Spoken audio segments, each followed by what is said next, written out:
Y'all know what it is. MZ Talks Boxing.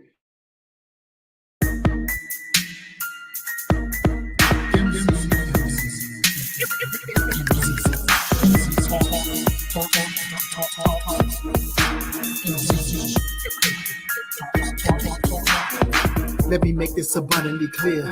We talk about boxing here. My opinion is winning, but if you ain't feeling it good on your boxing, yeah. This mental headshot sting. So do these body blows that I bring. You wanted the big step to the ring. Let's go to the toe to the final bell ring. MZ Talks Boxing.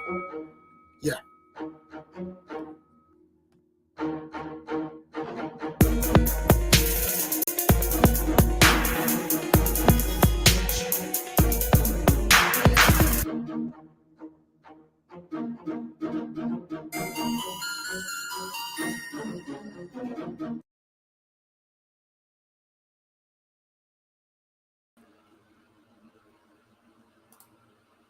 Well, here we are.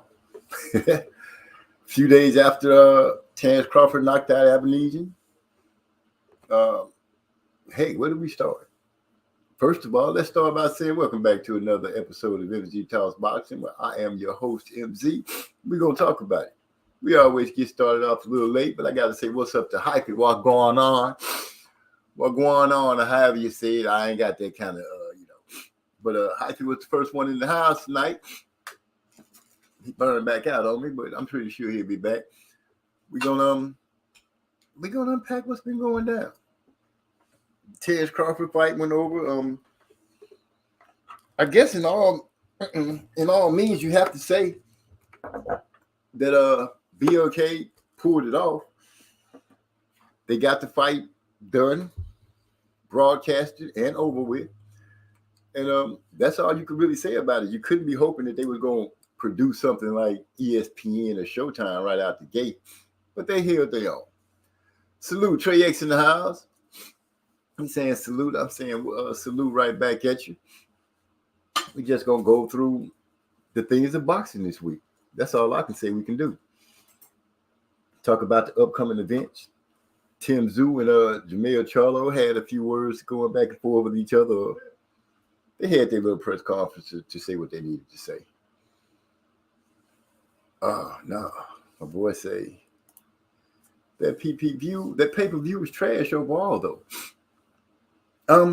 I wanted to get into that a little bit. And how can I put it? I wanted to speak on it a little bit and say, okay, it might have not been the greatest. Might have not been the greatest, but I guess we got to give them some credit because they were able to pull it off. They were able to pull it off and get it done. The press conference wasn't as glamorous as we used to seeing. Certain things that we would look for broadcast and pay-per-view things weren't quite there. I have to say that maybe it's because they're a fledgling company and just getting started. So, we got to give them a little bit of a break on what went on. But as far as the fight goes with Abenigin and Crawford did what he was supposed to do. He slept the guy. And now I guess we can do is see what's going on next. What's going to happen next for him. When the question was asked about Errol Spence, the answer that he gave was quite vague. And actually, he didn't really answer it. He started talking about making fights. It almost sounds like he was talking about making more fights on BLK Prime, which, if that's so, I'm guessing looking at it, he would think that gives him a hand up on anybody that he'll be facing because he'll be considered as the A side. Simple as that. I don't really care anymore. Like I said, I'm at the point that I'm frustrated with the way things are going. I was listening to Champ Side's baddest brand in the land, and Crawford's cousin, or the guy claimed to be his cousin, came on, was talking real greasy about Earl Spence and everything like that. And I kind of wonder, why is it they always talk about this guy? It's always something negative they got to say. You give me compliments with backhand insults at the same time in the same breath. Amazing. Now, we all know that Earl Spence had another car accident. I saw the pictures of the car. The front of that car was mauled terribly. But the man wasn't drunk, but the cousin made it seem like it was a possibility that he was. He was hit by I think they reported a 14-year-old unlicensed driver hit him. And that's what it is. We got my brother Trey X joining into the show. What's going on, Trey? How you doing today? Salute. Can you hear me? Yeah, I can hear you. I sound loud and clear? Loud and clear. Already, yeah. I got the new headset in here. My boy Gil Cole looked out for me. You know what I'm saying? Hey, all y'all have been a blessing to me, but that motherfucker Gil Cole's been a major blessing. He got me the damn chair I'm sitting in for my back. Got me a new headset. Sent me a fucking Tampa Bay Buccaneers hoodie. What?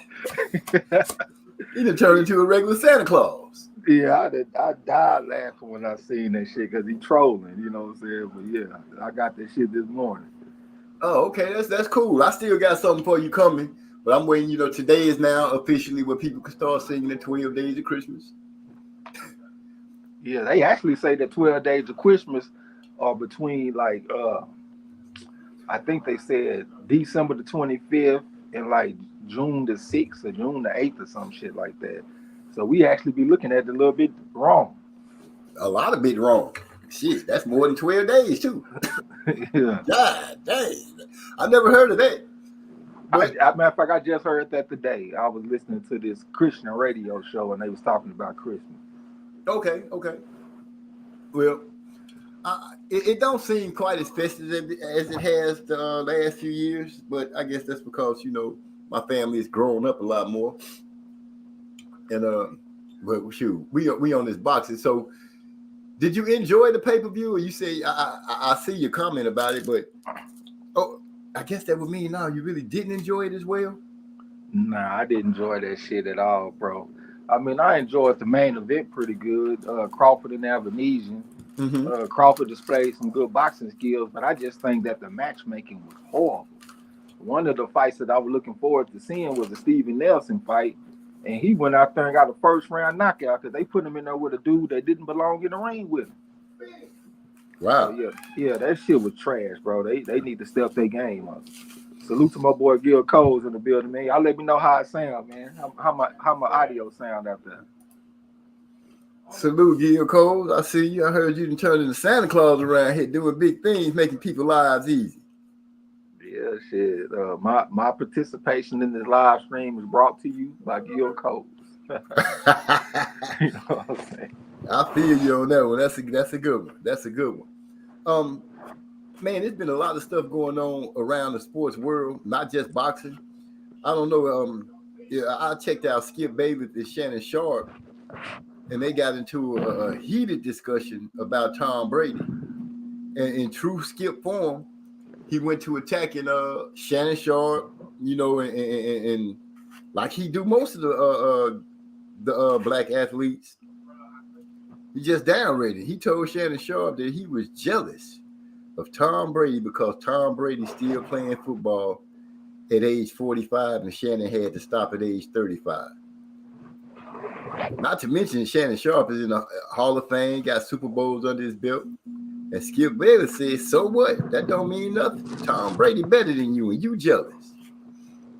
Yeah, that ain't the first time saying that either. He done said that several times. He said it plenty of times. The thing is, I started doing a little homework on it. Remember when Jalen, what's his name? Jalen Rose called him out about his basketball career, and his feelings was hurt. And he went on to say, oh, you crossed the line. And, you know, Jalen didn't do nothing but ask him questions, but I noticed that every time Skip can say some messed up stuff, and he feels like, oh, it's okay. You know, when they say, well, you crossed the line, Skip, you know, he don't even apologize or nothing. Just looking at, you know, crazy stuff has been popping off real crazy. Yeah, Jalen Rose went in. That nigga said, did you average 1.4 points your senior year? He said, did you play JV your junior year? And Skip was like, yep, Water, Pistol, Pete, Junior. Exactly. Exactly. So, how you like that new T-shirt that Earl Spence happened to drop on fight night? I ain't seen no T-shirt. But you know that he got the T-shirt the big with the shark walking with the sickle in the hood, going to the 3 doors, going to the doors, collecting the belts from the ex-champ Sean Porter, Kell Brook, and Ugas, and then he was standing at the door of Terrence Crawford. He had the TC on it, and he was knocking like he was knocking at the door for the WBC belt.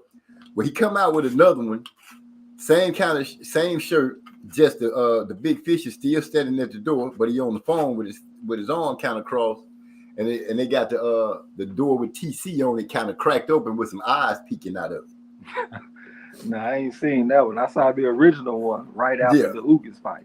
Right. They made a play. They made a play off of that one, and put it out on the night of Crawford's fight.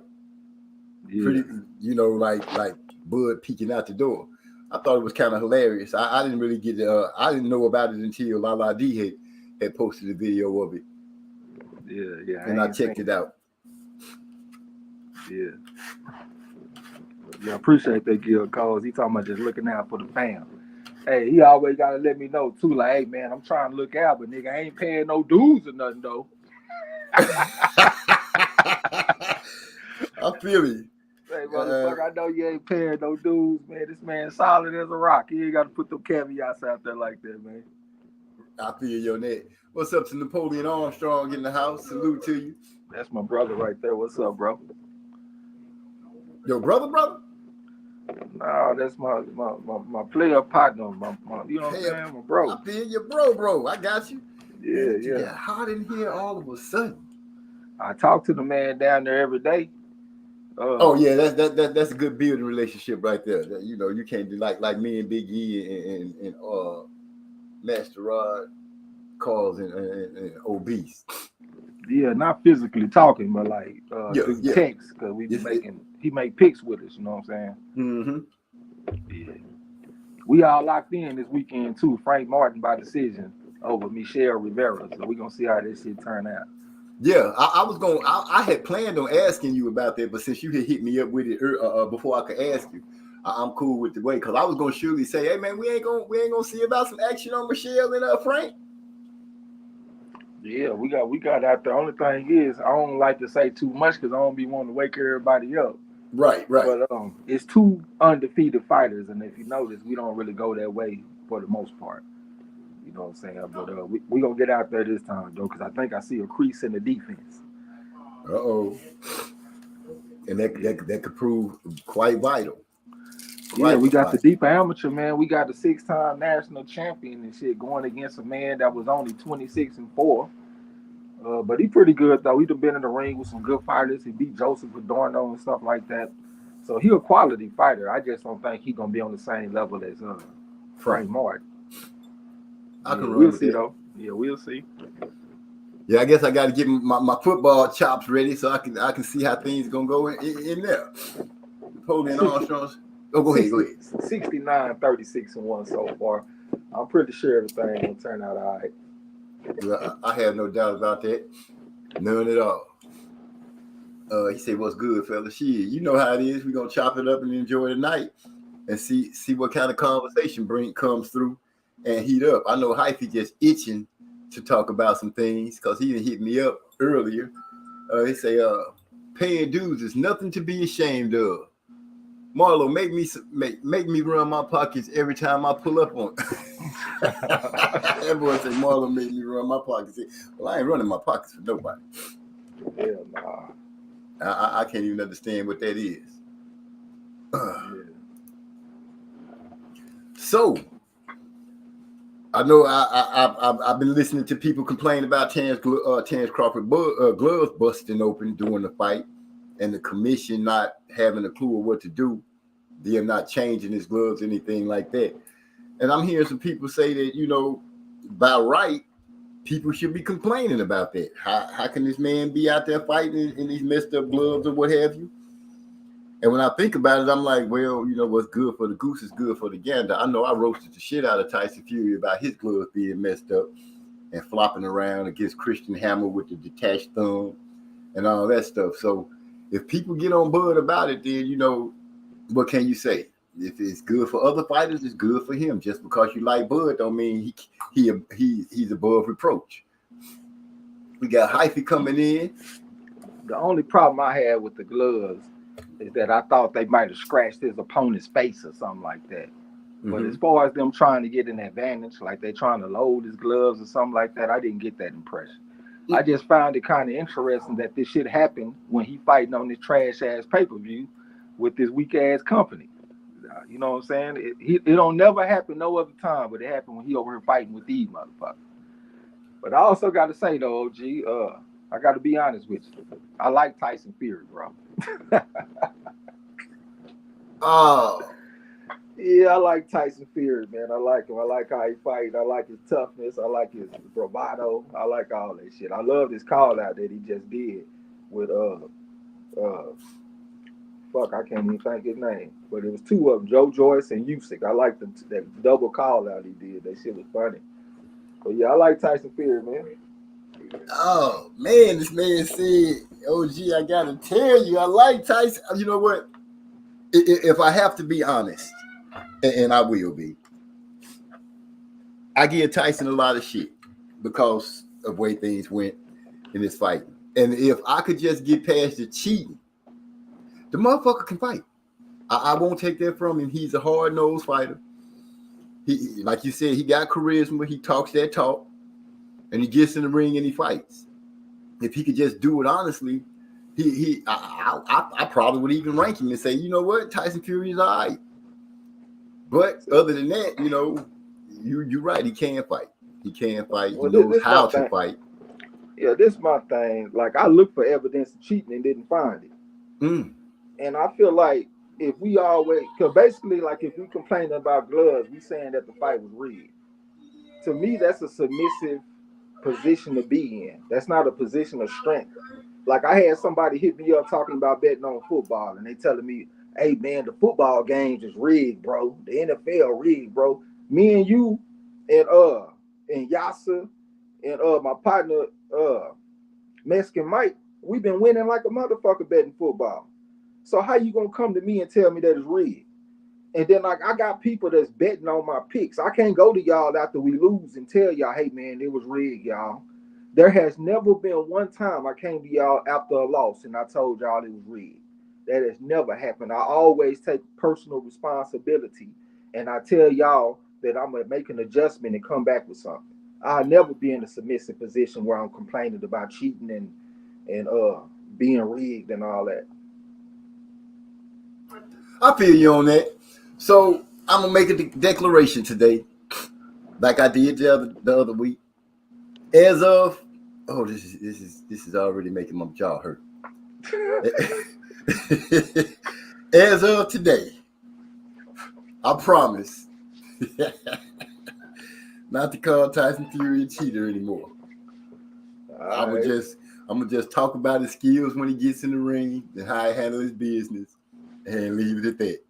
I'm gonna give the man his props. I'm gonna stop being a problem for these fighters of calling certain things, and I'm gonna just give them their just due when they win and when they lose. That's the best I can do. Stay in a position of strength. That's all it is. That's what I'm gonna do. I'm gonna just that way nobody can say MZ be down. So it's been said today, the 13th of December.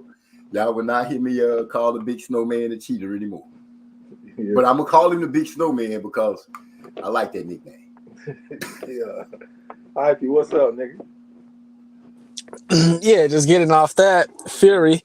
I mean, at the end of the day, I heard Wilder say out of his own mouth, this fight is going to be where everything is on the up, and you know, we got the same result, just a different round. But as far as gloves, you know, it's pretty sad that as soon as we seen those gloves busted open, we knew that when we hop on YouTube, we was going to see a glove gate, you know, conspiracy team like be rampant, which we did get. I take in consideration that one, this is a promoter, Marv Nation, that might have limited experience, and this is also the state of Nebraska, which doesn't have many professional boxing fights on this magnitude. So I think they dropped the ball because, like Trey said, you could scratch somebody with the gloves torn open. You know, the padding could come out. Is many things. You just leave the door open for somebody to say something. So it should have been mandatory for them to have a second pair of gloves on hand. So I just think as a commission, you can't take those chances and just continue to fight. Yeah, we have to give it to them as inexperienced. You know, I'm not judging them so hard as how the event turned out because, you know, being new, I figured, you know, they could have done better, but they did the best they could starting off, and we'll see what they do as time goes on. Napoleon Armstrong asked today, he said Bud ain't want to wait to swap no gloves out, so he handled his business that round on demand. Just like he did Porter, he needs to stop playing with these dudes, though. I can agree with that. If you can go out there and handle his business, go out there and handle his business. But I don't see him playing with him. I see him, you know, doing like they always say, figuring the guy out and then go ahead and do what he needs to do. Then Gil Cole comes right in and says, Fury didn't cheat and Thurman didn't duck. Let's start the new year off right. Okay, I guess I can live with that. Also, I don't know about the Thurman. I don't know about the Thurman didn't duck part, though. We all know that man ducked for years. Well, he didn't fight Spence. I do know that. That's what I'm talking about. So what say you about that, Gil Coles? You know, I'm just putting it out there. At first, what did he say? Napoleon Armstrong. At first, Bud was a cherry pick, but Evanezer was what's that say? Was served, not chosen. Apparently, he was no threat. So why say he cheated with the glove? The hate. Well, we're not saying that. I'm not saying that. But what I can say what I learned about it, because, you know, I heard so many people say that Terrence Crawford fights with horsehair gloves. Those gloves that I saw busted open weren't horsehair. They were foam.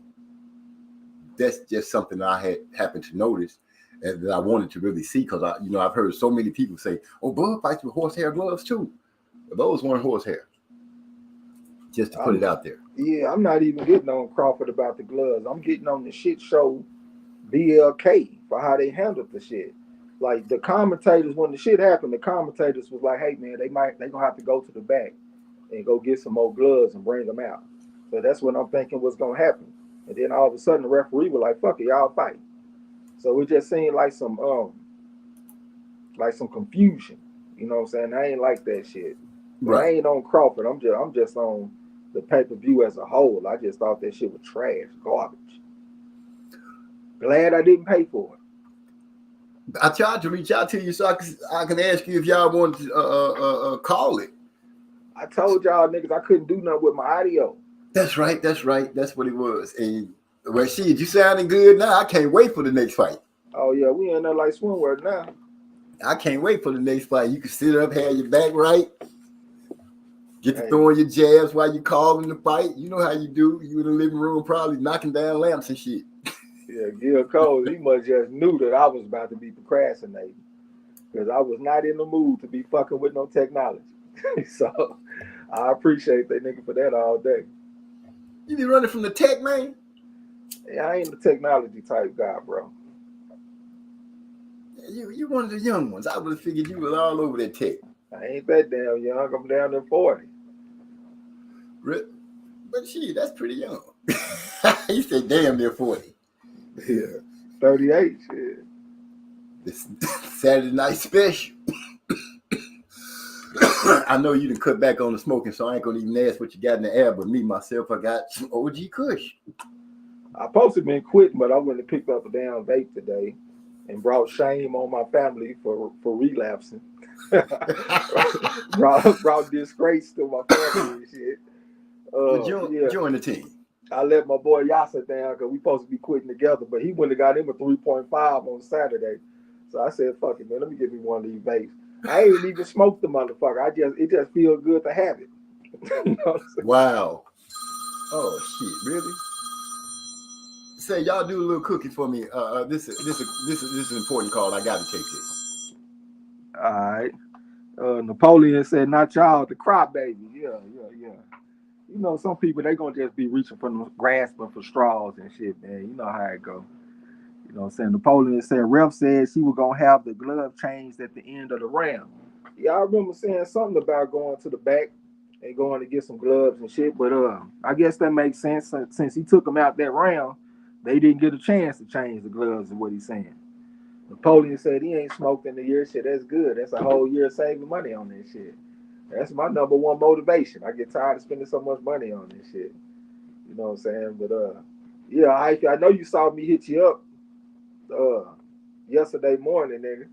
I was like, get your ass up, nigga. You ain't no real boxing fan. You ain't even trying to watch the damn Japanese card. But I ain't gonna lie, I ended up falling asleep on this shit. I watched the first two fights. I watched the Nui brother. I watched that Taki dude. And then I fell asleep and I woke up at the beginning of the Nui fight. And then I fell asleep again and woke up when the motherfucker ended. And I had to go back and watch it and shit. But it went just about how I'd expected. It just went longer than I expected. That Butler dude got a nice little high guard and shit like the Europeans be having. Keeping hands up good, got a little bit of mobility. So the fight went longer because I had said KO 6. But, you know, Nui did his thing. I'm back. Say, D'Lo made a hell of a call and said that he thought Crawford would win the fight in round 6 with like 40 seconds left on the clock. And I don't even remember whose channel I saw that on, but I did see his video where he showed it. So I had to give him big ups for that. Man, the sun shine on the dogs behind every now and then, man. Wow, I ain't heard that one in a long time, but you're right. It does shine on him every once in a while. Yeah. Napoleon say, not y'all the crybabies. I understand, Napoleon. I feel you. He say, ref said she was going to have the gloves changed at the end of the round. Well, he knocked the dude out, so I guess it don't even matter. He said, I haven't smoked in a year. Wow. Last time I didn't smoke in a year, I was forced to. Master glove, butter a beating. Butler a beating. What? He said the monster gave Butler a beating. Okay, I'm sure I need to get a little closer. I said master. Monster anyway, he undisputed now, right? Yeah, he undisputed. We're going to see how they tout that in front of everybody. Man, hey, Ben, but let's not put cables on this shit like my nigga D'Lo say. Right, that's what I'm saying. The man was like a 40-1 favorite in the fucking fight. They had the over and under at 2.5 rounds. The knockout prop, if you take a Nui by knockout, you had to lay 16-1 odds. He fought a fucking heavy bag. It don't get no closer to a heavy bag than them damn English fighters with them high guards and shit. So I'm not about to make it seem like he just went out here and did something amazing. He did what everybody expected him to do.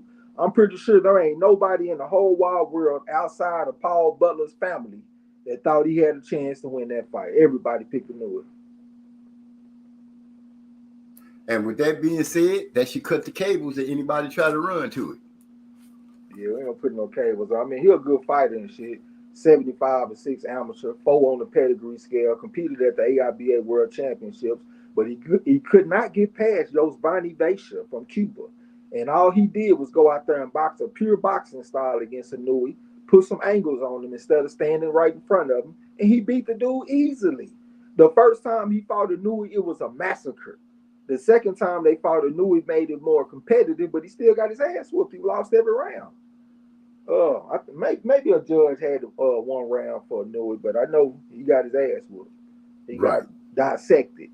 So yeah, a lot of people saying like, well, he'll beat everybody at 122 and all that shit. I don't see it. I think he'll have a hard time with Miradron Akhmadaliyev or whatever his name is. And I think he'll have a hard time with Cool Boy Steph with that slick American style. I can't wait till he move up so I can see what that shit gonna look like. That's if he on the train to move up. He is. They already been saying he having trouble making weight, so he's trying to move up. Well, I guess we'll see pretty soon. And that's part for the course for fighters to win undisputed and then move up, except for Charlo. I was just about to say the same thing, except for Charlo. Him and Tim Zoo had a nice little conversation when they had their little on with Brian Custer, you know. I just can't wait to see that fight. I want to see Charlo go out there and handle his business. Charlo crazy in the motherfucker. Half that shit he be saying don't even make sense. I was just listening to this dude talk. He just be saying shit, man. But we'll see, though. We definitely will see. He the undisputed champ. I know, but I still, you know what, man? I've been thinking about this shit. I think we put a little bit of cables on Charlo. You think so? I think he deserves his praise, but has he ever beat an A-level fighter? Because we be talking about it like he out here beating A-level fighters. He beating a bunch of B-level fighters. Lubin, Rosario, what's my man from J-Rock? Detroit? Oh no, he didn't beat J-Rock. No, that was his brother. Lubin, Tony. Rosario, Tony Harrison. Tony Harrison, Castano. These are like B plus level fighters. They ain't no A-level fighters. So I think we put a little bit of cables on the man because of what he accomplished as far as being undisputed. And he fought anybody they put in front of him. And it's a division that fights each other, but ain't really no A-level fighters in the whole division, in my opinion. So I can feel what you're saying. I give him his praise because for the simple fact, like you said, he fought whoever they put in front of him. When he fought against, I would say a B plus, which was Tony Harrison, and probably Castano, he had to do it twice. You know, Harrison relieved him of the belts for a hot second. He had to get himself right and go back. So, not cables. I'm just giving him his props because I'm like, it seemed like, you know, he corrected his ship and got things back together so he can handle his business and make it pop off. Him just defending and handling his business at 154. You know, it's a satisfying undisputed. It's not one of those ones that you would say, oh, it's not like the greatest thing since sliced bread, but it does deserve its props because he kept the course. He stayed the course and made it happen. And with that, that's all I can get. That, you know, you can't say too much more about that. But you're right, making it seem like he was just out there beating world beaters and A-plus fighters. No, he didn't do that, but he did handle his business against the crop that is what makes up the 154 division. Yeah, he deserves props. I just feel like we give him A-level credit for B-level accomplishments because, in my opinion, he beating B-level fighters. Even Tony Harrison, I can't say that he B-plus level. He got stopped in 9 rounds against Willie Nelson. Yeah, he got stopped by Willie Nelson. How the fuck I'm gonna give him B-plus level? So yeah, I just think it's a little bit of cables on this shit, man. I ain't trying to come across like I'm against Charlo or nothing. I'm just looking at the accomplishments and the people that he beat, man. I'm big on strength of schedule.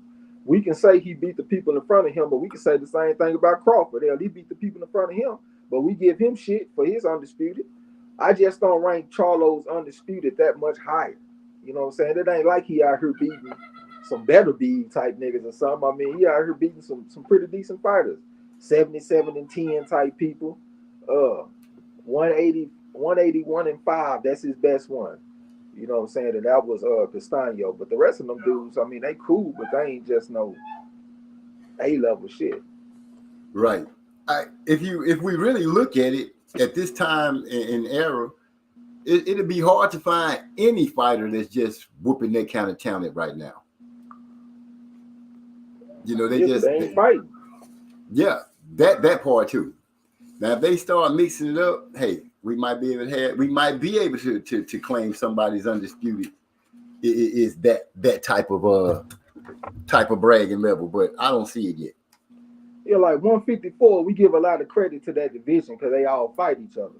But it's competitive because it's a big pool of B-level type fighters. It's not a pool of A-levels or nothing. You know what I'm saying? So I just think that we overestimate the division a little bit. Even though they do make good fights, they get together, they make the fights. I enjoy calling the fights, all that kind of shit, but I just can't.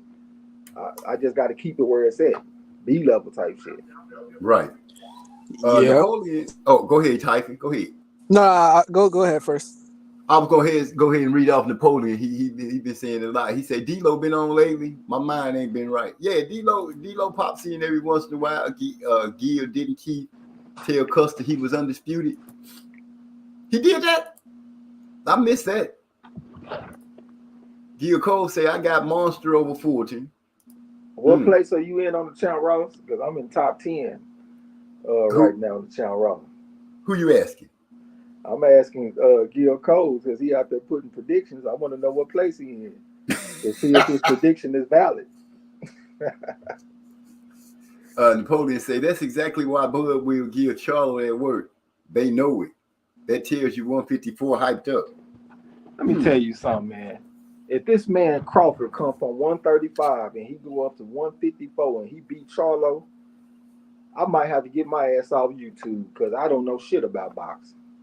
Where I come from, that's not supposed to happen. You know what I'm saying? It's, especially this day and age with 154. If it was 20 or 30 years ago, where you up there, like when Roberto Duran, when he went up there and beat Davey Moore, they were smaller back then. Hell, even what's my man that lost to Julio Cesar Chavez at the last minute? Meldrick Taylor. Meldrick Taylor fought at 154. Do you see how small that man is? These folks at 154 now, man, they 5'11", 6 foot tall and shit like that. If this man come from 135 and he go to 154 and he beat Charlo, I don't know shit about boxing. I need to get my ass off the motherfucking internet talking this shit. That'll be very interesting. That would give him some bragging rights, but we have to wait. That I don't see that being anywhere in the future right now. Gil Cole said Keith still the WBC champion because he never lost the belt in the ring. Bud need to keep ducking Spence so Keith can get that fight. So Keith can get the fight. This nigga here, man. This boy, he said he's still the champion. He's still the champion because he got stripped and not, you know. And I can see how that argument can hold up. You know, nobody beat me for the belt, so I still can make that claim. Hey, we already said if he fights Spence, we gonna call the fight. That ain't enough for this motherfucking Gil Coles, man. We got to come back and co-sign all this bullshit he's saying. Like, damn, bro, we already trying to cut you a break, man, and say we gonna pay for the fight, we gonna call the fight. Like, goddamn, let us make it. Gil Cole said we've been on Keith too strong, too long. But I know I gave Keith the blues a lot. Mr. Flute Player. Mr. Ponytail. Let me see. Earl ain't beat no dogs either. Truth be told, Keith would be the best opponent if they fight. That's coming from a Crawford fan. Don't even engage with that shit. Like, okay, he can say that about Earl, but he'll defend Crawford's opponents. To me, you disqualified. If you gonna defend Crawford's opponents while talking down on Earl's opponents, disqualification. Got a red. We got a flag on the play. Flag on the play. Unsportsmanlike conduct, nigga.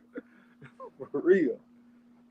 Thing is, we don't lean on Bud over here. You know, not too much. We keep it objective, as honest as possible.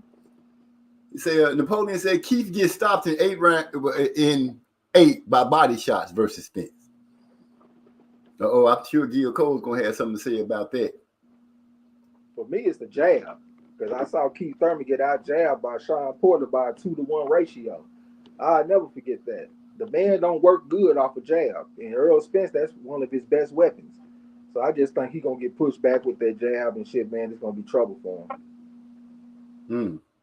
You don't see him being able to hop in there with one of those little kangaroo punches, catch Earl slipping? Maybe if he was 10 years, maybe 6 years younger, I might. But this man shows signs of his body breaking down. He older. His recent opponents' performances, ain't been that good. Mario Barrios, Riverside Rocky.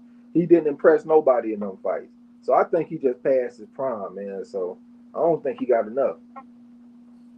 Dang, not past his prime. Gil Coles might. Boy, you can't be saying that kind of stuff like that, man. You put Gil Coles in a bad mindset. He mess around, mess up somebody's car. He's 34 years old, bro. Like, how long is it supposed to last? Well, do we subtract some of that wear and tear because he's been out the ring for a little while? You know, maybe he's been a little rejuvenated. That could be the case, but also you ain't been in the ring sharpening your skills and getting better. And then we looking at how you looking in your previous 2 fights. You ain't looking like no world beater. So shit, what I'm supposed to do? You can't do nothing but call it like it is. That's all you can do. That's it.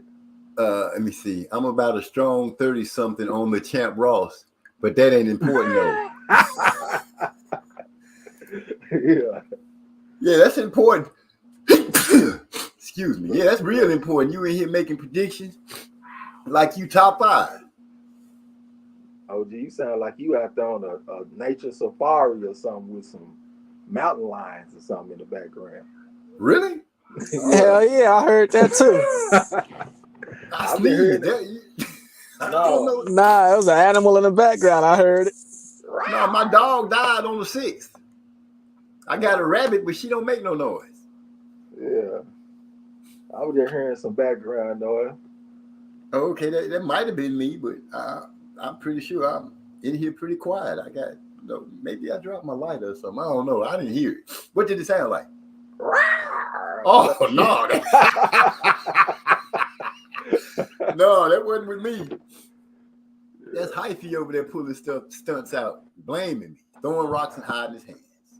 Yeah. He said, Napoleon Armstrong said, "No, Trey, stay on the internet, but ain't no doubt in my mind, bro, IQ will lead the way." All right, man. But it's weight classes for a reason. I mean, where does the IQ stop? Like how many weight classes can you go up without having like a impressive type of frame, like a Thomas Hearns, for example, before your IQ run out? Like at some point you gotta say, like, a good big man gonna beat a good little man. And I think that could be a possibility in that fight. I think that's the favorite. I think Jermell Charlo should be the favorite in that fight. Just my opinion, but I think he should be the favorite. That sounds fair. Minus 250 is what I think. My boy Gil Cole says that Keith didn't get stripped. He relinquished the belts. That's why he ranked number 1 after beating Mario. Well, if you don't stop calling Mario name, because that wasn't really the greatest fight for Keith. He did dot Mario up. I'll give him that. He did have Mario dotted up. But I expect you. Who thought Mario was gonna beat Keith? Nobody. And Tank Davis stopped the motherfucker, but he went the distance against Keith Thurman. That's an indictment, in my opinion. Strong indictment. Oh, we got Joseph Brown in the house. He say, "Salute, family. Salute." You guys do know that the link is inside the Discord, so if you want to jump in, feel free. Napoleon going hard. Bud won't go no higher than 54. Truthfully, probably retired after back-to-back undisputed. Now, I don't know. Wade going back-to-back undisputed. 140 and 147 is what he's saying. Oh, well, he got to fight somebody for the belts in order to get undisputed in 147. Yeah. And I'm not gonna go on that end of it. I'm gonna just give him his flowers for weight beating Ebenezer. I ain't gonna get into the discussion of that other fight because I made a promise that I wouldn't. So I won't. But if y'all want to say something about it, it's totally fair and all. It's all right with me. But I won't. I won't do it. Yeah, I really don't nothing on that. But like to bring it back to that Inoue fight. Yeah, I know he was like a 40-something to 1 favorite. They even had 60 to 1 in some places, but my bad, go ahead. Damn. And it's unfortunate because Paul Butler, the way that he fought that fight, I know y'all didn't see the whole fight, but yeah, the way he fought that fight, it was more so it's like he wanted to reach a balance between a fighter who came in there not to lay down, but to prove to the people that he was better than what the over under was, basically. For the most of the fight, he never really got off first. He really didn't put no combos together. He didn't throw anything hard. He was covering up well as far as his high guard and stuff, but he was, some of those punches was he had his gloves covering his face. And Naoya was hitting his gloves, so he was definitely taking that punishment still. And he felt that power. He didn't want no more of it. If y'all do go back and check the fight out, you'll see the first 5 rounds, Naoya looked really good. Like, he looked real good. But then he got bored because Paul Butler wasn't even trying to win. So in the 6th round, he lost focus. He started, trying to bait his opponent in so he could take some risk. That wasn't working. So that just confirmed to us that Paul Butler was really there just to survive. And from there it was just like killing time. It was like a lackluster sparring session because this dude had nothing to offer. And I think it was the 10th or the 11th. He finally put together a combination, cut the ring off, hit him with something to the body, and he got the stoppage. So yeah, it was just for an undisputed fight. It wasn't like, that's not a fight I would want to be bragging to somebody who don't know about boxing. Like, yeah, this is for undisputed. Like the two top fighters in the division. I'm with you on that. Look like Butler was trying to survive from what I've seen. Retreating to the ropes and stuff a lot. He got his back pointing towards the ropes for majority of the fight. You damn sure ain't trying to win coming like that. Not being first, everything is reactionary instead of setting up your own shit. I was not impressed at all by Butler, but I knew he did what he had to do though. As long as the champions, or as long as the so-called the A-side fighter comes out and do what they're supposed to do and get to win, that's all you can say. That's all anybody can hope for, in my opinion. Let me see what we got. Hey, salute to my boy Joseph Brown. That motherfucker been real quiet and shit the last few weeks when them Cowboys were doing their thing. Them Cowboys went out there and went life and death with the Houston Texans this past weekend. And guess who talking again? Joseph Brown. Messaging me and talking all kind of shit, man. I cannot wait until we play in 2 weeks. Philly at Dallas. And we're going to separate the men from the boys. Those are always good games. When I used to watch football, Philly and the Cowboys, the Giants and the Cowboys, and who else was it? The Redskins? Yeah, Giants, Redskins, Cowboys, and Eagles. That's the NFC East. Yeah, those are always, people were always excited. Here in San Antonio, these people are Cowboy fans through and through. You can throw a rock outside and hit a Cowboy fan. That's how these people are out here. We got San Antonio has a big Hispanic population, and these Spanish people love the Cowboys, man. They love the Cowboys. Cowboys and Bud Light. Yeah, that's me popping open the drink. So if anybody want to know what that noise is, we can tell what that is, man. But yeah, I can co-sign what you said, though. When I was in Alabama, the Mexican was going crazy with the Cowboys. So, I co-sign. Thank you. I get something right every once in a while. Let me see. We already established that the sun shine on the dog behind every now and then. It's gonna have to shine on mine at least twice. Twice a day. Give me twice a day. I'll take high noon and 5 o'clock. Yeah. Joseph Brown say, I'm pretty sure he's shooting at Napoleon Armstrong because Napoleon said about the 147.54 if Spence mans up. But Joseph Brown seems to be taking the argument up on himself to cover for the channel. He said Bud already retired and in the Hall of Fame of all our hearts. I don't know about in all our hearts because as long as he put the gloves on to go do what he needs to do, Keith would whoop Bud too on BLK Prime in Omaha. That's what Gil Cole said. That's that Florida connection. Said they'll come all the way to Omaha, Nebraska, and whoop Bud on BLK. Napoleon, you got to stand up for yourself on that one. And his girl will cuss Crawford's sister out when they get done. Ooh, not that. I don't know. Crawford's sister look like she'll try to fight. Crazy ass. She look like she'll try to put hands on Keith's girl, wife. Keith's wife coming out there trying to talk that noise. So she better just, they better just stay in the girl side, let the guys have it. Napoleon said Keith priced himself out, ducked Bud. Remember, he wanted $10 million 3 years ago. Oh, I guess I could say Bud asking for a lot of money to fight. He not pricing himself out because he asking for some good numbers too. But I'm gonna let that ride. Be careful what you wish for, says Joseph Brown. Be careful what you wish for.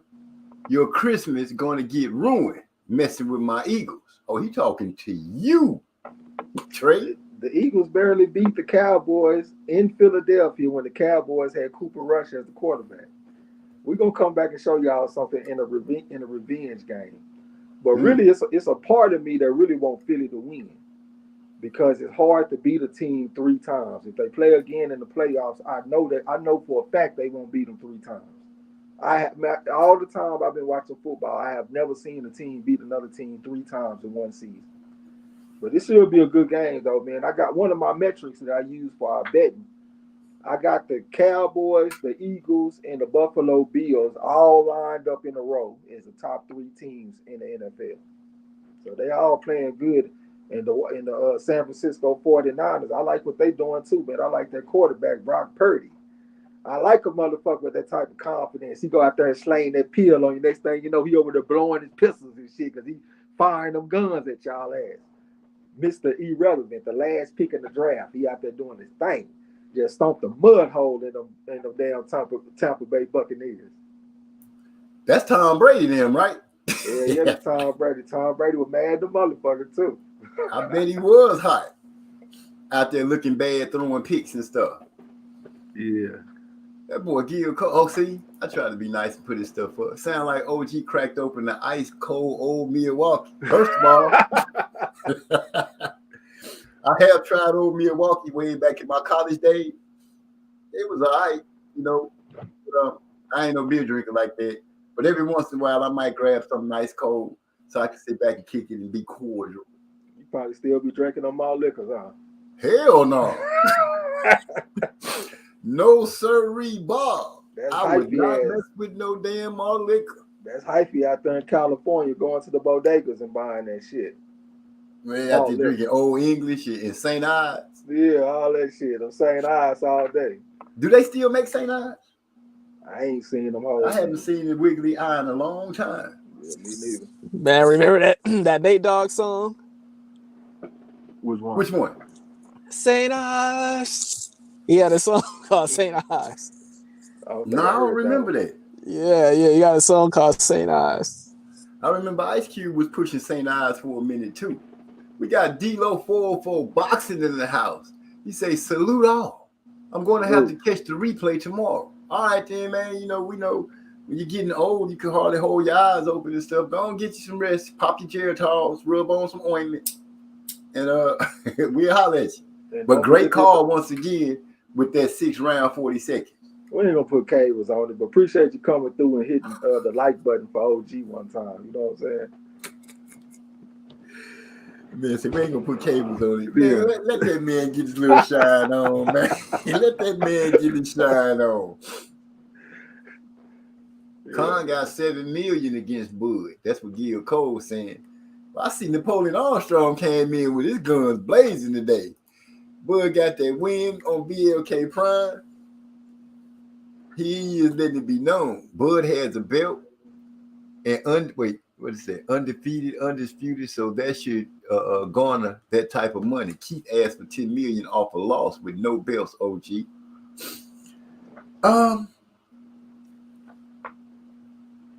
Keith still. How can I put it? Khan didn't have a belt.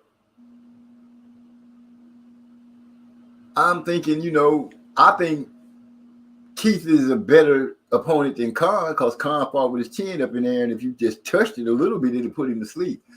So, they could have negotiated Keith down to 7, I'm sure. So I don't think that's a good argument.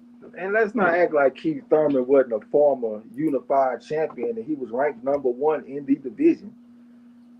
Khan wasn't ever held in that regard. But let me tell you something, though, man. Ain't no winning, no argument against Napoleon Armstrong. Anytime that you make a good bet, a good point, he gonna let that shit roll right off his back like you ain't said shit. So I'm telling you right now, OG, this is a fruitless proposition that you giving yourself, going back and forth with Napoleon. And he had arguing on his mind. That's why he came so early. He wanted to make sure that he had plenty of time so he can get it in because he ain't had no time to argue lately. He got a lot of shit going on. So now you got some free time. He want to come argue like a motherfucker. Hey, well, Joseph Brown holding it down. I'm just reading it. I'm not in that argument. I'm just reading it. I'm letting Joseph handle it. The Judge Joe Brown handle it for us. Because y'all know I can't speak about it like that. So I'm gonna let Joe Brown beat him down. Gil Cole, close your ears. You might not want to relive that beat down. Man, that was cold right there. Yeah, we were worried about Gil Cole. We ain't hear from him for a few hours after that game. We had to go check on the nigga. Me and Joseph Brown had to go reach out to him to see if he was all right. Oh no, he didn't go into some kind of seclusion for a minute, huh? We had to go looking for him. Dang. Thought he might have ran out into the Everglades and put on some steak draws and just let the alligators come to him. We had to send a search party out there for that nigga. Well, it's glad to see that he all right. But if Earl and Keith get in the ring, you know, I got my money on Earl all day. Beat the shoes off of Keith. I don't know if he'll stop him, but I think he'll beat him though for sure. I think Keith is savvy enough to, like, if he feel like he can get stopped, I think he's savvy enough to try to move around and get on his bicycle. I don't think he wants to end the fight by being stopped. He'll take a loss, but I think he got a little more pride than, you know, I don't want to be stopped in front of nobody, especially with all this talking, all this conversation that he has and he likes to throw out. And then let's not act like he ain't a warrior. So we done seen him go to war. Like him and Sean Porter, that was a war. I remember when he fought against Robert the Ghost Guerrero, and it looked like he had 2 or 3 heads because his shit was so swollen. And he stayed in there and won the fight. We just saw him get hurt several times, like when he fought against that southpaw with all the tattoos and shit. Collazo. Thank you. He fought against Collazo and got hurt with the body shot, but he didn't go down. He got hurt with a body shot against Sean Porter, didn't go down. Only time he got knocked down, he was kind of off balance against Manny Pacquiao. He got a pretty good chin, and plus he got good legs. If he get into some danger, he can get out there and move around till he get his shit together. So I think all of that together equals decision win for Earl. Okay. And just that off balance thing, I feel like he was pulling straight back when Pacquiao did that little jumping thing that he always do, throwing those punches that got him to fall down. If he had went out off the line, he probably would have never even touched the canvas. Why you don't bag straight back like that? Right. Always hear him saying that. Do not back straight out. Napoleon Armstrong say, "Nah, I'm done. You know, I ain't come here to argue. I'm done. I'm freelancing there, so it sounds a little better." Gil Cole say Keith wasn't even given a counter offer. Bud was about to find out about Keith. I think okay, so Gil's is on Napoleon too.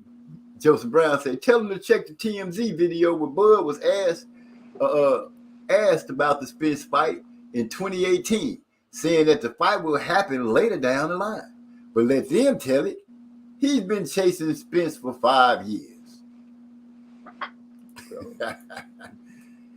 Napoleon telling he said Keith just be talking.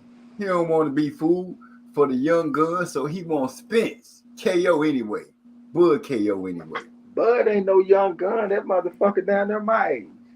Ain't Bud like 34, 35? 35. Brother. He just had a birthday. Yeah, me and Crawford is 11 days apart.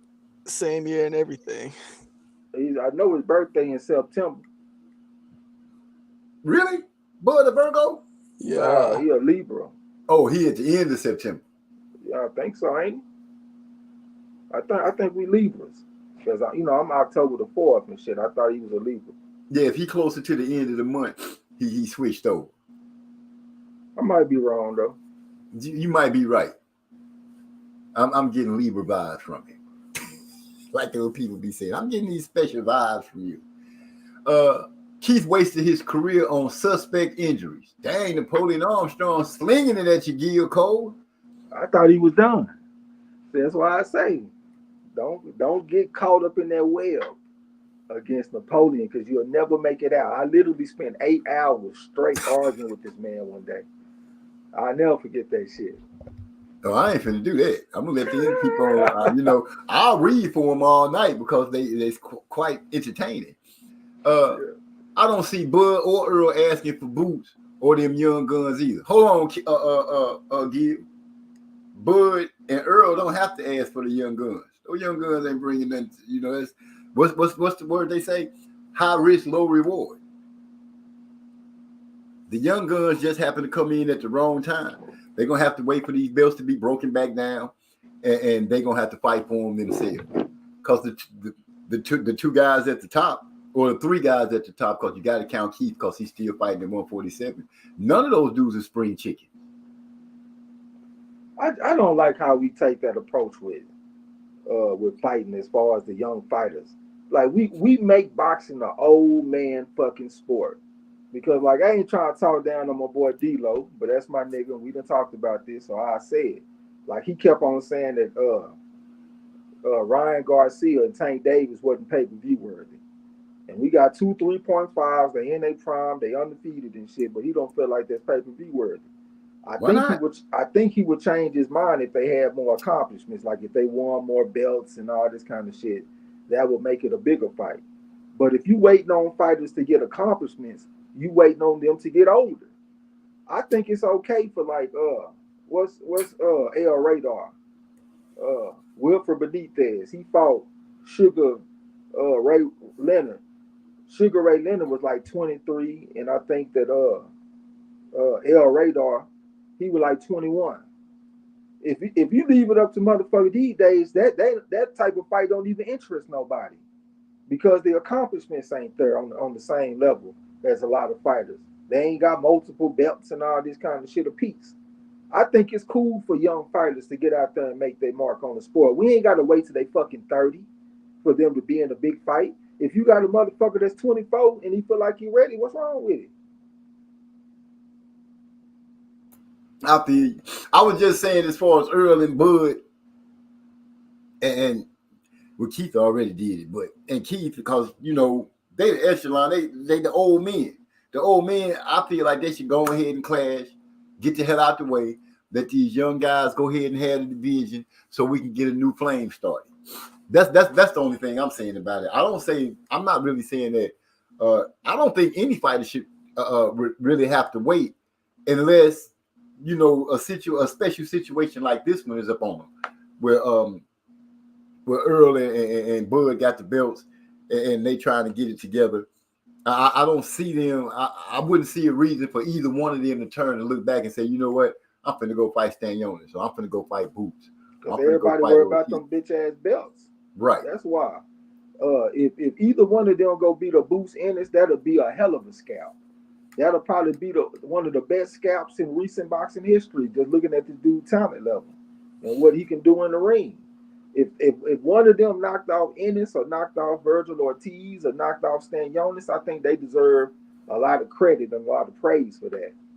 You know what I'm saying? Instead of it looking like, okay, he didn't do nothing, he went backwards and he fought some guy that didn't offer nothing. And fuck all of that.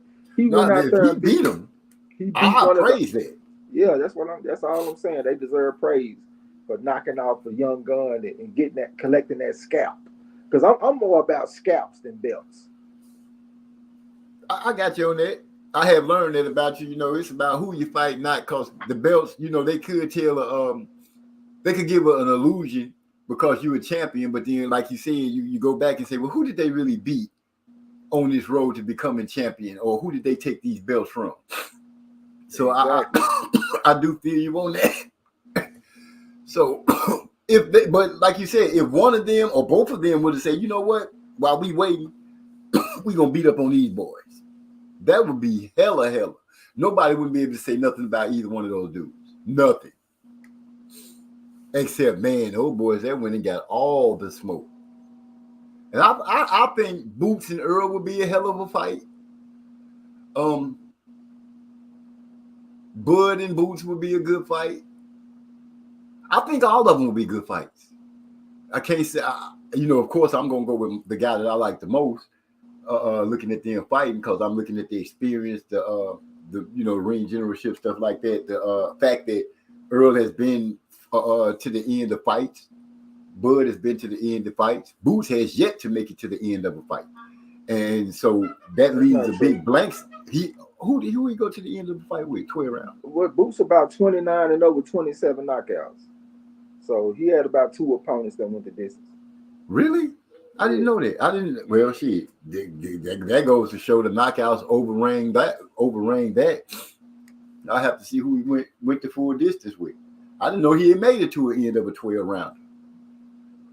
Yeah, not no 12 round. It was probably early, like 4 or 6 rounder, but he has went the distance as well. Oh, okay. Yeah. Napoleon, what's up, nigga? Napoleon.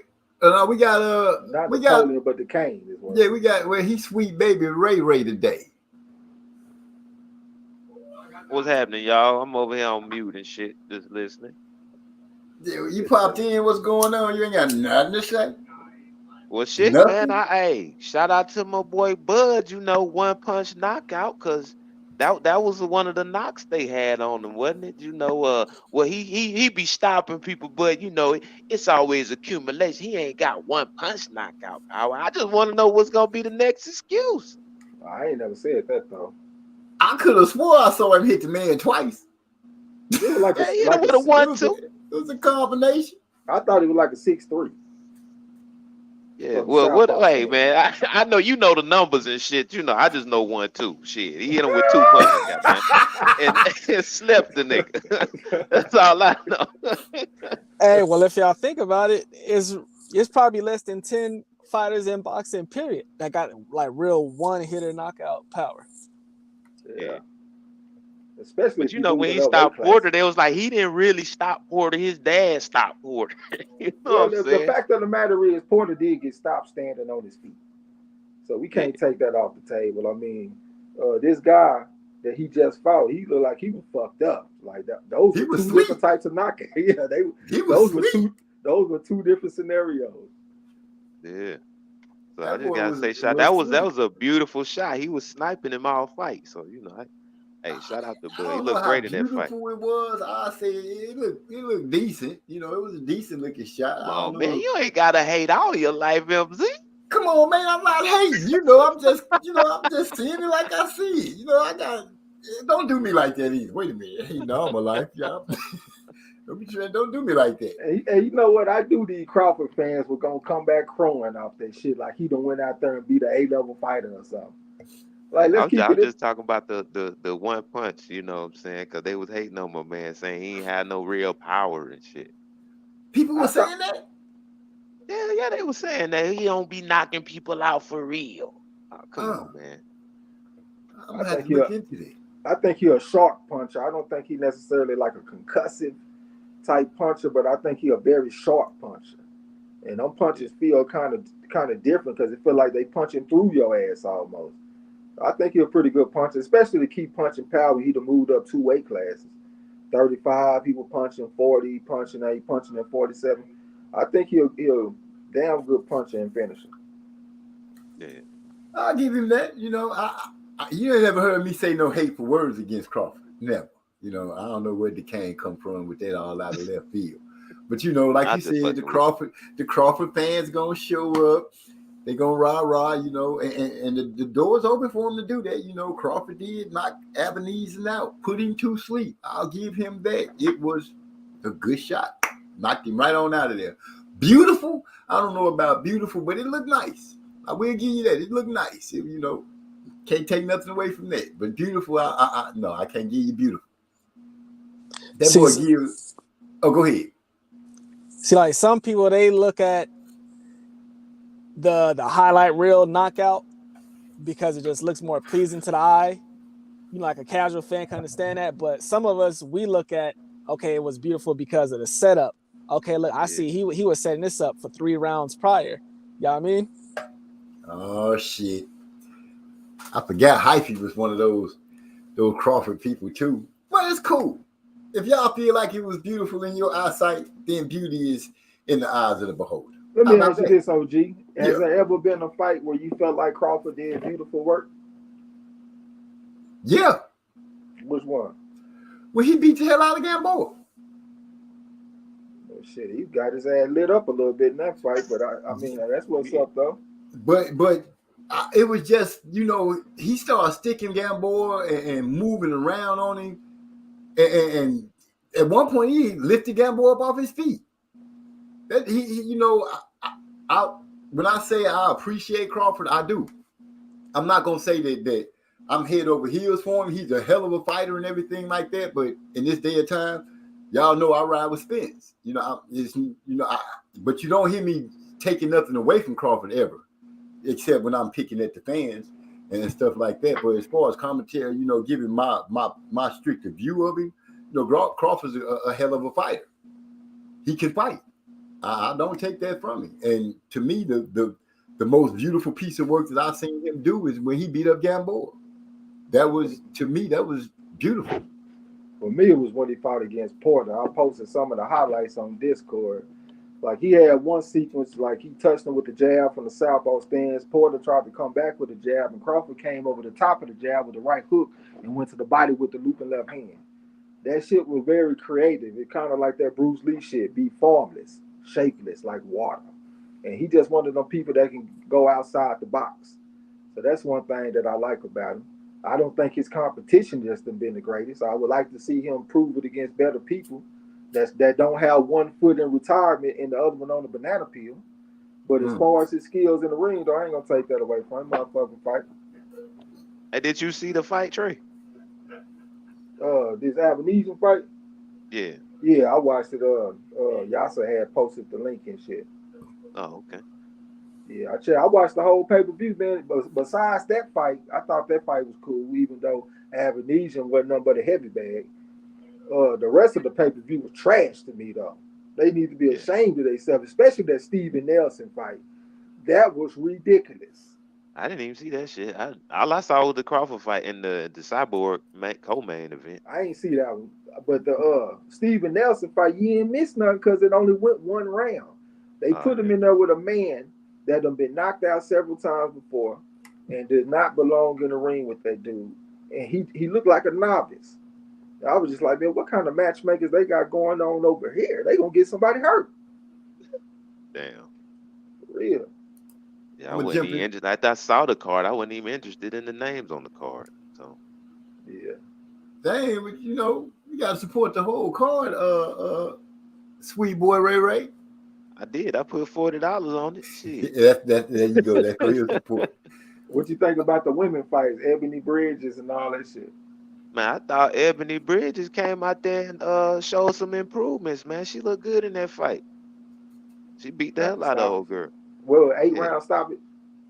Yeah, I believe so. Yeah, little barrage of punches. She like the old girl was just looking bad out there. She talked all kind of shit too. So. Yeah. Hey, Joseph Brown said that pay-per-view fight.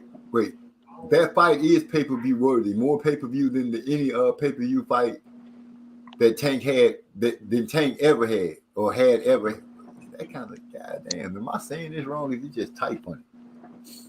Yeah, he'll type. Than Tank ever had. That's what it is. I'm gonna say this is the best pay-per-view fight that Tank ever had. And I believe you're talking about Garcia against Garcia.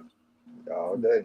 That fan bring in a lot of casuals and it's gonna bring in the hardcore fans. So yeah, that fight I could label as that's a pay-per-view fight for where you would think it's gonna bring in the casuals because they saying this yet for Ryan fans to really fully show up. And then if you look at the odds are very close. So the odds makers think that it's gonna be competitive. Like if you see like close to pick'em odds, I think those are odds that should represent a pay-per-view. You shouldn't go into a pay-per-view with a motherfucker that's minus 2,000. That's crazy to me. Unless you Mayweather. If you Mayweather or something, I mean, he just head and shoulders above everybody that he was fighting at the time. But this day and age right here, that ain't what we need because we ain't got no Mayweather. We ain't got no Pacquiao. We don't have nobody on that level. So we having pay-per-views, they need to be pay-per-views because they so competitive.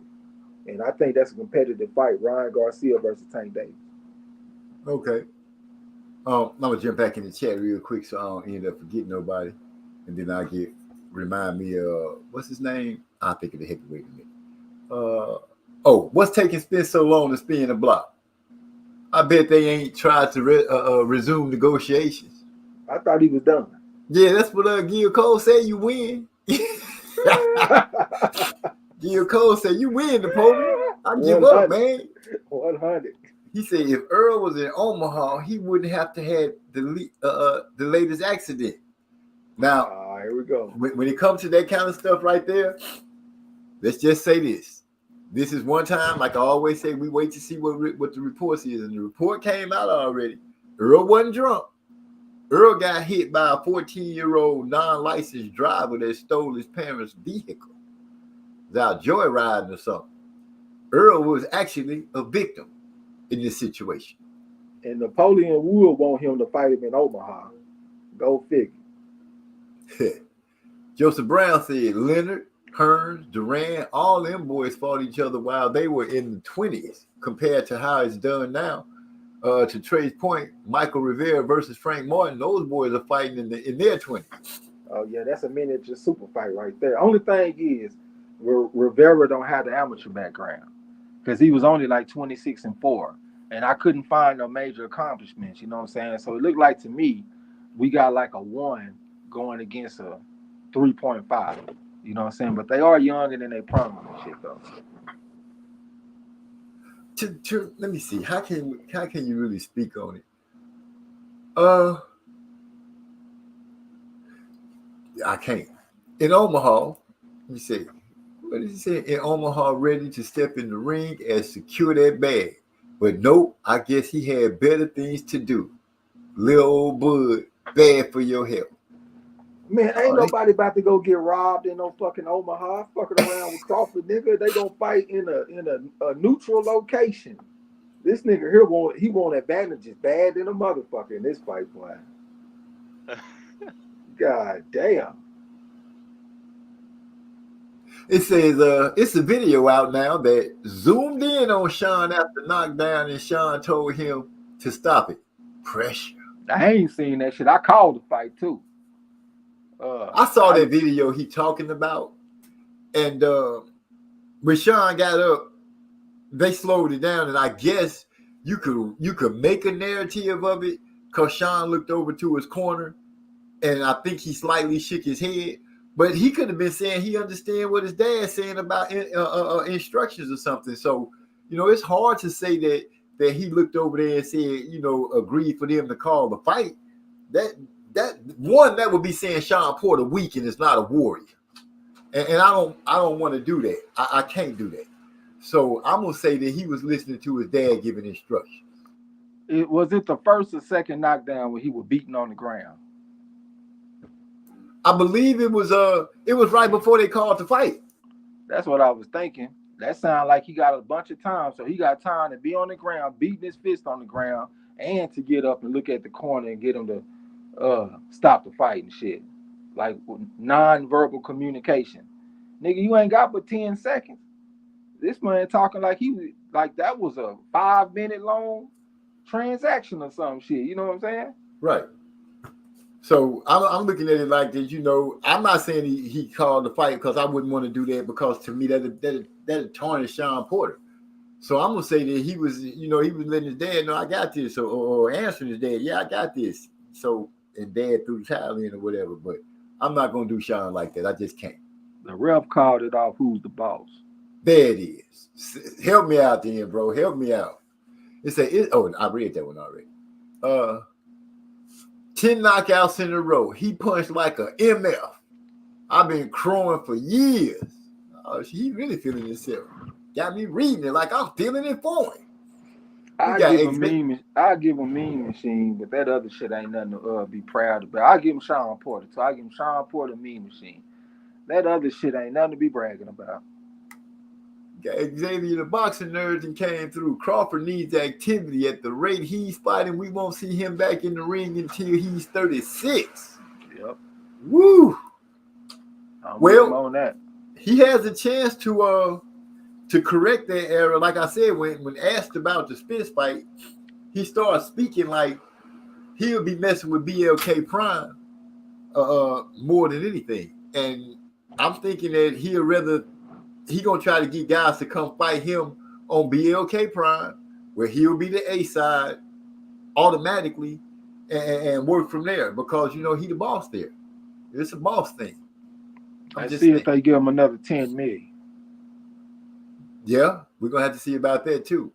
Because they lost money on that shit. I don't get into that, man. But if you paid this man 10 million for that shit, man, y'all lost like a motherfucker. Well, Ebenezer kept a high guard, and Bud used his forearm to glue Davis' hand while he dug the body. Bud had uppercut way when guard came down and followed up with the right. But now he just came in here and started. You know what, Napoleon? I ain't finna read all this. I'll put it on the screen and let everybody else read it as we keep on the conversation. But wait a minute, what you saying about Earl? PBC gonna drag Earl next fight till April to stall. Then maybe they will resume negotiation. Now, if they fight in April, remember Trey, I did say I said about seeing them fight in April. But other than that, I'm out for that. He shouldn't be waiting at all. He shouldn't be waiting at all. He's going to fight these kids, these kind of fights. That's Xavier the boxing nerd again. You see, I'm sure Napoleon's still shooting at they talking with each other. Joseph Brown say, "Oh shit, do you Xavier Bud Hall of Fame bound?" Oh yeah, they going at it. Go ahead, Trey. Did you have something you want to say? Nah, you can stay in the chat. All right. So we got where we at? What was the last thing I said? Leonard Hearn. No, I got that one. Omaha no stepped in. I'm trying to find where I was. Right here said if he fights in promoters negotiating in better faith than PBC, I don't blame. But he talking to Xavier on now. Yeah, that's why I was rolling down because they kind of having their conversation. But Xavier popping in and he says he's the one wasting his career away fighting once a year for the last 3 years. I'm not going to be impressed by any fighter who fights once a year, injury free. Oh, that sounds like I don't know what Joseph's going to be able to say about that. Even Joe Brown said, "Oh shit, Xavier making an argument up in here. Good debate."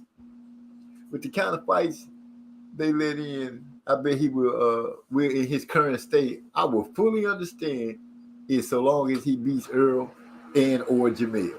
Y'all know I get something tomorrow.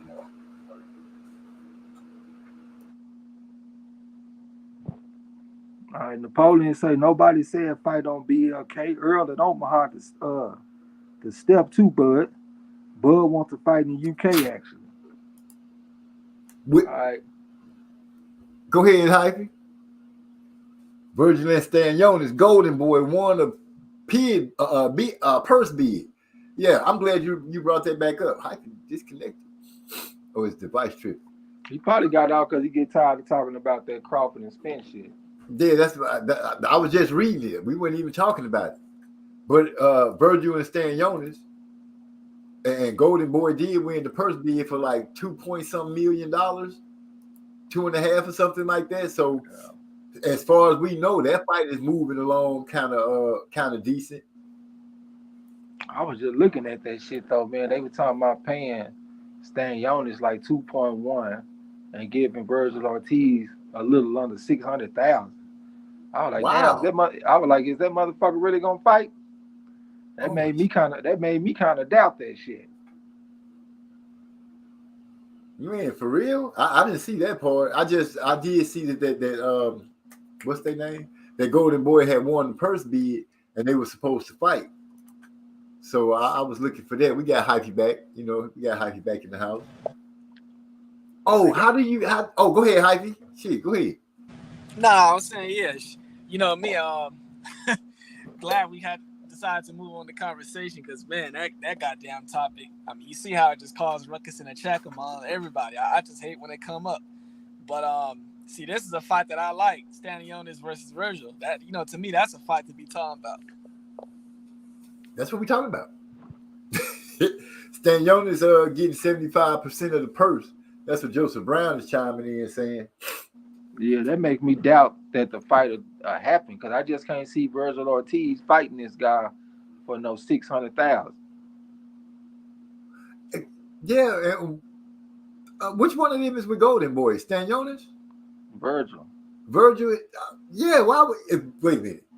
So your company that promotes you won the purse bid, and then the discrepancy of pay is like that? That's crazy.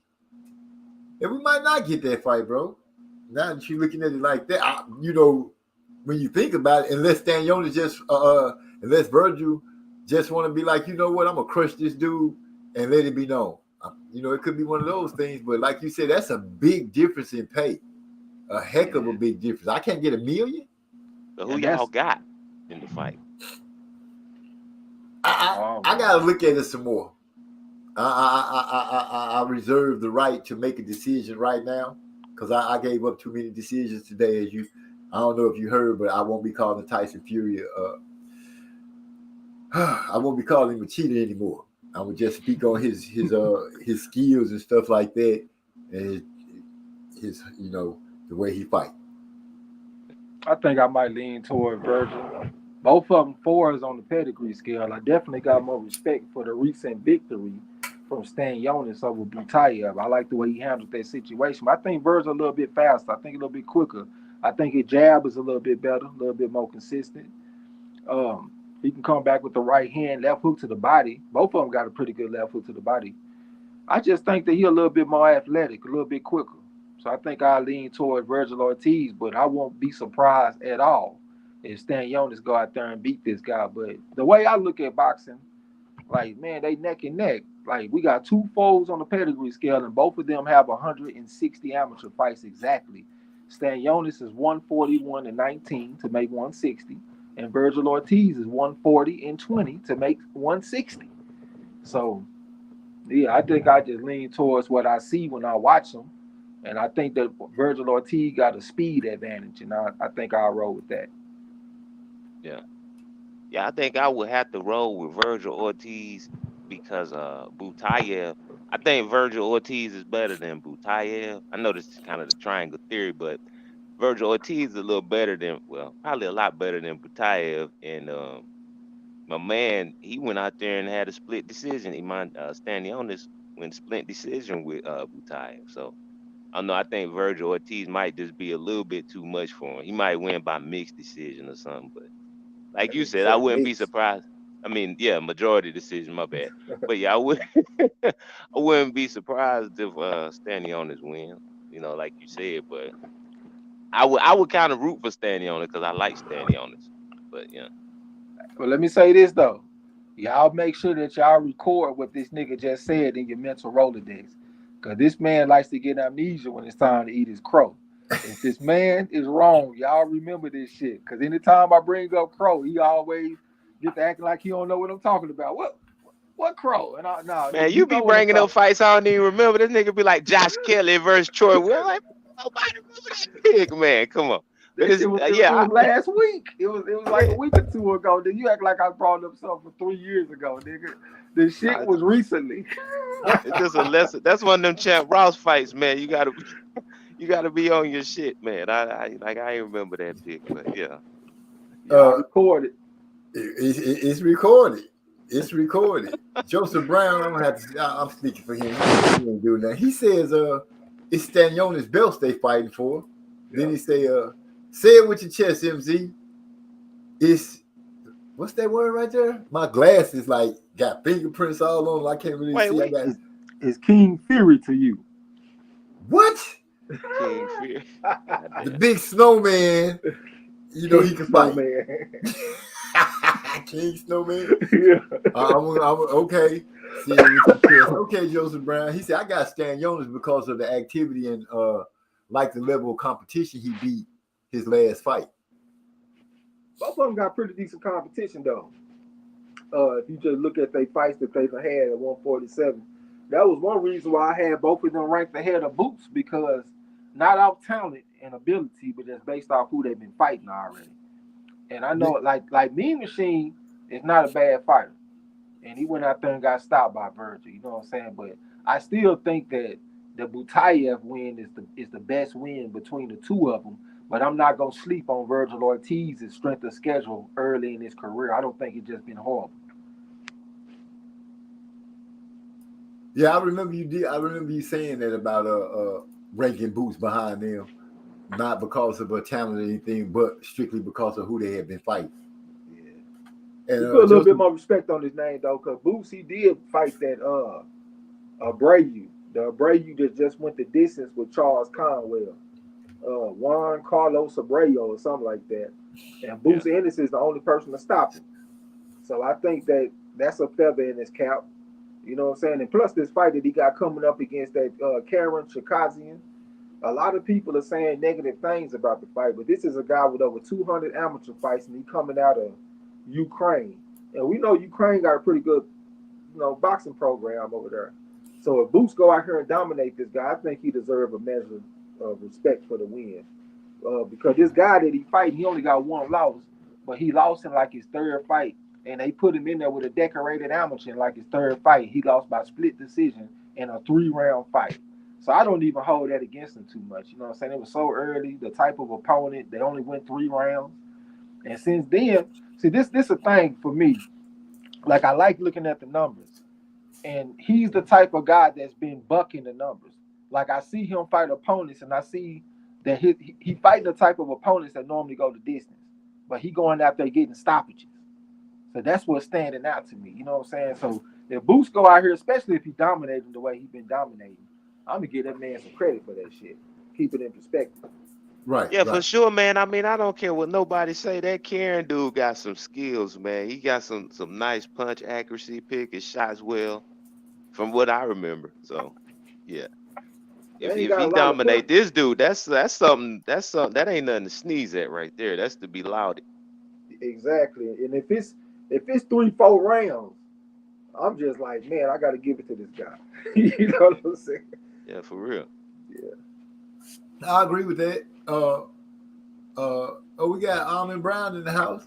She said, hey, fellas, Trey X, MZ, panelists, and chat, blessings. Blessings, sis. Glad to see you slide through. My baby, the Amazon angel in the building. What's up with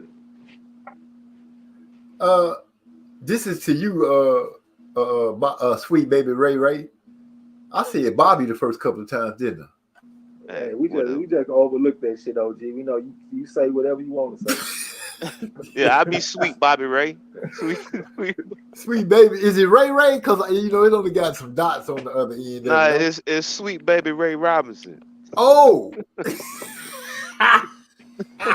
Oh man. Woo! Sweet baby Robinson. Ray Robinson. I just tore that all the way up. Destroyed it. Terrible. Joseph Brown saying this to you, sweet baby Ray Robinson. You can't be a boy and crow on the block. That's almost as bad offense as welching. Hey, it's all good, man. You know my memory bad when it comes to them unknown fights. That's why you got me to bring it back to your remembrance. I appreciate you, brother. Yeah. Joseph Brown says Stanionis wins. He's building a nice body of work for himself.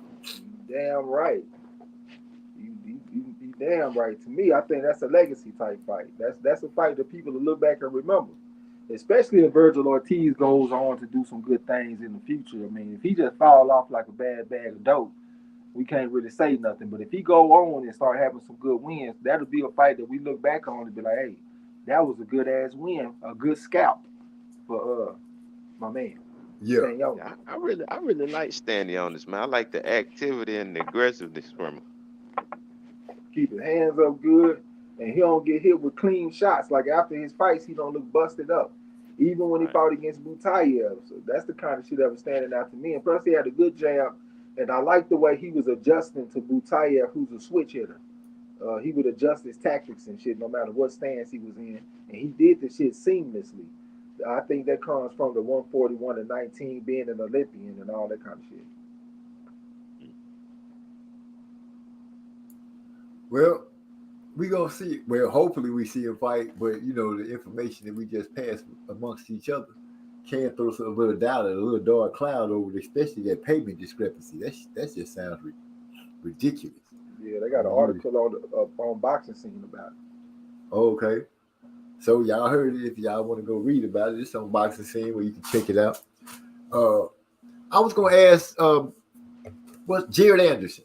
How'd you feel about the way he fought his fight?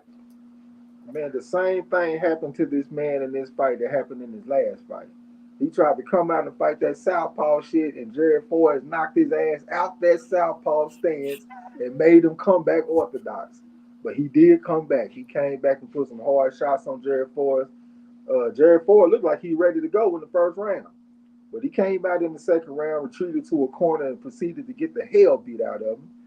But Jared Anderson needs to stay in the orthodox stance. Like, if you are A-level orthodox and you B-level southpaw, fuck that southpaw shit, man. Be an A-level fighter at all times. Just fight orthodox. You got to make this shit so complicated. Like, we talk about the effect that Mayweather left on the sport with the shit he did as far as low risk, high reward fights and all that kind of shit. Pay-per-view model, everything got to be on pay-per-view. Well, Terrence Crawford is leaving his mark on the sport too. Everybody needs a switch hit, thanks to this man. So That's called influence and impact. Shout out to my boy Bud. yeah, but it's not a favorable thing for the fighters though. Yeah, you're right. I think you just need to let Bud do his thing. I don't never criticize Crawford for switching. The man switched so much he is officially labeled a southpaw on BoxRec. I don't never bother that man about switching to southpaw. But that's not everything ain't for everybody though. You know what I'm saying? Like Crawford didn't do that to mimic somebody. He did it out of necessity. He broke his hand when he was a kid, but he wanted to stay in the gym. So that's when he started switching. He didn't just look at somebody and be like, man, you know what? That's cool. I want to do that too. Let me put that in my game. It wasn't like that. And that's what the other dudes are doing. They seeing a nigga in the outfit. They like, man, that outfit will look good on me. Let me get out there and try to do it. Like, man, fuck that. And I be feeling good when I see Jared Anderson get his ass knocked out that fucking southpaw stance. Get your ass back in the orthodox stance. Dre, you say they looking like fat niggas in skinny jeans, huh? For real, everything ain't for everybody. That's crazy. Joseph Brown agrees. He says facts. Master the natural stance you're in. Yeah, man, be A-level at something. Because I asked the question a long time ago. I said, which one would you rather be? Would you rather be an A-level orthodox and an F-level southpaw? Or would you rather be B-level orthodox and B-level southpaws? And most people said they would rather be B-levels on both sides. And I'm like, in my opinion, show me a B-level orthodox and a B-level southpaw, and I'm gonna show you a B-level fighter. I want to be A-level. It's something. If I'm only A-level orthodox and I'm F-level southpaw, I'm cool. Fuck that southpaw stand. I will be A-level and whoop your ass. I feel you. Hey, we could really do a whole show on this topic. This switching stance. Like me and Trey, we could do a whole damn show on this topic, man. Been talking about that shit for months. Yeah, it's getting ridiculous. The fighters that's doing it, none of them. I mean, they're not even mastering one stance, and now they switching two. And it's like, if you see these dudes, I really don't call them switch hitters because they not switching, purposely. Like I see Tyson Fury doing. They switching out of just bad habit without even recognizing that they doing it. Who? See that Jared Anderson shit. Oh, my bad. Go ahead. No, I just said who? Tyson Fury? No, I said, see, Fury is one. When he switch, it's intentional, and for him, it's for a reason. And he don't just, y'all know what I mean? Like, he don't just keep doing it. So it's like, to me, he does it the right way. But I'm saying most of these fighters that you see doing all this switching, they not doing it, to gain some type of advantage. They doing it out of bad habit. Right. So, but my thing though is like with the Jared Anderson, he was just fighting a southpaw. Jared Forrest is a southpaw, and if you know that you ain't as good of a southpaw as you are of an orthodox fighter, why would you go out there against a career southpaw and try to beat him at his own game? To me, that just seemed like some low vibrational, low IQ type shit. That don't make sense to me. Yeah, I feel you on that. And I think in Boot's situation, I don't know why he just switches so much, but he says, from what I'm understanding everybody else saying, that he does it kind of unconsciously. So I don't even know how you would label that, but that's part of his game. I think that's just if it's just in his DNA, it's just in his DNA. But the other guys that just do it to be doing it, yeah, I think that's going to be a bad mistake because this is the second time I heard you say that Jared Anderson got knocked out of the southpaw stance. It made his ass fight right. Made him fight right out there. I like his aggressiveness though, and he's surprisingly fast with his hands, and he got good power. His foot movement. I wish his defense was a little bit tighter, and he kind of curved his. I like his aggression, but I would like for him to tighten his defense up as he's using it. But overall, seeing him fight this last time, I kind of I kind of grown more liking to him because I wasn't really feeling him at first, but I'm starting to get a feel for him. Oh shit.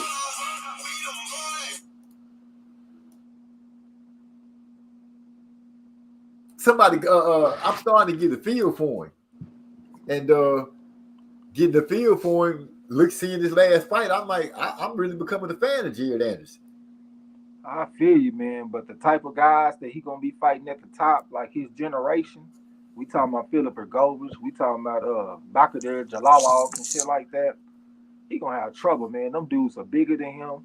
Jalalov is a fucking southpaw, so he better not go out there with that southpaw shit against him. He gonna get his ass knocked the fuck out.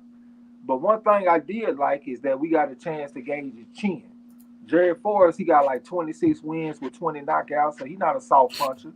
He landed like 2 flush left hands on Jared Anderson, and Jared Anderson did take the punches. He didn't get dropped or nothing like that. So we did get a chance to get a question answered about him. What type of chin does this guy have?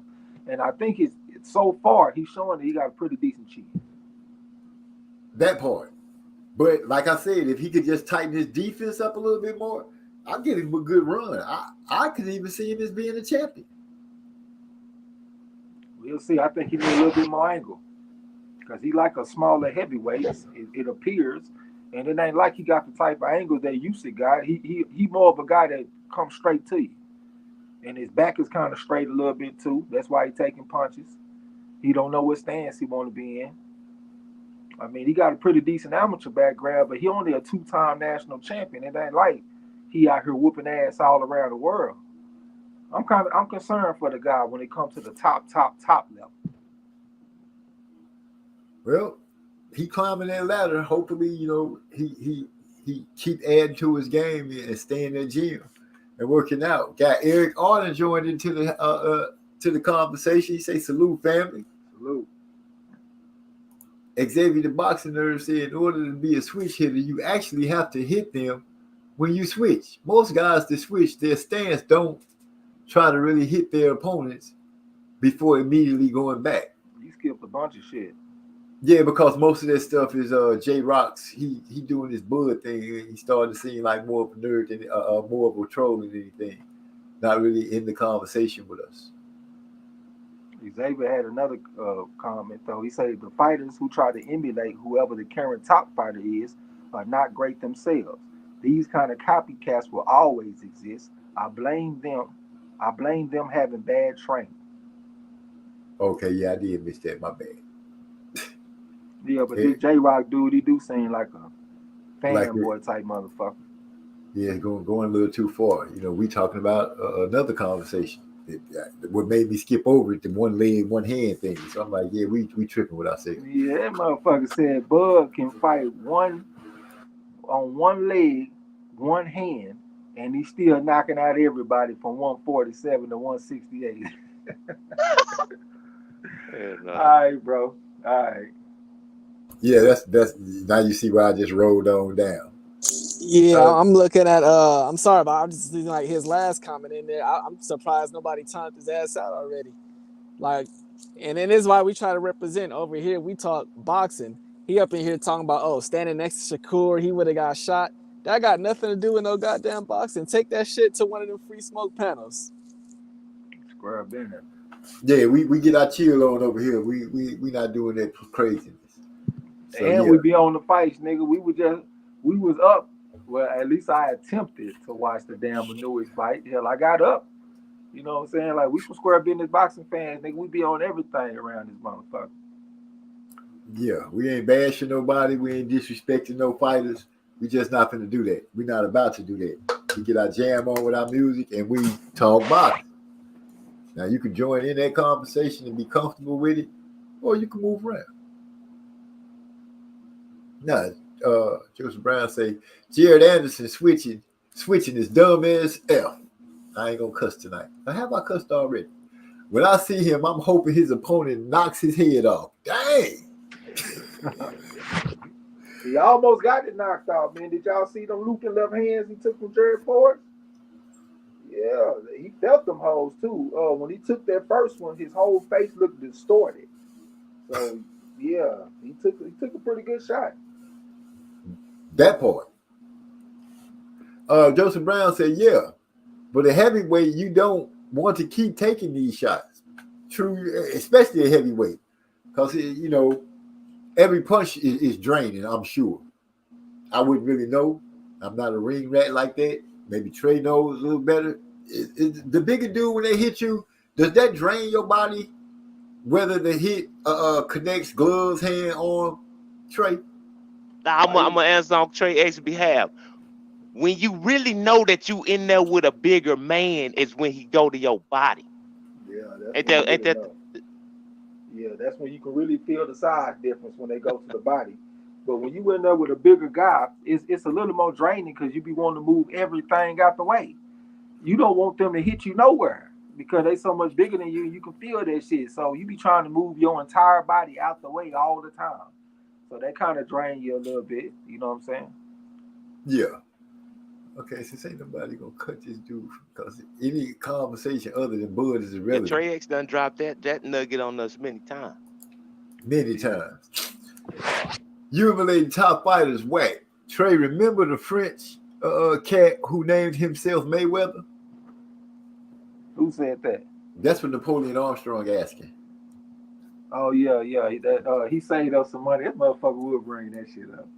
But he saved us some money because they said I had watched one of the French guys fight, and I think his name was Abdullah Mayweather, and they said he had over 100 amateur fights, and the opponent that he was fighting a guy that's he lived in Australia, but he was Mexican, and they said he had over 60 amateur fights. So I didn't put much thought into it. I took the guy with 100 amateur fights on the Chow Ross. I had everybody bet on the motherfucker.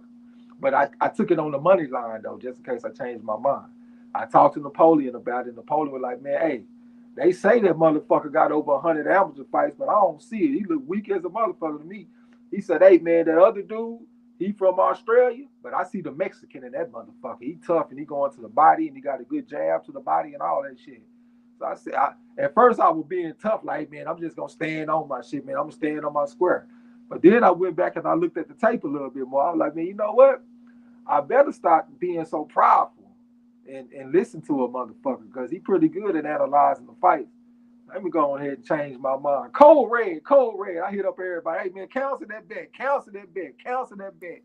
And that motherfucker ended up being right. Well, I sure appreciate you, Napoleon. We got Ernest Davis in the house. What's up, big bro? Salute to you. He say salute, family. OG in the building. What's up? I knew. Good to have you joining in. They say he just came from another show saying the same goofy shit. Pay him zero mind. Oh, that's Eric R talking about J-Rock. Oh my gosh, what is really happening around? That's his child too. That's the baby duck. The baby duckling calling him. You know what I'm saying? So we got to give him some time to talk to his baby. Yeah. Niggas like that, that's why I be saying let's keep the topics moving, because then that's when you make niggas really talk boxing. That's why Chose don't be going to L-Dub channel. Make them niggas talk boxing. Hey, Hyphy, you ain't answer who you got Ortiz versus Stanionis. Oh, yeah. So I look at every fight like if I had to bet my life on it, and I would take Ortiz. I feel that Stanionis is the more skilled fighter. I like his like defense and like his jab a little bit more. But I look at Virgil. I think Virgil is not only a bigger puncher, I think he's physically stronger. Stanionis, it looked like, he will gas out a little bit in them tough 12-round fights. I think Virgil probably got a better gas tank also. And then, at the end of the day, I got to take in consideration Golden Boy won a purse bid, so it's going to be, on a network. So I got to take them things in consideration. I wouldn't have to favor Virgil. But it's funny because I actually like Stanionis a little bit more as a fighter.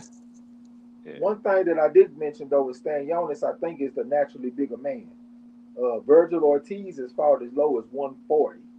And Stanionis, I don't think he fought at 140. I think he's been at 147 the whole time. So I think that would make him like a little bit naturally bigger than Ortiz. That might play a factor with the type of physical style that they'll bring to each other. Yeah, but Ortiz, he's just 24, so he probably just finished growing. you might be right about that. Yeah, because he moved up to 47 like 3 years ago. So yeah, he probably just finished growing. He about 21 when he moved up. Yeah. How old is Stan Jonas? About 26? About 28, I believe. Let me check. Yeah, 27, 28. Okay. Oh, Yeah. and I'm sorry. Go ahead. No, go ahead, bro. And then I was also looking at the Stanley Jonas interview from last month, and he said, as far as like training camps, he been in real training camp, like training for a fight since July, because he last fought April. So he said end of July he been really training.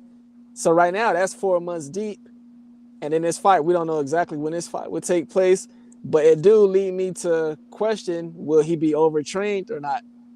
So I just got to take that in as a possibility. Well, I know How long? Virgil. I'm sorry. Go ahead. No, I was just gonna ask you, how long has it been since Stan Jonas fought Butayev? That was the same night of the Spence fight, so mid-April. Okay. Yeah, April. He 28, by the way. Stan Jonas. All right. Napoleon said he could see a split decision either way. I could see that too. It's a close fight. I think it'll be reflected in the odds if they do fight. I think it was kind of interesting. I saw Beterbiev versus Bivol early odds, and they had Bivol as the early favorite. They had him at minus 125, and they had Beterbiev at minus 115. I thought that was pretty interesting because I would have bet my bottom dollar that Beterbiev would be the favorite. Well, you know they doing that probably based off the Canelo win. Yeah, and plus he came back with a pretty solid win too after that. And the younger, like y'all were talking about last time, he's significantly younger than Beterbiev.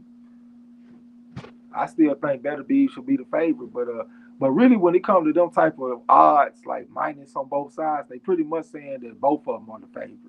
And we just kind of got a slight lean towards Bivol, but both of them could win the fight.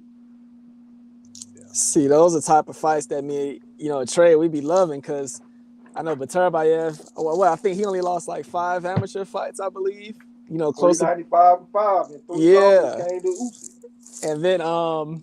And then what's his name? Bivol is close to 300 fights, and I think he only lost like 15 or so. I could be wrong, but these dudes, they didn't put in a lot of work, and I think that gets overlooked when it comes to Beterbiev, because we just look at his power.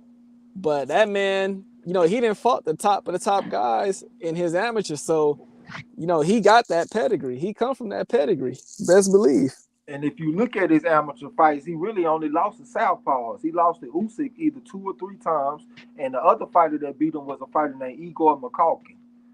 He one of them Russian fighters, southpaw guy, pretty good fighter. He got knocked out by Matthew Badalik, you know what I'm saying? But he a pretty decent fighter though. And those are the only 2 fighters that I found, because both of them beat him more than once in the amateurs, and he only got 5 losses. You know what I'm saying? So either 2 or 3 people beat him in the amateurs out of all them fights, and at least 2 of them were southpaws. So I think that'll give him a little bit more problems than just a conventional orthodox type of fighter. I'm gonna jump in the chat a little bit, man. Eric Carr say, follow that money. Yeah, Napoleon said, I'm glad Warrington got his ass whooped. I picked him on politics, but didn't mind eating crow. Oh, yeah, I had to take Luis Alberto Lopez. Because, hell, them Mexicans been going to the UK and giving them boys all kind of hell. And I'm looking at who they done beat in the pros. I thought Luis Alberto Lopez had some more impressive victories. Like, he went out there and beat that boy from Stockton, California, the Mexican guy. 12-time national champion. What's his name, y'all? The one that got Flores. He beat Gabriel Flores, and he had a couple of other wins. And I was like, man, hey, I got to ride with this dude, man. He had a pretty good motor in the fights that I was watching. But the only thing is, they were 10-round fights. This was his first time going 12 rounds. And you could tell once they got to the championship rounds, he slowed down significantly. But good job on him, though, man, going out there getting the victory. Okay, I'm back, fellas. My bad. My baby girl was calling because she's super excited. She didn't pass this exam that she was worried about, and she just had so much to tell me about it. So, I'm gonna share that with everybody. She passed her exam at college. She's doing great. Congratulations. Too. And I we hear them, appreciate that. we hear them ducklings, nigga. We already know who it is. Yeah, that's my babies right there.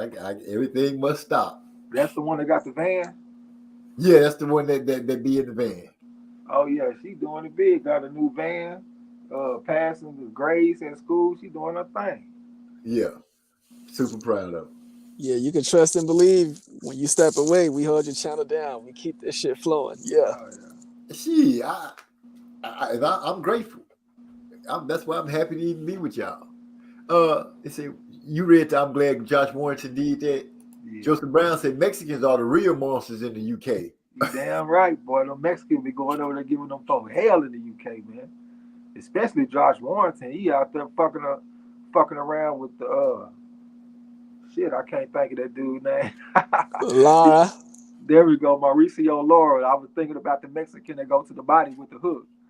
But him now, Luis Alberto Lopez, he needs to stay away from the Mexican, man.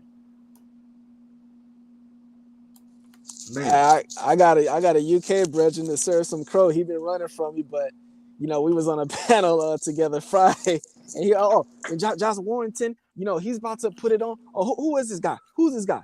I said, man, you must not know how Latin fighters come to the UK and put shit down. Yeah. And, you know, he didn't know who Alberto Lopez was, and I told him, to me, Alberto Lopez, he's more, you know, seasoned, well-rounded than Lara. And shit, you know, it definitely showed. Yeah, it was a late rally that Warrington came on with, but you know, Luis, he survived that. And even once again in that fight, Warrington, he was trying to do that dirty headbutt stuff. Oh man, he did that shit over and over. One thing that impressed me about Lopez in that fight though, is because like I was talking to one time about it, and he said he didn't know how he was gonna react to the crowd over there because you know how they are. And I felt like Lopez took the crowd out of the fight early on because he jumped on Warrington and was putting hands on him.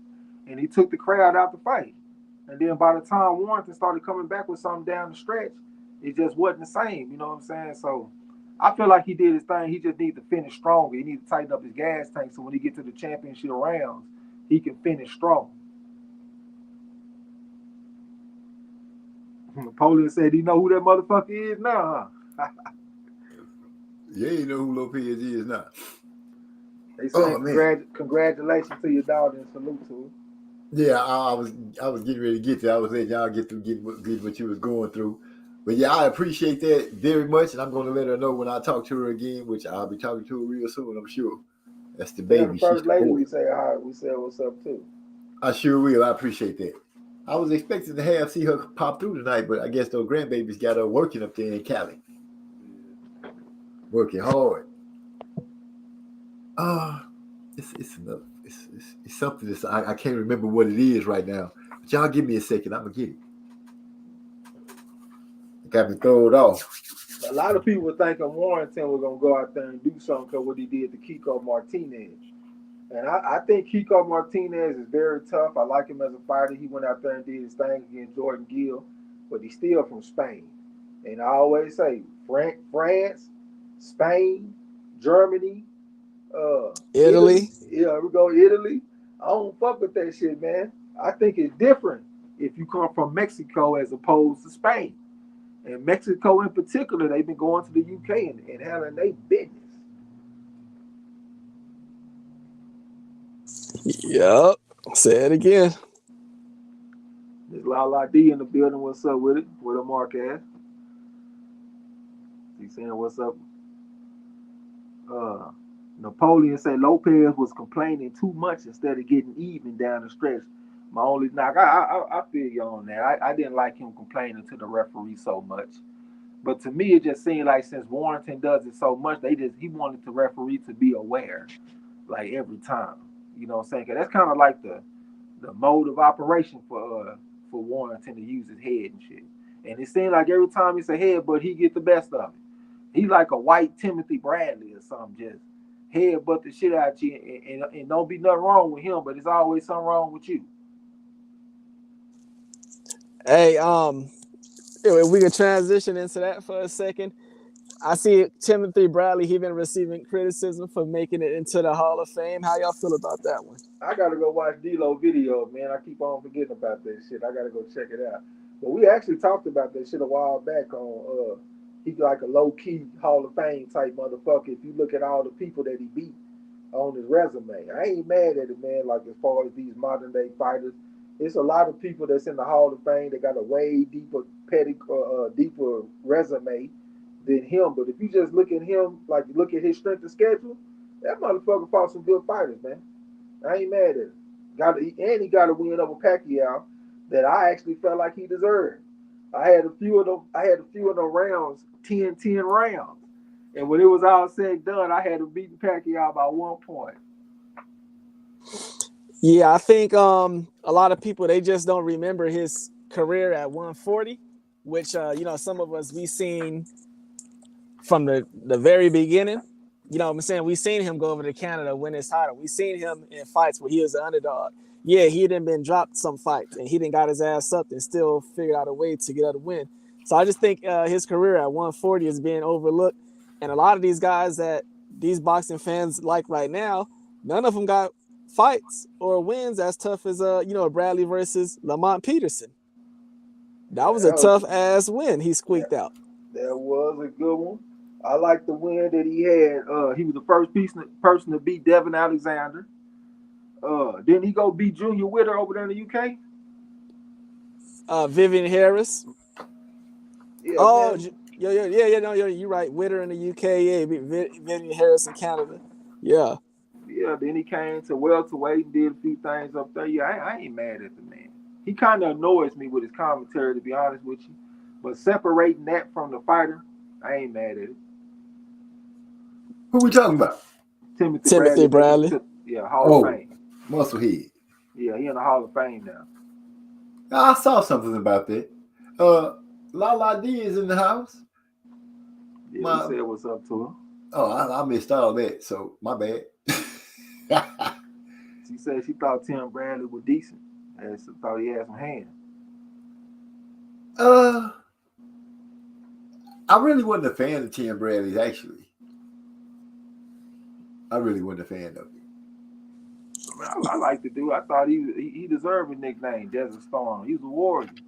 Hell, I never forget the end of that Provodnikov fight. That shit was crazy. When they kept getting knocked down? Yeah, he was the first person to stop Brandon Rios. He did a bunch of things, man. We sit up here long enough, man. We can come with a hell of a list that Tim Bradley did. Yeah, I was at that Provodnikov fight, and that was just another one where he really showed that he had a heart. I mean, you find a big ass puncher. So that was another good one. But I just think, some people, they just don't understand his career. He got wins over Kendall Holt, Nate Campbell. You know what I mean? So he didn't put it down. And I just feel like that resume compared to other guys that people be questioning or saying should be Hall of Fame, that resume is way deeper. You just had to been around at that time to know who was a factor back then. I know Joel Casamayor, he was definitely well past his prime, but I like his win over Marquez, how he beat Marquez. Look at how he beat Marquez compared to all the struggles Pacquiao had with him. So for me, I understand why people feel like, they might not be a super fan of Bradley. It wasn't like, he wasn't no puncher. He didn't get knockouts, but his best attribute was the thing that I like most about a fighter. One, you're not going to beat him as far as preparations in the gym. You're not going to outwork him. And his best attribute in that ring is just finding a way to squeeze out a victory.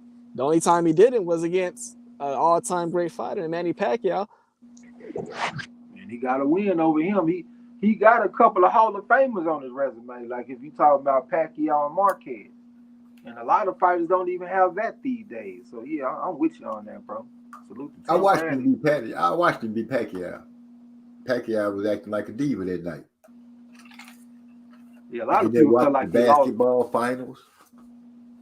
Yeah, a lot of people thought he lost to Pacquiao, but I thought he squeezed, edged it out by 1 point. Now, I felt like he beat him that first time. For sure, I feel like he beat him the first time. I thought he was too athletic for Marquez. I had one of my partners like, man, what should I bet on this Marquez fight? I said, hey, take Timothy Bradley. I think he's a little bit too athletic for Marquez. And he went out there and got the victory and made me look like I know something about boxing. Not a little bit of something about boxing, but a lot of bit of something about boxing.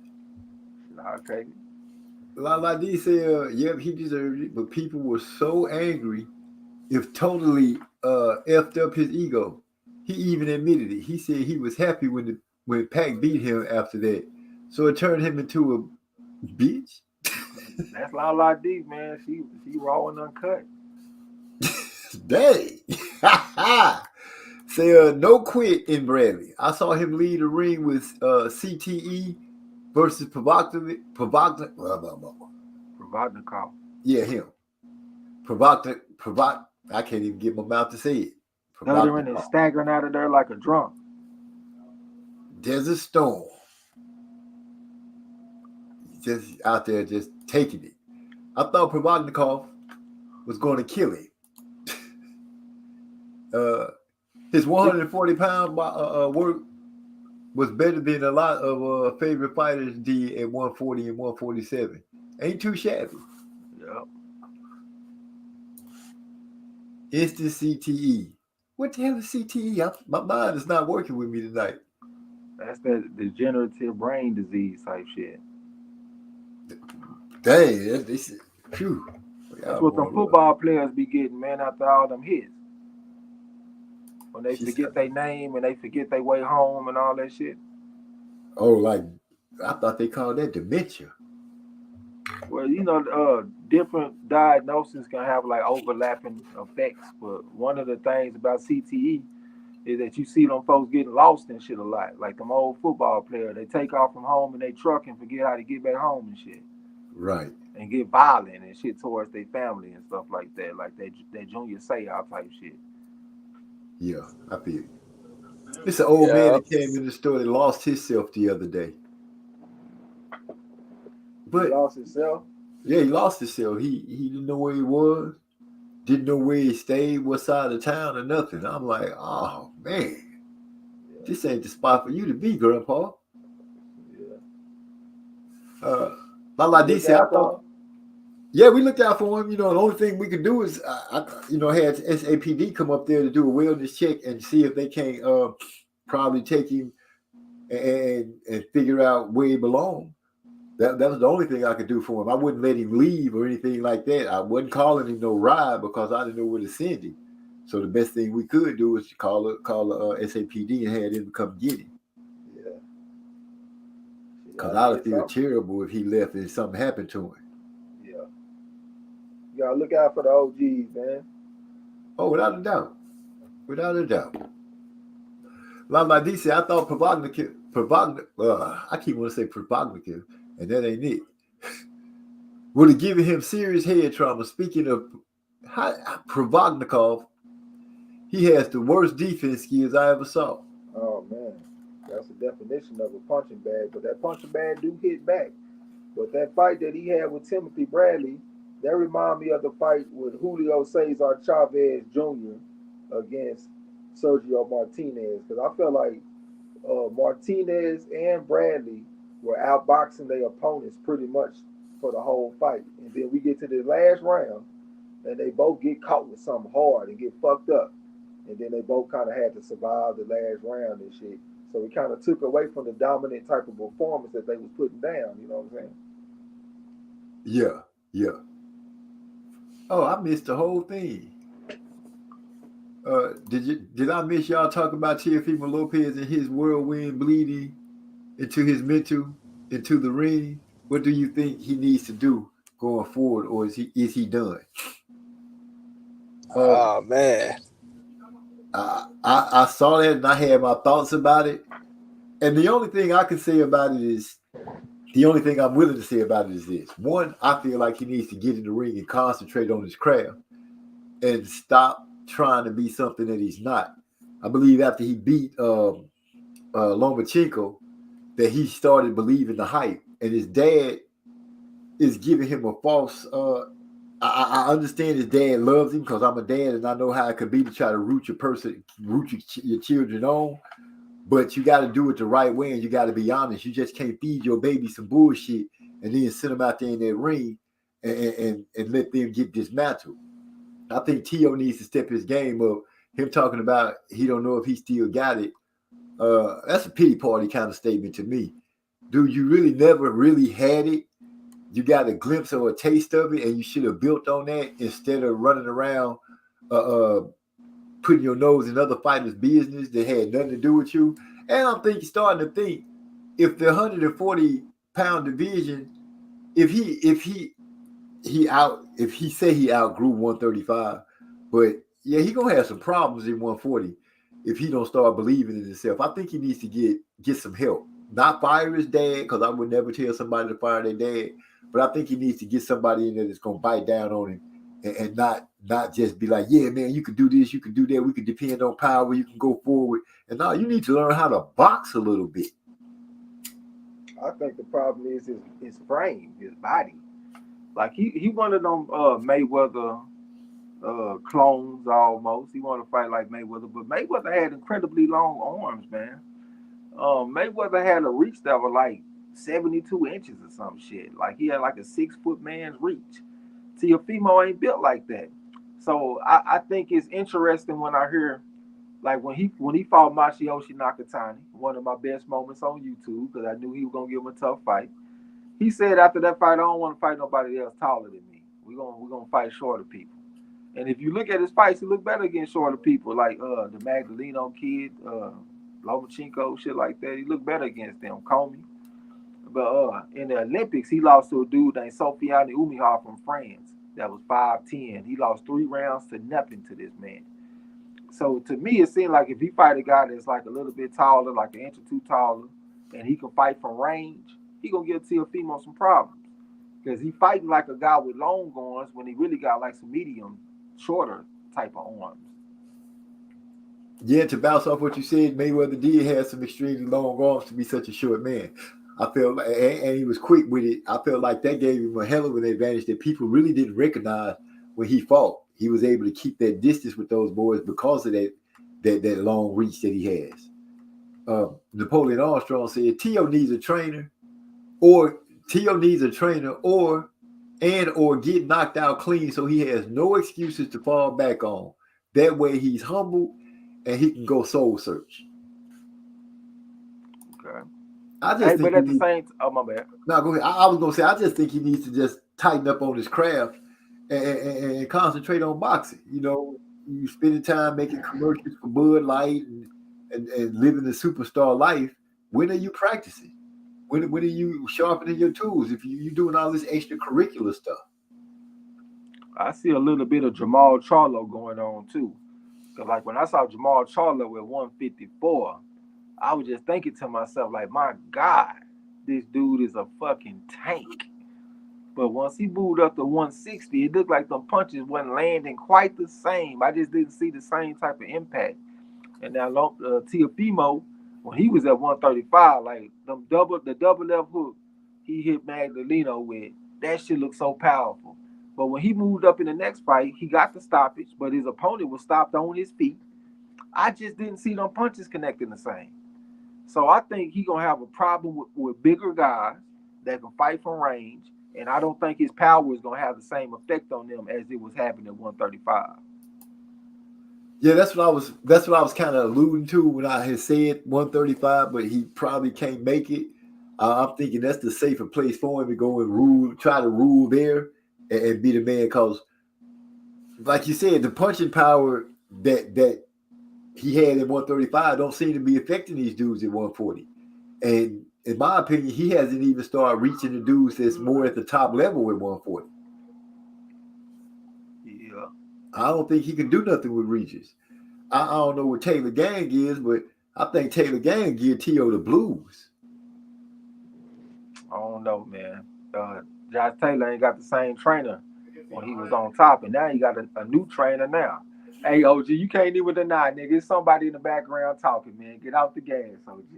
That one, yeah, you right on that one. But the lion thing, y'all, that or whatever that was, I don't know what that was. I'm going to fix that real quick. I'm going to jump in the chat, man, while you do that there. Appreciate it.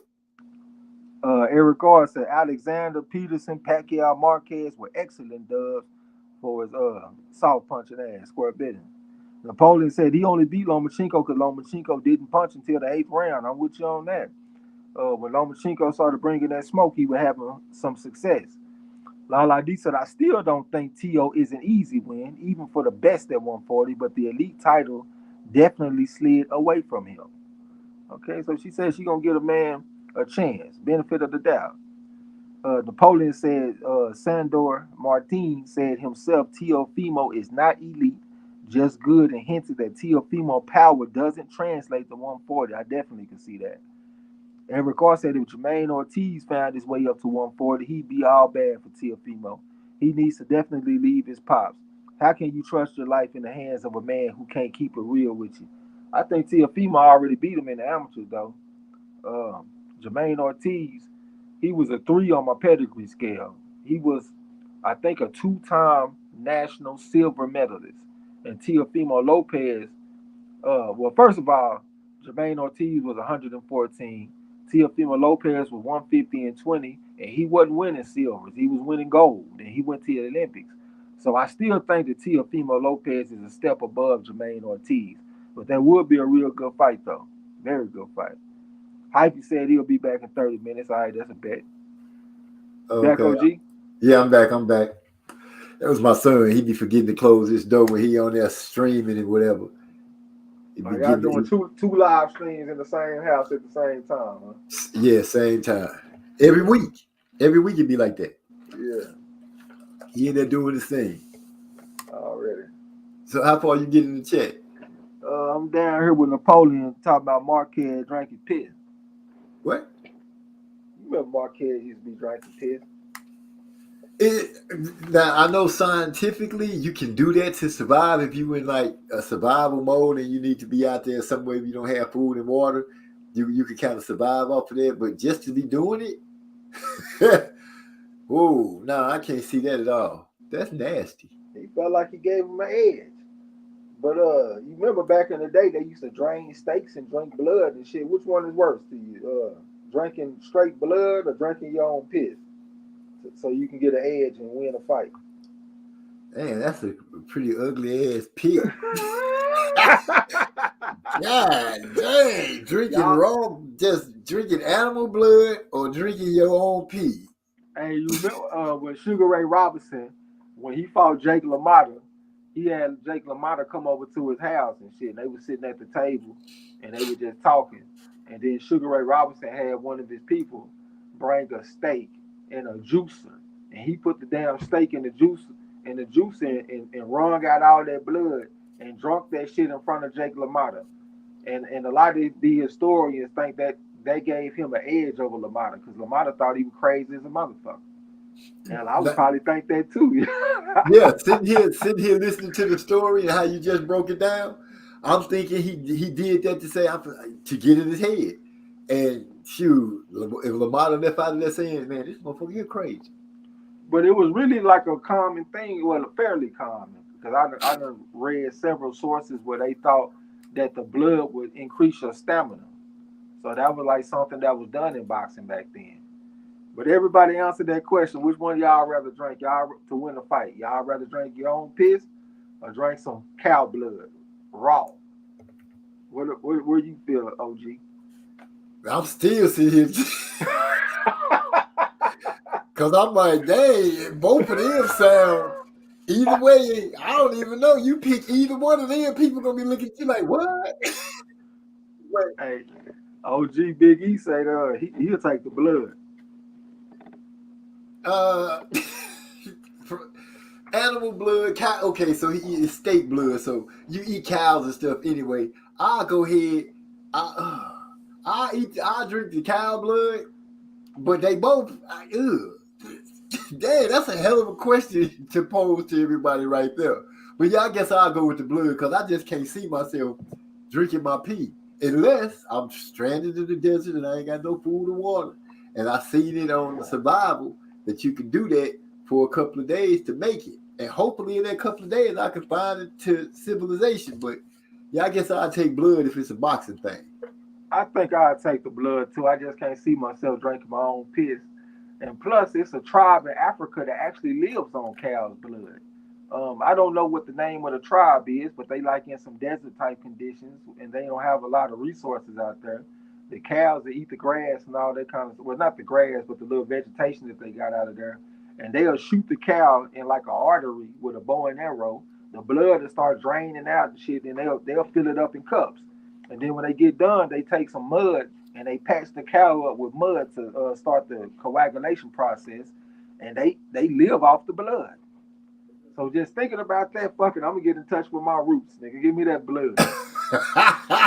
You going back to Africa with it, huh? Napoleon know what I'm talking about. He said the Maasai tribe. He said they mix it with milk. Absolutely, I saw him mix it with the milk. Yep. Dang. Well, I learned something on that one.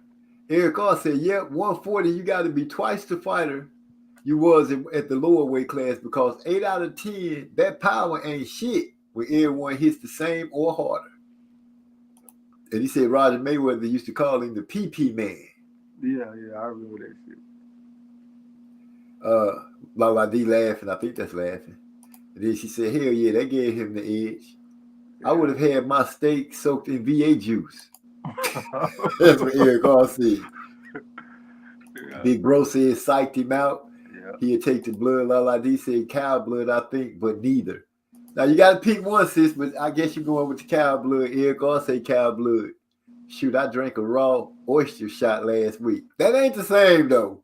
That ain't the same. I just hit the old oyster once or twice, but it's just the fact of looking at the glass or the cup, looking off in there and seeing what it is you're about to drink. And then you got to get over the smell of your pee. I'm going blood all the way.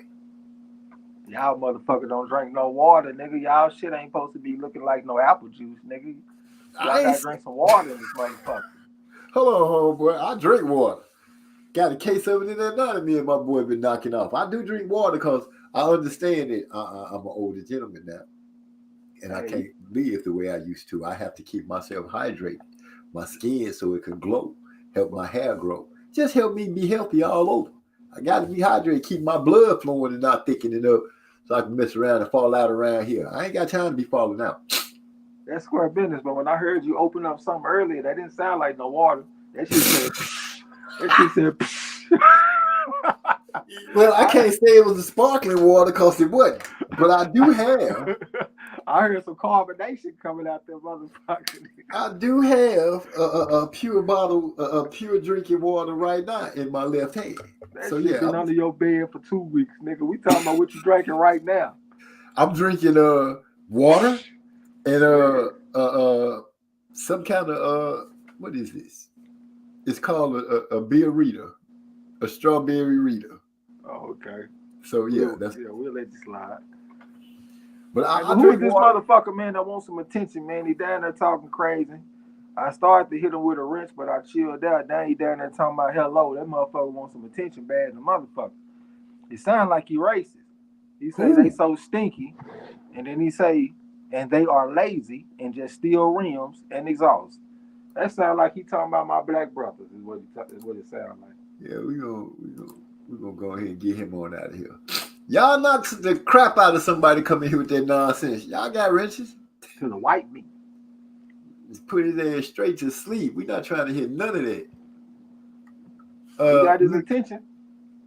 Yeah, he got his attention, all right. Got him right up out of here. Yeah. Got time for that nonsense. Eric R. Raw oysters are good, especially from Prince Edward's Island. But I only eat oysters like once every few years. This is from Lala D with her princess etiquette right now. Every few years, huh? Oh, that's a woman of culture, man. She done some traveling and seen some things and tried some different foods and all kind of shit. Coming here letting us know. Hey, y'all need to try this. I haven't tried Prince Edward's Island oysters, but I done had some oysters once in a while. Even had a mussel or two. It's not something I would quickly sit down at the table to enjoy, but it's all right. I ain't never had oyster. I mean, I can't say that it's something to brag about, and I can't say that it's something that I would, like I said, I'm not going to walk into the restaurant saying, you know what, I think I have a order of oysters. Now, my wife, on the other hand, she'll go in there and do that. I'm really not a big seafood person, but when I went to Alabama, I tried the seafood boil for the first time. We went to a place named Pier 88. And that shit was good as a motherfucker. Nigga, I'm up in there cracking open them crabs and eating all that shit. That shit was good, man. I really enjoyed that. Seafood is enjoyable, especially if the people that prepare it correctly. I sit down and mess over some shrimp. I love fish, all kind of fish. I'm not too heavy on catfish. Anything with a lot of bones, I'm not too thrilled about because I'm so into trying to get it ate. I mess around, swallow a bone, and the last thing I want to be is in front of everybody choking while they're trying to stuff bread down my throat. One thing that I want to try is red snapper. I heard different people. I think Lala D was talking about red snapper. I want to try some of that. Motherfuckers eat steak that though go figure. What? Nah, you say where you at? Let me see. I'm down here with Lala D say raw oysters are good, right up under that Napoleon Armstrong. He said motherfuckers eat that stank twat though. Go figure. So y'all niggas out there eating that stank ass pussy, but then don't want to drink no blood. And think you too good to drink piss, but you out there eating stank pussy is what he's saying.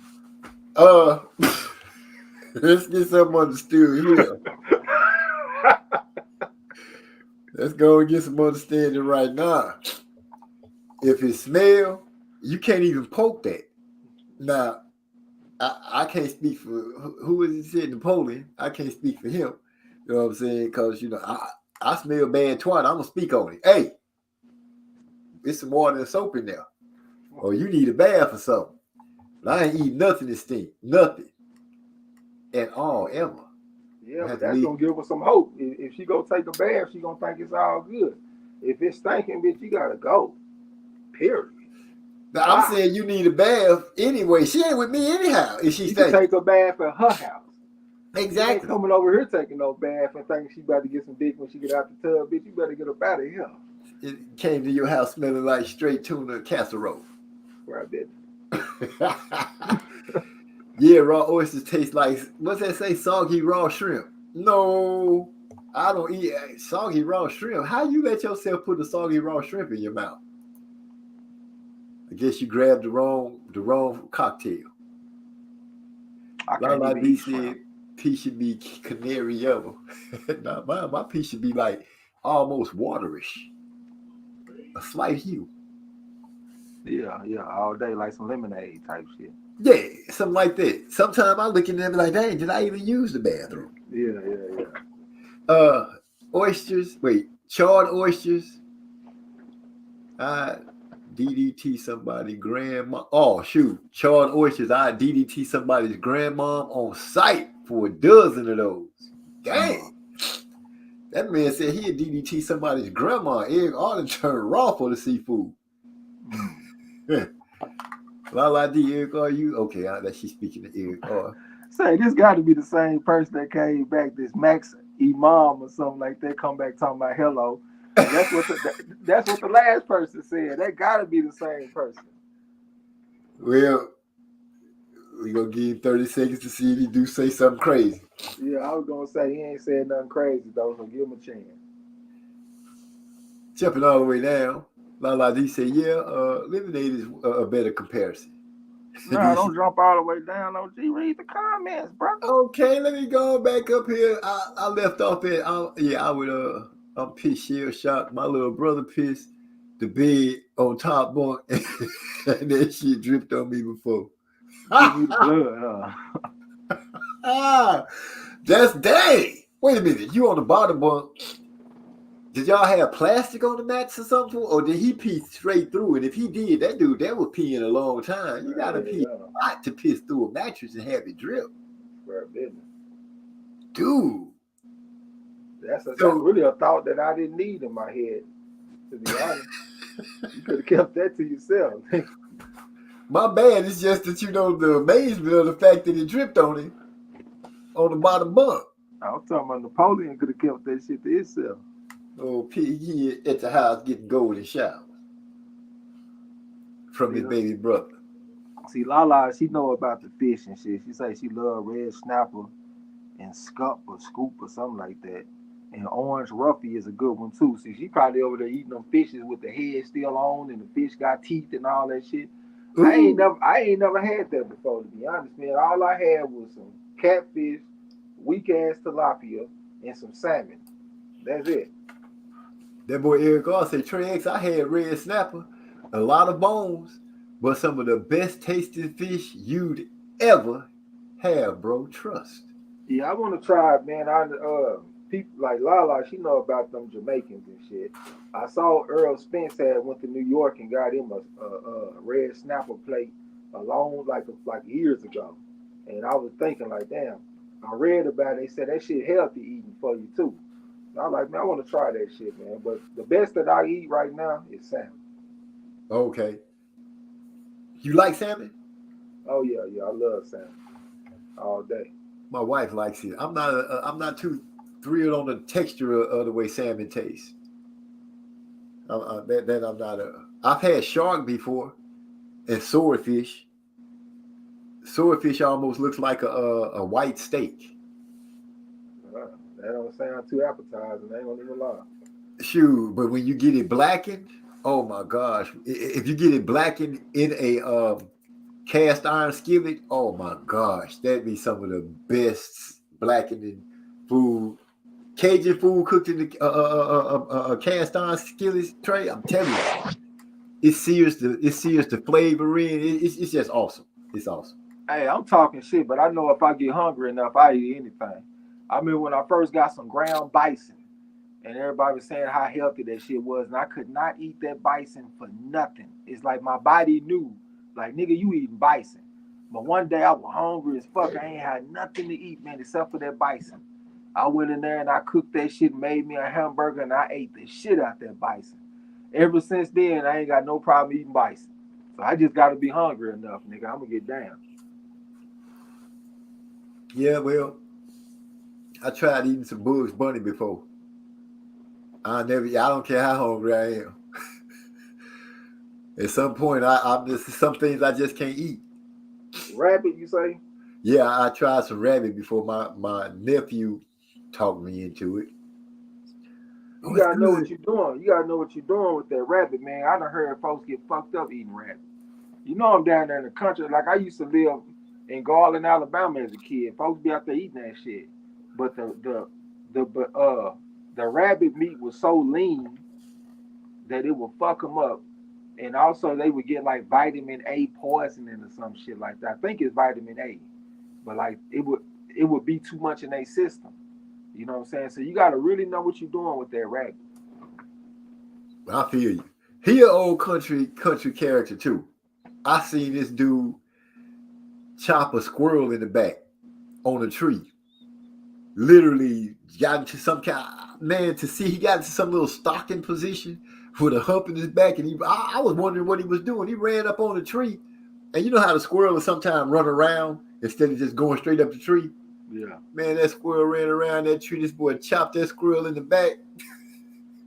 Yeah.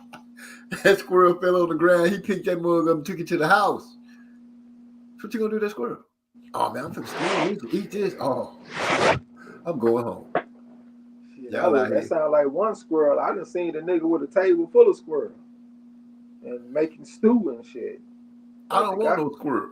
The dude that used to cut my hair used to eat like that, man. He eat squirrel, he eat snake, and I'm talking about like roadkill. Like if somebody run over something, he go out there and get that shit out the street and go cook that shit. Stop it.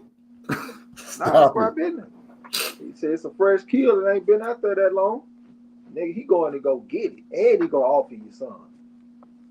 That motherfucker ate snake so much he actually looked like a snake. That's terrible. That's terrible. All in Alabama. That's the hometown of Ernie Shavers. That's probably why he was so strong down there eating all that crazy stuff. Yeah. Lala D say, shut up, Max. Big Bro say red snapper. Sockeye salmon. What it look like? That's Lala D busting out the dishes on us. I'm gonna have to write some of these down to see what they're talking about. See, I got some big bluegill brim in the freezer. In the freezer now, 11 inches long and 6 inches wide. I took pictures of them next to a tape measure. Napoleon Armstrong. Big Bro say true. I don't know what he's saying true on. Napoleon said, I cook rabbit, what is that, fricassee? Yeah. Tastes like chicken. Pops cook squirrel in gravy. We country as hell. Yeah. Big bro say possum. Yeah. Ooh. I heard Man. people eating possum too, yo. The only person I've ever heard eat possum is the Beverly Hillbillies. Yeah. That's the only place I heard somebody actually say they was eating some possum. Man, I done heard of people eating a little bit of everything. Like, have you ever heard of somebody eating black bear? No, I haven't. Yeah, I done heard people eating black bear, cougar, mountain lion. I think that's the same thing as a cougar. That's kind of like a big thing right now that people start to eat. And they say that the shit tastes like a mixture between chicken and pork. But they say that the shit supposed to be good as hell and real good eating. Mountain lion. Hey, a mountain lion? Yeah. Wait, I just sit down and think about who was the first person to sit down and just look at this and say, you know what? I'm gonna eat that. A nigga that was hungry. I'm telling you, you hungry enough, you'll eat anything. Shit, you go to bullshit, you'll eat anything, you hungry enough, nigga. I reckon. Lala D say, speaking of rabbit, who remembers Mayweather's press conference when the Mexican journalist was asking him something about catching rabbits and Mayweather clowned him? I don't remember that. That ring a bell for anybody in the chat? Not for me. They say, Eric R say, hit the squirrel with the Detroit Ridge hand, Charlie Murphy. Yeah. And then she said, Napoleon Armstrong, God damn, you country. Yeah, motherfucking country. That man said a squirrel. bunch of frogs too. You ain't never seen nobody cooking eat no frogs. Now, I've seen frog legs. You know, I've tried a frog leg. Not a fan. Not a fan. In a restaurant though, huh? Yeah, in a restaurant. I'm talking about a nigga with a basket full of frogs. And he fry them up and shit. That's what I'm talking about, nigga. That's why when I say when y'all drop a frog, come up, I be like, man, hey man, appreciate that mess of frogs. Because I used to always hear them say that shit. I mean, I got a whole mess of frogs in there. Wow. And that means they about to eat them motherfuckers. I think Big ass frogs. The strangest thing I seen cooked is my sister had a boyfriend and they came home with a turtle. I thought the turtle was a pet. I'm thinking, you know, we got a turtle. Shit, like we finna eat this. No, we ain't. Man, I watched them cook a turtle, man. And that was the day I called my mom and was like, Mama, can you come get me? They eating turtles over here. I am not a turtle kind of guy. At all. I ain't never had no turtle. I done heard of turtle soup, but I ain't never had none. Yeah, they cooked this turtle, man. And I feel bad for him because they was fucking with him. They did something to put his tail in the water so his head is stretched out so they can cut his head off. I'll tell you one thing though. I would rather eat all this shit we talking about over a pig any day. Yeah, pigs eat everything, anything. It don't matter. They make me feel fucked up whenever I eat them, and I damn sure ain't trying to eat no chitlins and hog maws and all that shit. Give me some rabbit or some frog or whatever, some squirrel, nigga. Yeah, my family come from that deep south. I done had a chitlin. Y'all ain't from the deep south, nigga. You from Indiana. How the hell you I say my family, my auntie, you know, my mom even had to come from somewhere. Okay, I thought y'all, yeah. I'm born and raised Gary, Indiana, but my mom then was, you know, they came from the south, you know, the bad south. Yeah. They escaped. So where my great grandma escaped, my mom them, you know, they know about the south. They know about chitlins and all that. So I've had a chitlin, I've had a hog maw, you know. Yeah. Without that. Well, when you growing up and that's what you get on your plate, you know, you got a choice, like you said. you gonna eat or you gonna starve.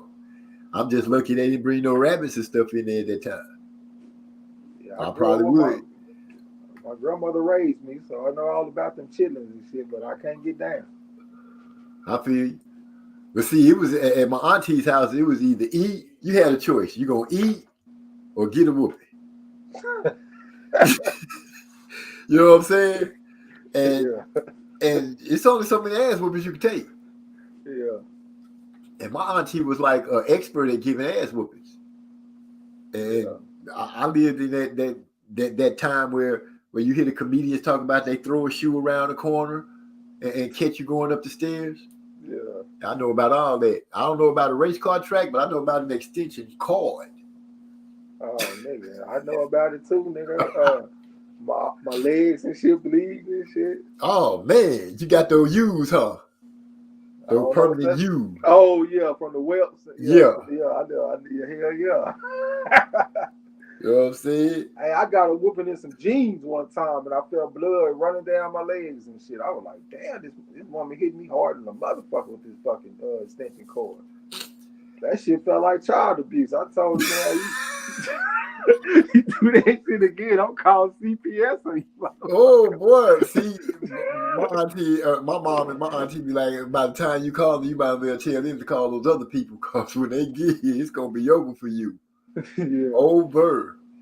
I'm gonna tell you the scariest thing to hear before getting the whooping. Before I jump back on the chat, is when you hit in and say, "Go in there and get ready. I'm finna give you a whooping," and then they come in the room and say something like, "My clothes ain't did nothing. My clothes didn't have nothing to do with this."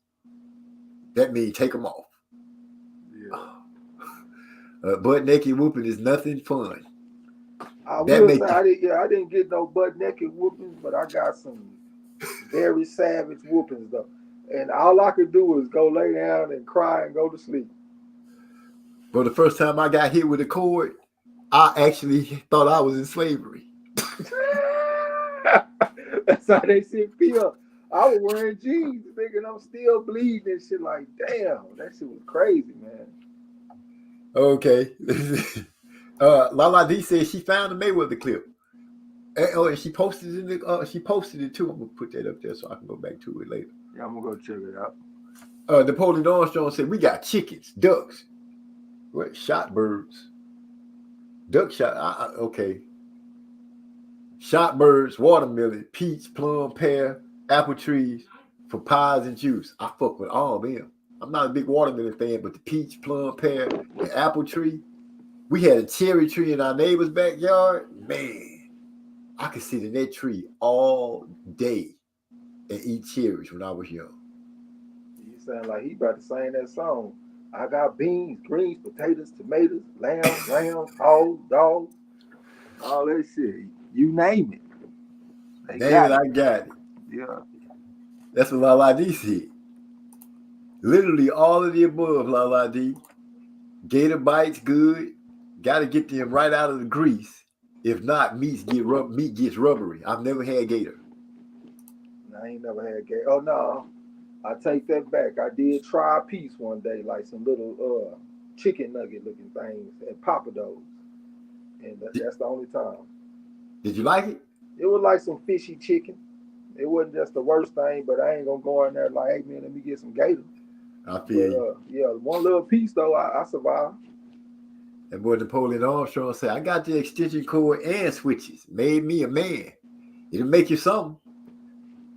I used to hate going to go get my own switch, man. Oh. And if you come back with a twig? I do that all the time because it was two trees.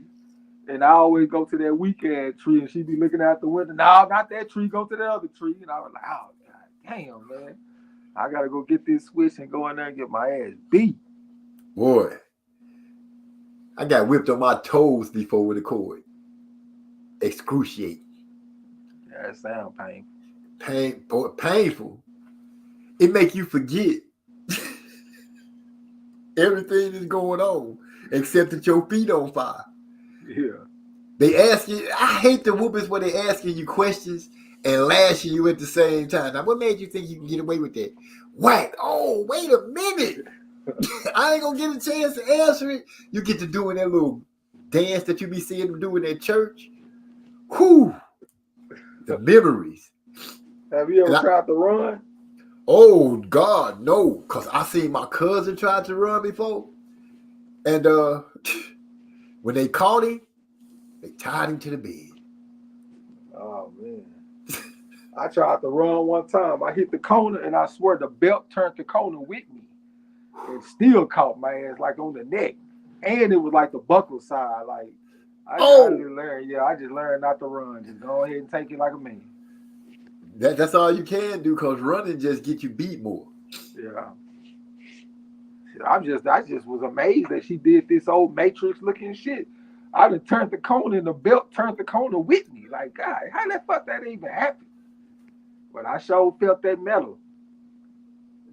Dude, it's one memory of a whooping that I don't know why I got the whooping, but I'm in the shower and my mom just busted in the bathroom and snatched the shower curtain open and just started whacking me. Yeah. I got like 10 lashes like instantly.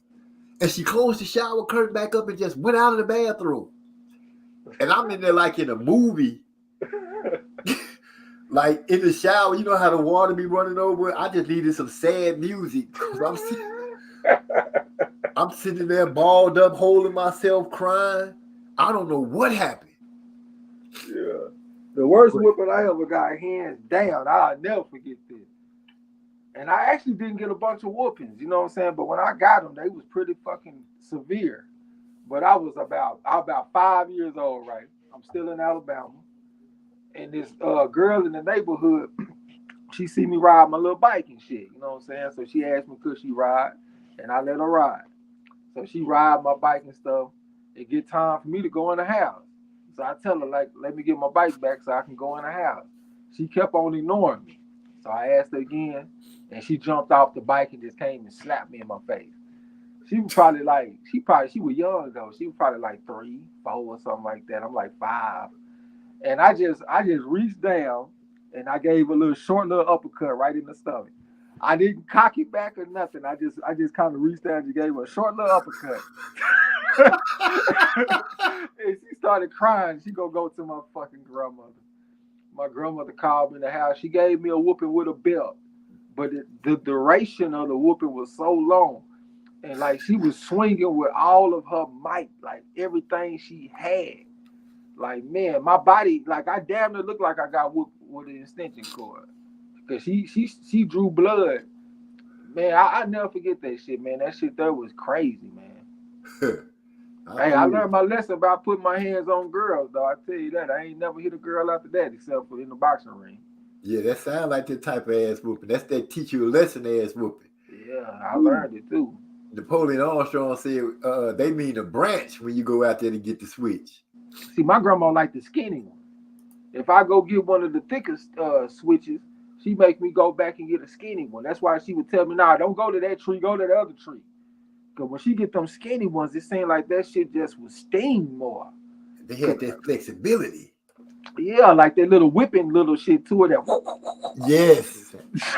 Yes, I know the sound you're talking about. When it's cutting through the air. That cord. Ooh, that Napoleon Armstrong said toes. Yeah, that was child abuse.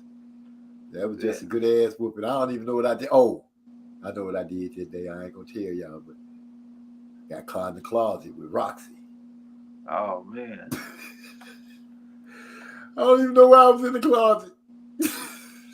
Yeah. But she made me pay for it. Eric also said, my mom has the skill. She could make all the switches hurt damn near the same. Yeah, that's a skill there.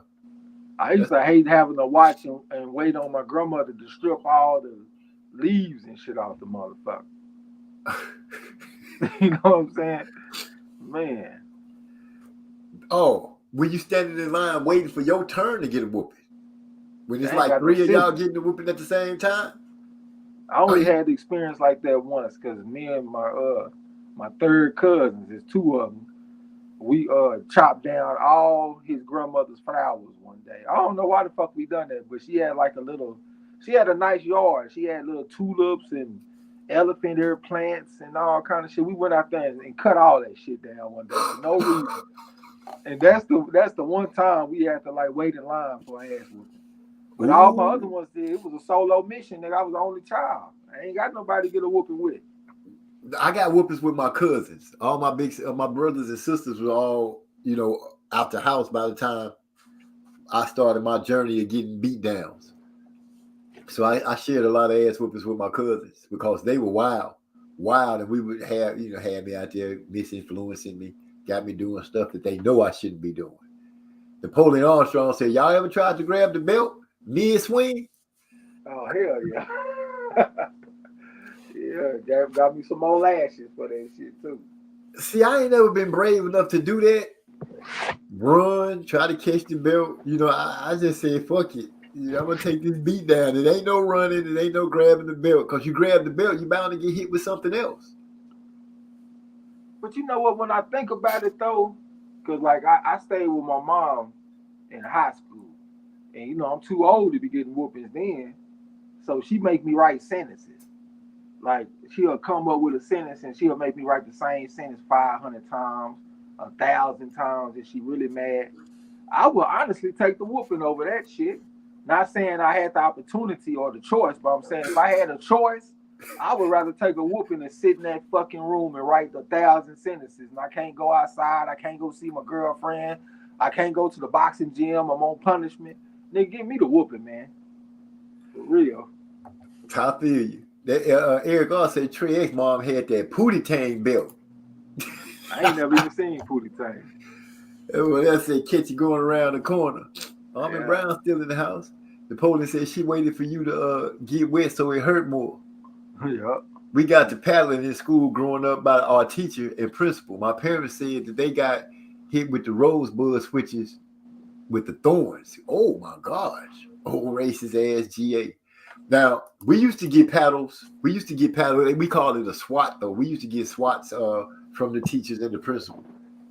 You know what I'm saying? That was back in the day when discipline was accepted. Yeah, we got yeah, we get SWAT too. I had an assistant principal named Miss Cornelius. They gave me a whooping at school one day with a board that had holes in it. Motherfucker. Hey, when I seen that board, I knew it was gonna hurt. I started taking off my undershirt and stuff, and I put it in the back of my pants and shit. And I walked in, it looked like I got a BBL or some shit.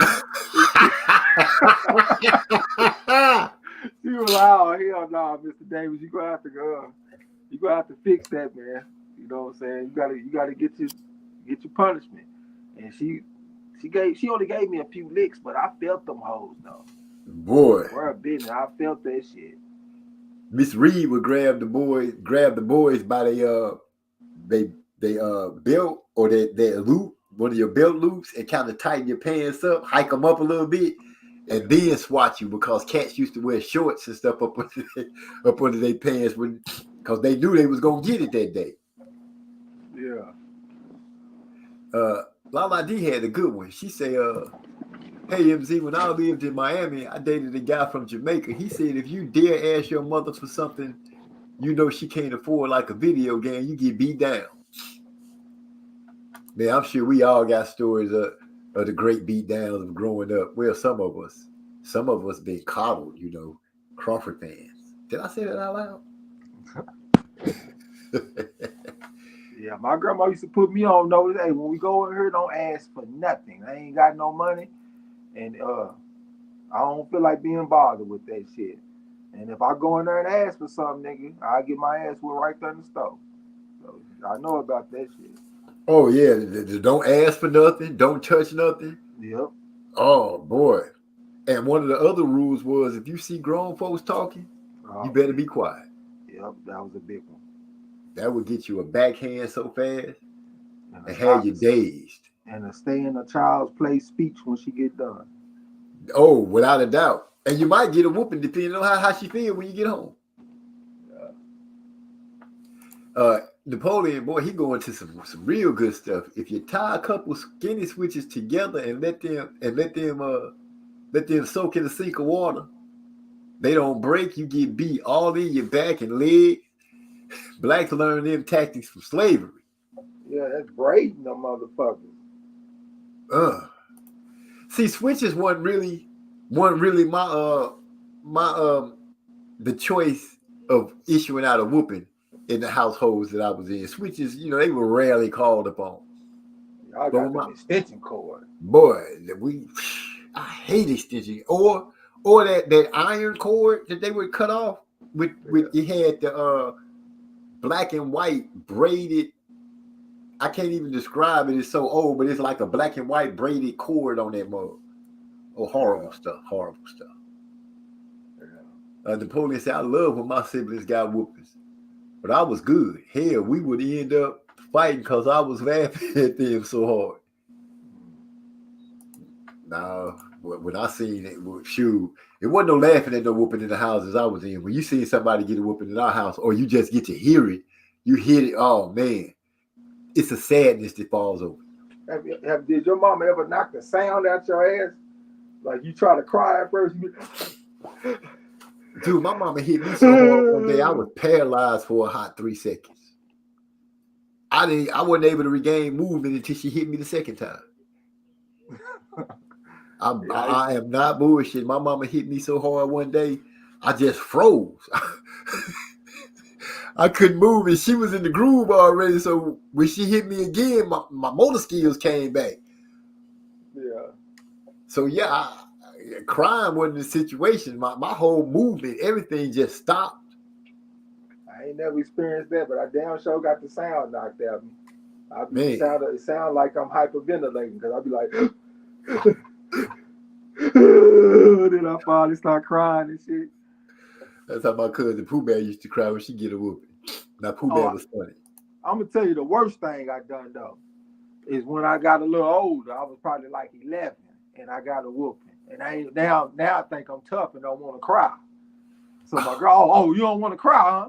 Oh man, she broke out that extension cord on my motherfucking ass because I wasn't crying from the belt, and she reintroduced me to that extension cord, nigga. And did you cry? Yeah, I think I had to cry.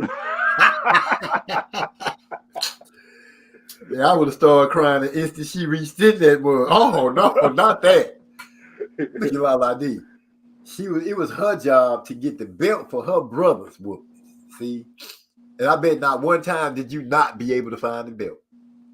And she probably didn't even get no damn whooping with her delicate ass. No, I seen somewhere where Lala D said that she done tasted the stitching cord. She got to use on her legs and everything to prove it. Oh, I ain't know that. Yeah, right there, the worst. She said the worst I got was the extension cord, and you get those extension cord shapes on your legs. Yeah, okay. Yeah, she part of the extension cord team.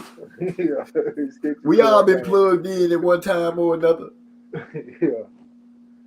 Man. Game. Extension cord game. No, that's crazy. I love my sister. Hey, but we ain't out in society bothering nobody. We ain't locked up or none of that shit, nigga. I would say that the extension cord work. Hey, exactly. I can't see. But we got some people that took the extension cord and they just went out there and lost their minds. But for the most part, most of the people that I know that really got their ass whooped, they live in pretty decent lives and they haven't been in a lot of trouble in society. You know, I damn sure ain't been in a lot of trouble. All I got is one weed case in my 38 years on this planet. So appreciate the extension cord. Yeah, I can honestly say I've never had a drug case against me. I did get to jail. I've been to jail before, but not for drugs. Okay. You smoke plenty of it, nigga. You just got lucky. Yeah, that part. I've been blessed. Now I can't say that my niece and I had went to go pick up some bud one day, and she was kind of sweet on the bud dude. So they in the house talking a long time, and I'm sitting in my van, and at this time, I was drinking the old 40-year-old E. I fired up a blunt, and the damn security guard walks up on the van, pulls his gun out, and called the police.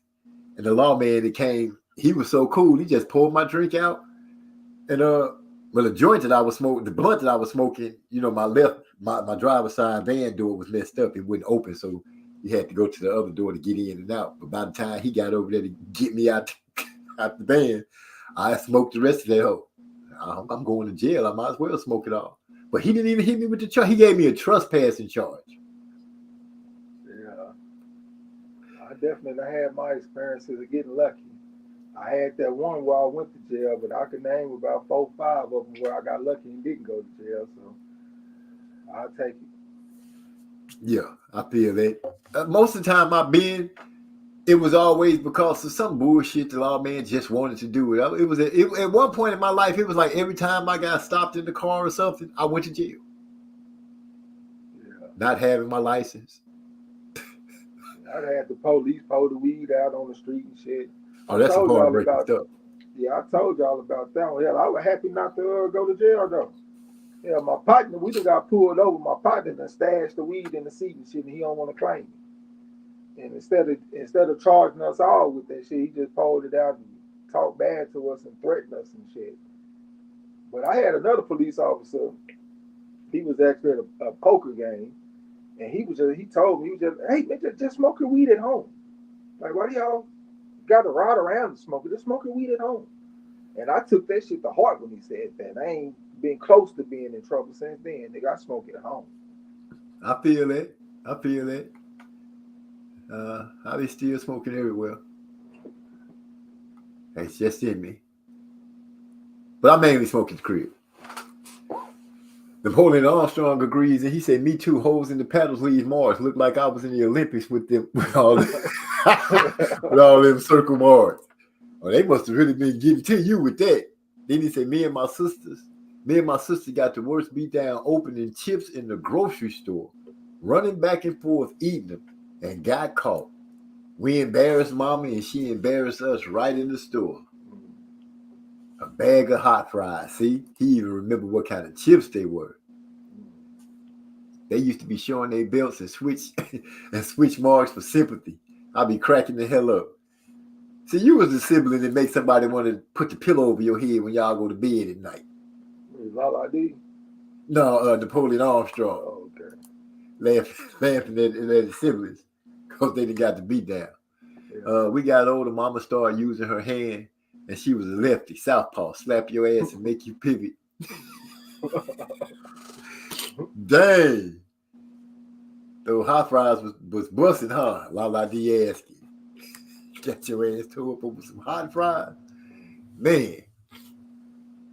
I don't know what this is. Oh, that's that Lala D link. Don't forget about that link. Go see about this thing they're asking Floyd about chasing rabbits. What kind of bullshit? I guess they saw a Rocky movie or something and figured they'd ask him about rabbits instead of chickens. Maybe he figured saying chicken would be racist.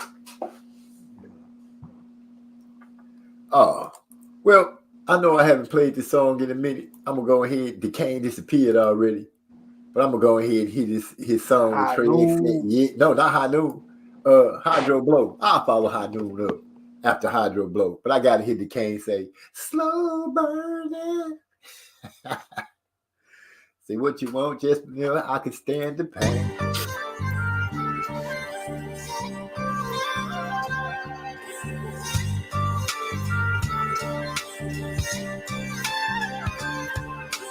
Shorty looking mad fly, had me captivated when she walked by.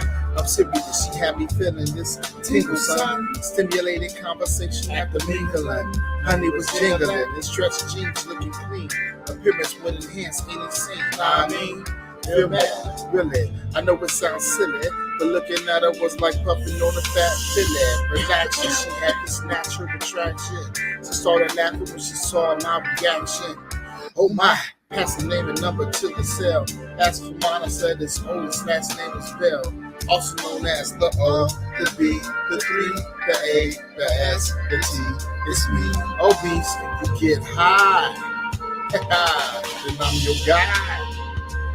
And if I got the high, you got the control. Make the track flow. And if I got the high, you got control. Make the track flow. And if I got the high, you got control. And if I got the high, you got control. Slow burning. Say what you want, just be blunt. I can stand the pain. Take a ride on the great airlines. I promise you'll be glad you came. The fire in your eyes make wetness between your thighs. You say you never blow, I eliminate your disguise. Underneath your green exterior, I gaze. Exploration of your brain leaves me in a purple haze. I see consent as my morals continue living. I just like to engage in a little oral tradition. So pardon my unorthodox approach to blazing luscious. That's just the way I roll. Lick the split before I stuff it.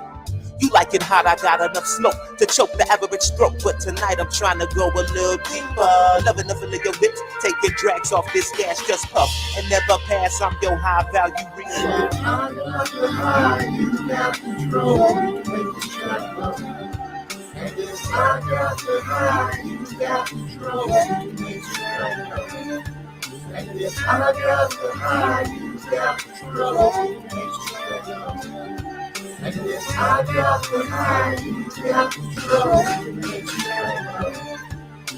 I'm chilling in my room on this night. I got something tied up in the shower. Am I right?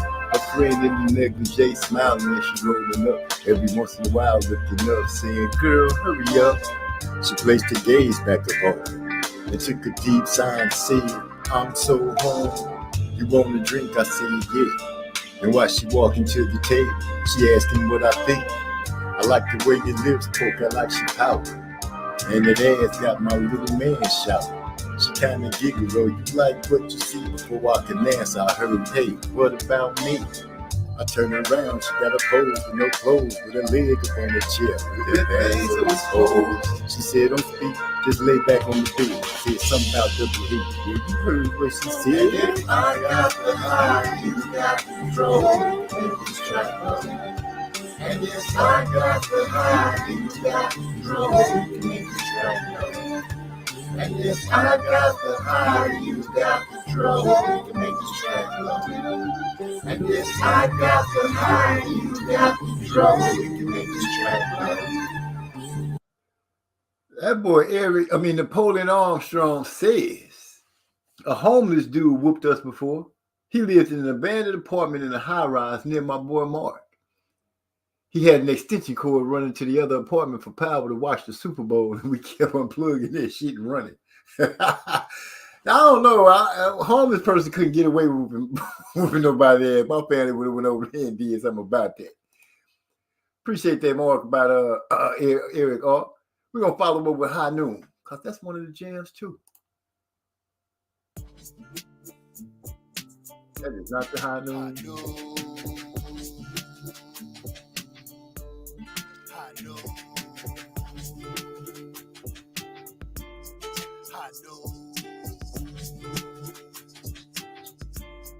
I know. Boy say he wanna see me in the street so bad I know. He made that dread when we were drinking in the kitty cat saloon. Dude got mad cause the dame chose me. I'm just drinking in the cut. Could it be the size of my boots that made her wanna say what's up? He looked at my partner with a smirk on my face and I shook my head. Tomorrow at high fucking noon, somebody has on me dead. Where's my hat? I done got fucking mad. I ain't gonna get no fucking sleep. Because of this fucking toe sucker that caught me out in these streets. Got up early next morning, sent a message to my bros back home. Tell us that where a person spit on the ground, and I said, Houston. He asked what's the message, then I said, I'm sorry, I know I said I'm coming home soon. But I'ma be on the run, about to kill a toe sucker at about I know.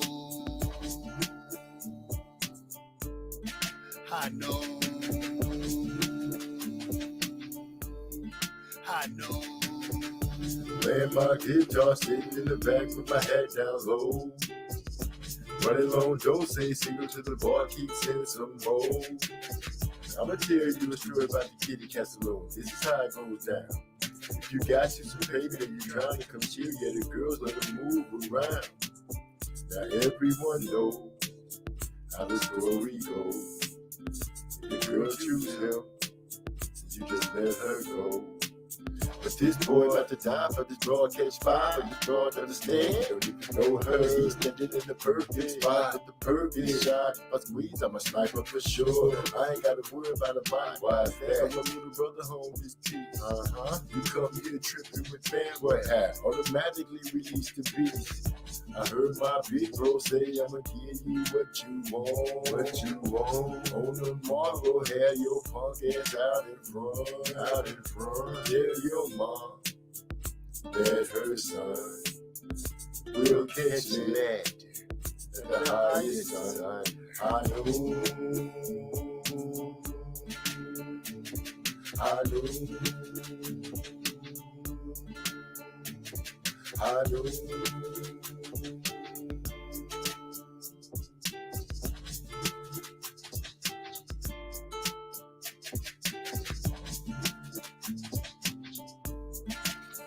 And y'all can see, I have totally played the wrong version of that song.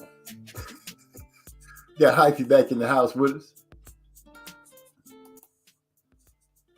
Yeah, Y'all- I was y'all definitely forgive. able to tell. It was a different. Yeah, that's totally my fault, and I didn't want to press the button to stop it. So, my DJing skills ain't what they used to be. I have to go and make sure I get to. I can't believe I just did that. But see, that's what happened after I get it done. I move it around.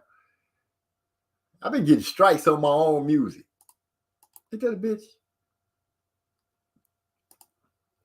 Let's see if I can't find the right version. So Ed's probably sitting over there saying, "What? Old school over there just messing up." Project details. There we go. I don't know what I did.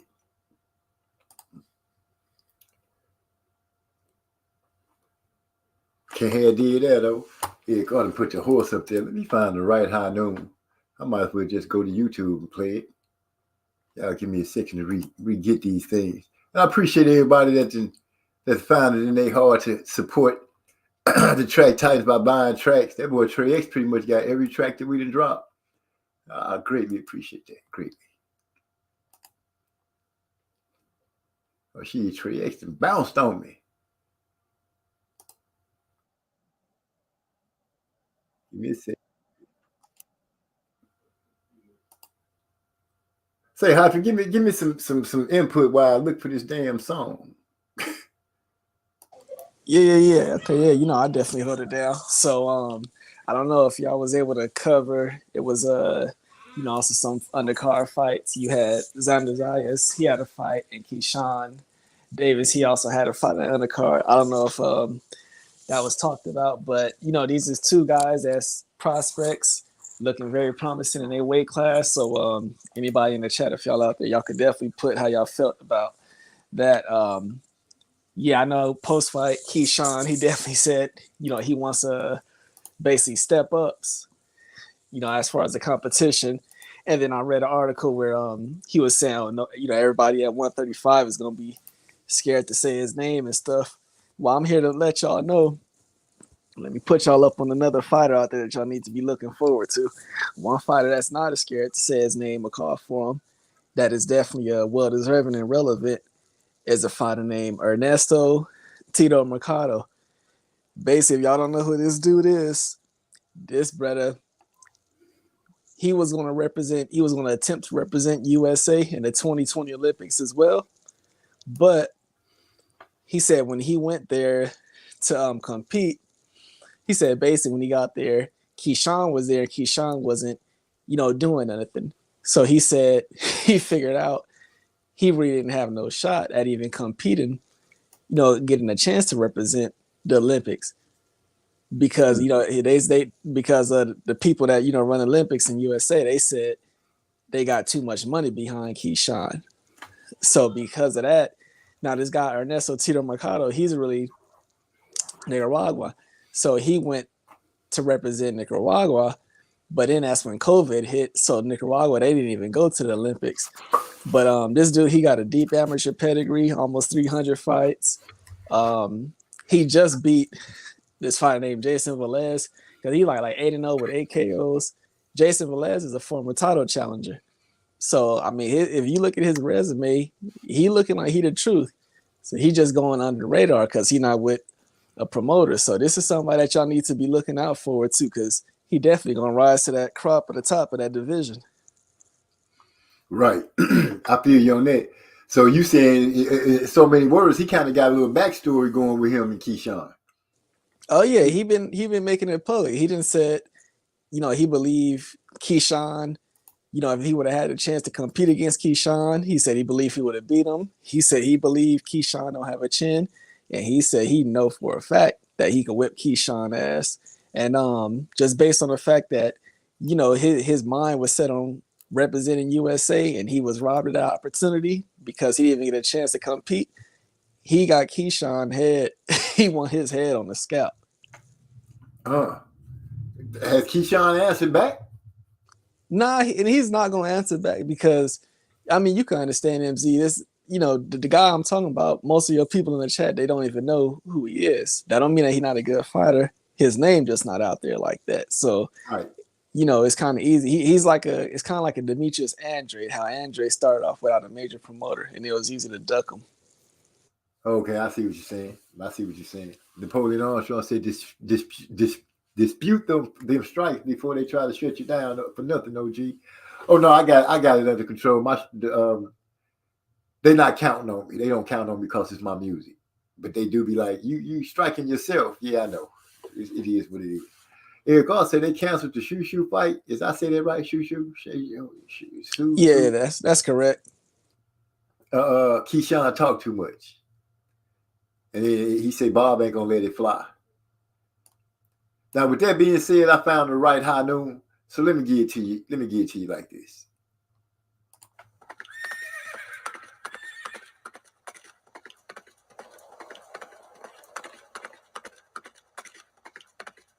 Well, y'all feel you, Trey X. I see you had to go ahead and put your charger on. And then he said Keyshawn made us some money.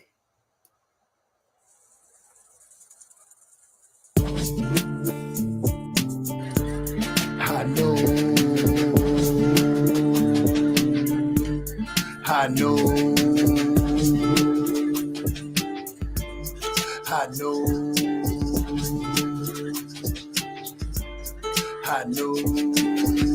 Boy say he wanna see me in the street so bad. I know. He made that river we were drinking in the kitty cat saloon. Dude got mad cause the dame chose me. I'm just drinking in the cut.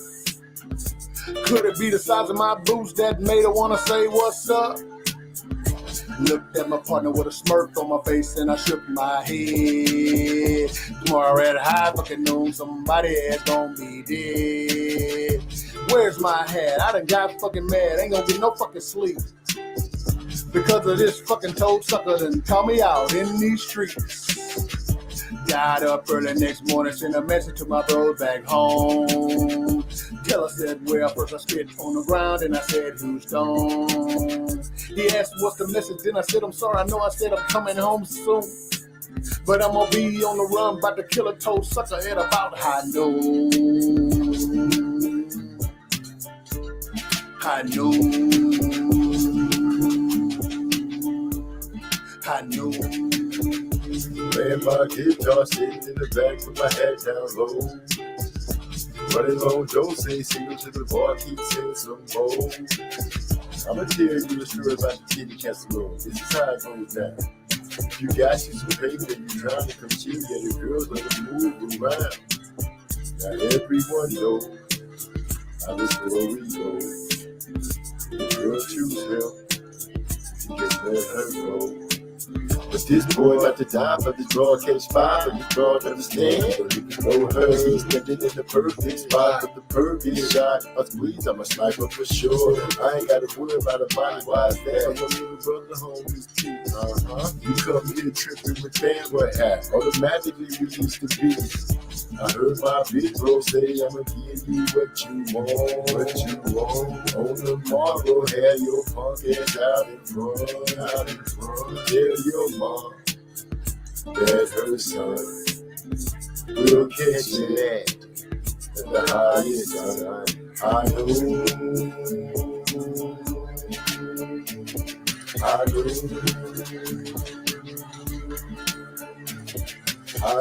Sitting behind the bar with a shotgun and some legs. Let some shit pop off in my spot. Somebody really hit me with kegs. I ain't about that bullshit when I'm in my pulpit. Test me, that shit I'ma pull it. Click, clap, is black, the mark's dead. The Morrison, returning the Mac in my head. Quick tempered, ill-mannered, still managed to be calm with an intent to cause damage. Your lifelines like a grapevine, cut it any time. Stop on your remains, call it blood wine. It's not a preview, but a spoiler. Burn your remains, toss you in the boiler. Big bro, plucking on strings, scoping, low-key hoping these fools keep poking the beast. But Maestro being Maestro gave his op to high noon, preservation of his life. So loved ones will know that he gon' rest in peace. His cow was running off at the mouth, the dangerous species to be extinct soon. So this your last meal. Get your girl, have a drink, cause this your last thrill. The girl chose him, I think you should've let it go. It's just another love knockout, technical. But I get you though, pride is emotional. And downfall is normally where the motion flows. 6 feet deep, the tombstone in a single rose. Your near future is soon to be exposed. I know. I know. I know. I know.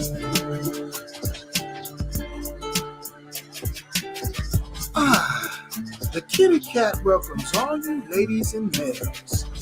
This is the last call for alcohol and the last bell for tail. We're open from noon to dawn, 7 days a week. Come get you a meal, drink up, and enjoy something sweet. Although it should be understood, I need to make it perfectly clear that once we close, you ain't gotta go home, but you can't remain here. We look forward to seeing you again at the Kitty Cat Saloon. And remember, there's a special event out front happening at high noon. Man, that's how it's supposed to go. Macedo, and I hope I said that right, said he doesn't want any friends or homies. He'll whoop Devin Haney and Richard Comey. Trey X leaving us with that nigga. That's the same guy that you were talking about, Hyphy? Who traded? Yeah, that's correct. Right. Yep. And like I said, I wouldn't be talking about him if he wasn't the truth. Like I said, he got a real good amateur pedigree, behind him. And if you look at his pro resume, you know what I'm saying, it's on par with the rest of them. He's just flying under the radar because his name haven't caught fire yet. Yeah, that's the only thing. He is just because, he not with a major promoter. But, like I said, that don't mean that he not a good fighter. And, I feel as far as some of us that consider ourselves diehard boxing fans, we should be educated on some of this stuff. I feel you on that. Good shot. What do you think about Anthony Joshua training with Coach Derrick James? Well, you know what? I only seen something about that today, but like just because you see a thumbnail in the title, I don't ever take that as a confirmation. So even like right now, I'm just gonna speak on it as being alleged. But see, my thing is, it don't matter. Like just because he get with Derrick James, and I'm glad this is happening because I didn't hear forever. Oh, Deontay Wilder, he needs to go train with Derrick James. See, people got to understand, not just, Derrick James, he might not be a good fit for Wilder. That don't mean that he's not a good trainer. Secondly, any trainer, you can't put too much on his plate. These guys, they pick and choose when they want to say, oh, he needs to get with a trainer that know how to train heavyweights. Well, shit, y'all can't name one heavyweight that Derrick James trained. So I'm glad this is happening because it's going to give this opportunity for these people to put up or shut up. But as far as Derrick James training him, see, I think Derrick James, it's easy for him to get a bad end of the stick because, one thing with AJ, he wants a trainer to go out there to the UK and train him.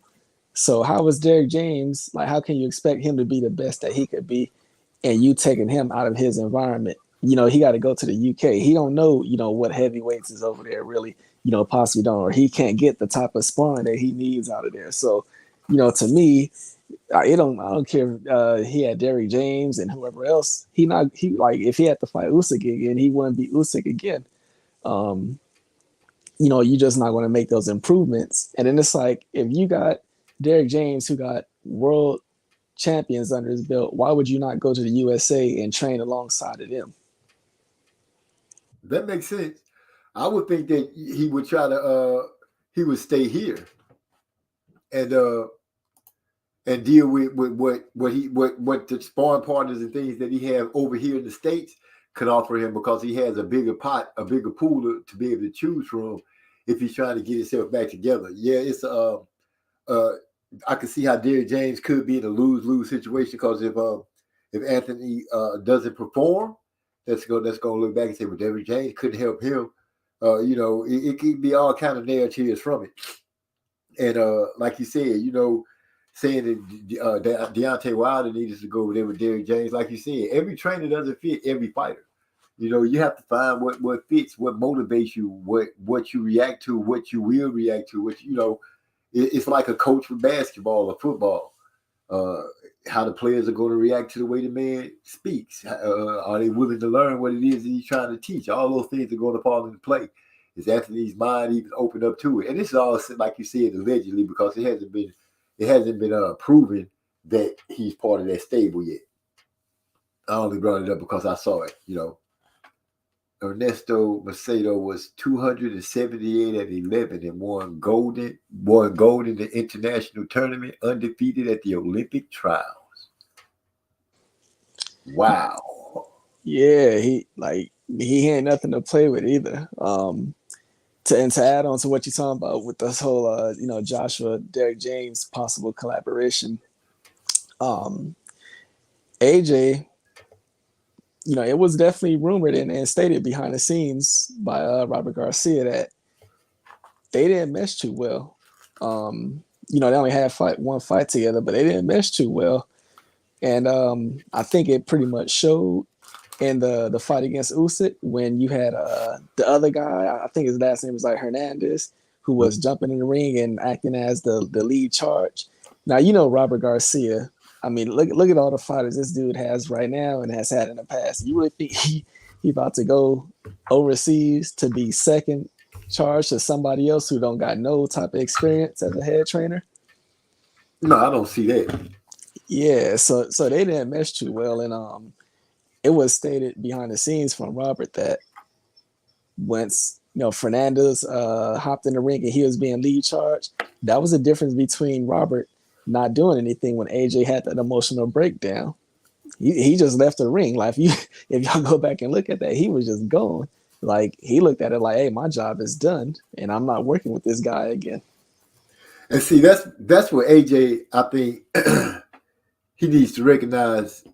I wondered how many trainers has actually reached out to him, because you're going to have somebody that's really going to have full belief that, one, they can train you up and get you out of the funk that you're in. You got to have a trainer that's going to feel like that. I don't really believe Robert Guerrero. Did I say that right? Guerrero? Nah, you just confused him with a fighter. Robert, what's his last name? Garcia. Mike. I don't believe Robert Garcia really had that fire in him about AJ. I think AJ is just running around shopping, and whoever, you know, he hollered at him, you know, they looking at the bag. Robert got paid because he never, you know, listening to him speaking in the video after the fight, just the way he was speaking, it didn't sound like he had confidence in the man, and he pretty much let it show. And, you know, he just got a bag from AJ. AJ needs to talk to, if there's any trainers, decent trainers, good trainers that's looking to really help him. If somebody reaches out to him, I'm thinking he might need to talk to them over trying to go to people who are having success, because they might not be for you. Correct. And see, you just said somebody that really cares about him. Now, that's the thing. Rob Kraken really does care about AJ. He had him since the amateurs, and he actually played a big part in, you know, getting AJ out of some trouble that he had way back before he was even a pro. Right. So the only thing, he just didn't know how to take him to that next level. You know, Robert Garcia, you know, it was a first time thing, but it's that they had just such a large task ahead of them. It was, you know, fighting against Usyk. To me, it don't matter who was in his corner. They wasn't going to be Usyk right then and there, because you can only teach somebody so much within one training camp. Secondly, I will add that AJ, he ultimately picked Ronnie Shields to train him, but Ronnie Shields told AJ, and I'm talking about for the last fight, Ronnie Shields told AJ that he just wasn't willing to part ways with his guys in USA and go to UK for X amount of months. So he said, but Robert Garcia would be a good fit if he's willing to go overseas. So Robert Garcia wasn't his first choice, and I mean, shit. But Ronnie Shields kept it real, you know, by saying, hey, I'm not willing to do this. You know, that let you, you know, like that goes back to my statement. Instead of shopping for somebody, Now open your ears up and see who's already asking to help. Correct. And last time when he was doing his little tour of USA, hell, Derrick James, last time I looked, he was training back then. So, why wasn't he even an option then? So, it's just one of the things is like, he just shopping, but he's not going to make any real chemistry. And it's like, what if AJ was to lose again? Like, what, you going to drop Derrick James now? See, to me, I don't like situations like that. But he's searching, he's searching right now. He's trying to find something to get him back on it. And now thinking about it, I'm like, the only person that I ever heard say that they could help AJ, honestly, and I know it's gonna sound crazy, but the only person I've actually heard say something about they can help AJ is Floyd. And a lot of people scoffed at that because they was like, Floyd ain't never trained a heavyweight, he barely doing anything with the people he got. But you never know. I'm just saying that's the only one that I heard actually say something about it. And we don't recognize Floyd as some guru trainer. He hasn't shown that yet. Yeah, you're correct. I just don't like all this, hopping around from trainer to trainer and stuff. It's not many fighters that was successful at it. And then the fighters that was, like Bernard Hopkins, who did switch trainers, kind of often towards like the second half of his career, that was a guy who actually knew how to fight already, well crafted. AJ, I mean, Ronnie Shields said this dude don't even understand what, like the basics behind a jab, even though he know how to throw a jab and stuff, but he doesn't understand the basics behind the jab. And that was another, and that was another thing too. Shields said, like, he didn't know that AJ was that far behind, that far behind the learning curve. So he was like, man, I'm gonna need a lot of time with this guy. Well, with that being out, all you can say is you hope the best for AJ and hope he get some kind of traction back up under him where things are kind of pan out for him. Because right now he's teetering at the situation. Another loss won't kill him, but it would hurt. It would hurt. He would have a long hill to climb back up to try to even get into that stratosphere of champions and being talked about as one of the best again, because piling up losses is never a good thing. But he can still come out of it shining if he just, when you say Rob McCracken loved him and really cared for him, well, then he should be willing to accept some help. He, instead of just, he should.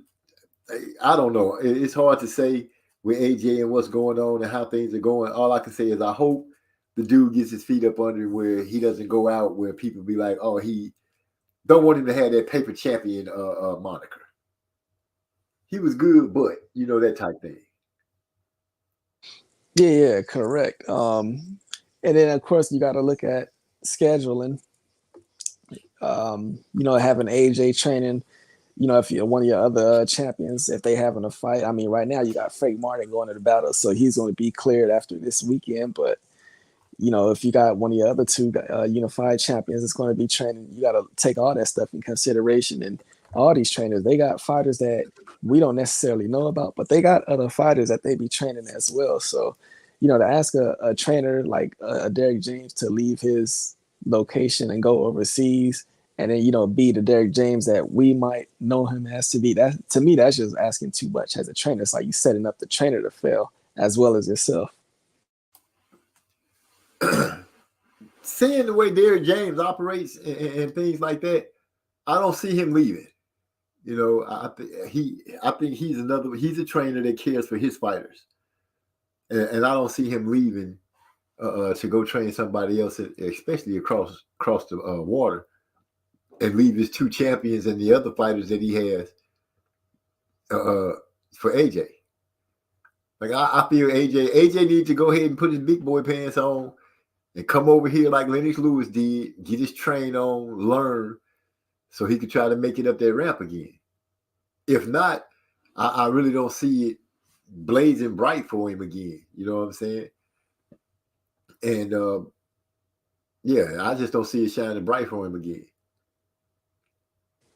Yeah, and that's how it should be. Like I said, if you want to pay Derrick James, you need to get the real Derrick James experience, which is, him at his best, a la him in his Dallas gym.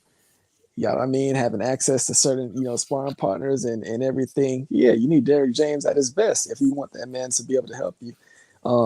I know right now there's no selected opponent for Joshua. I would believe that they're going to select a light touch.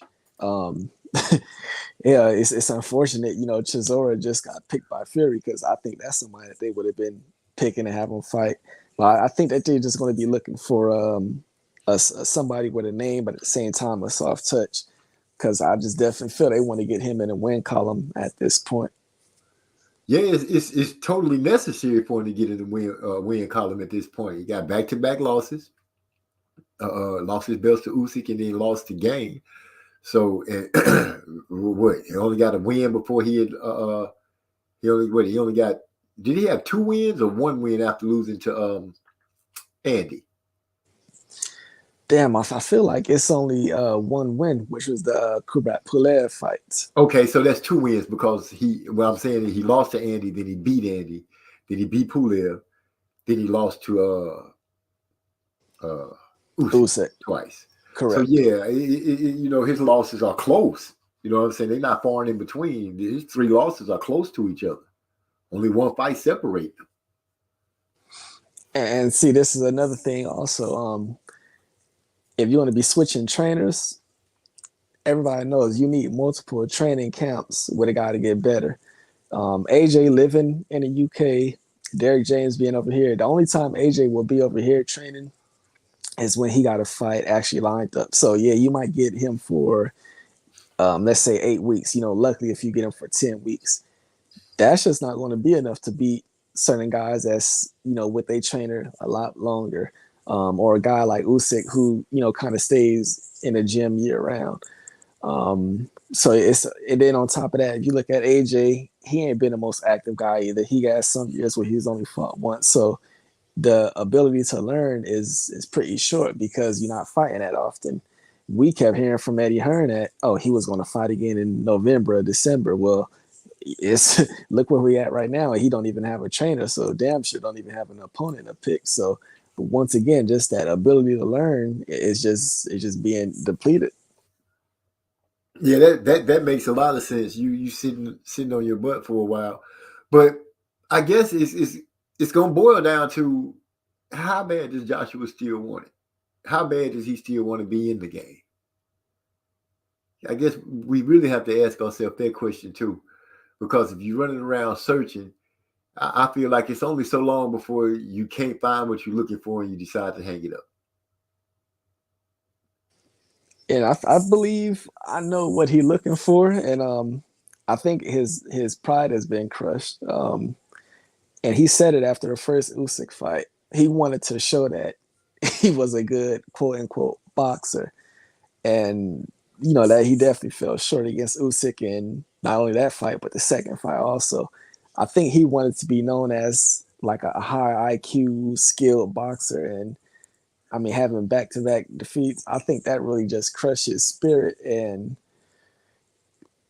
I mean, I think at the time he was saying, all right, he might take the Fury fight because now it's like you really don't got anything to risk. I mean, you expected to lose now.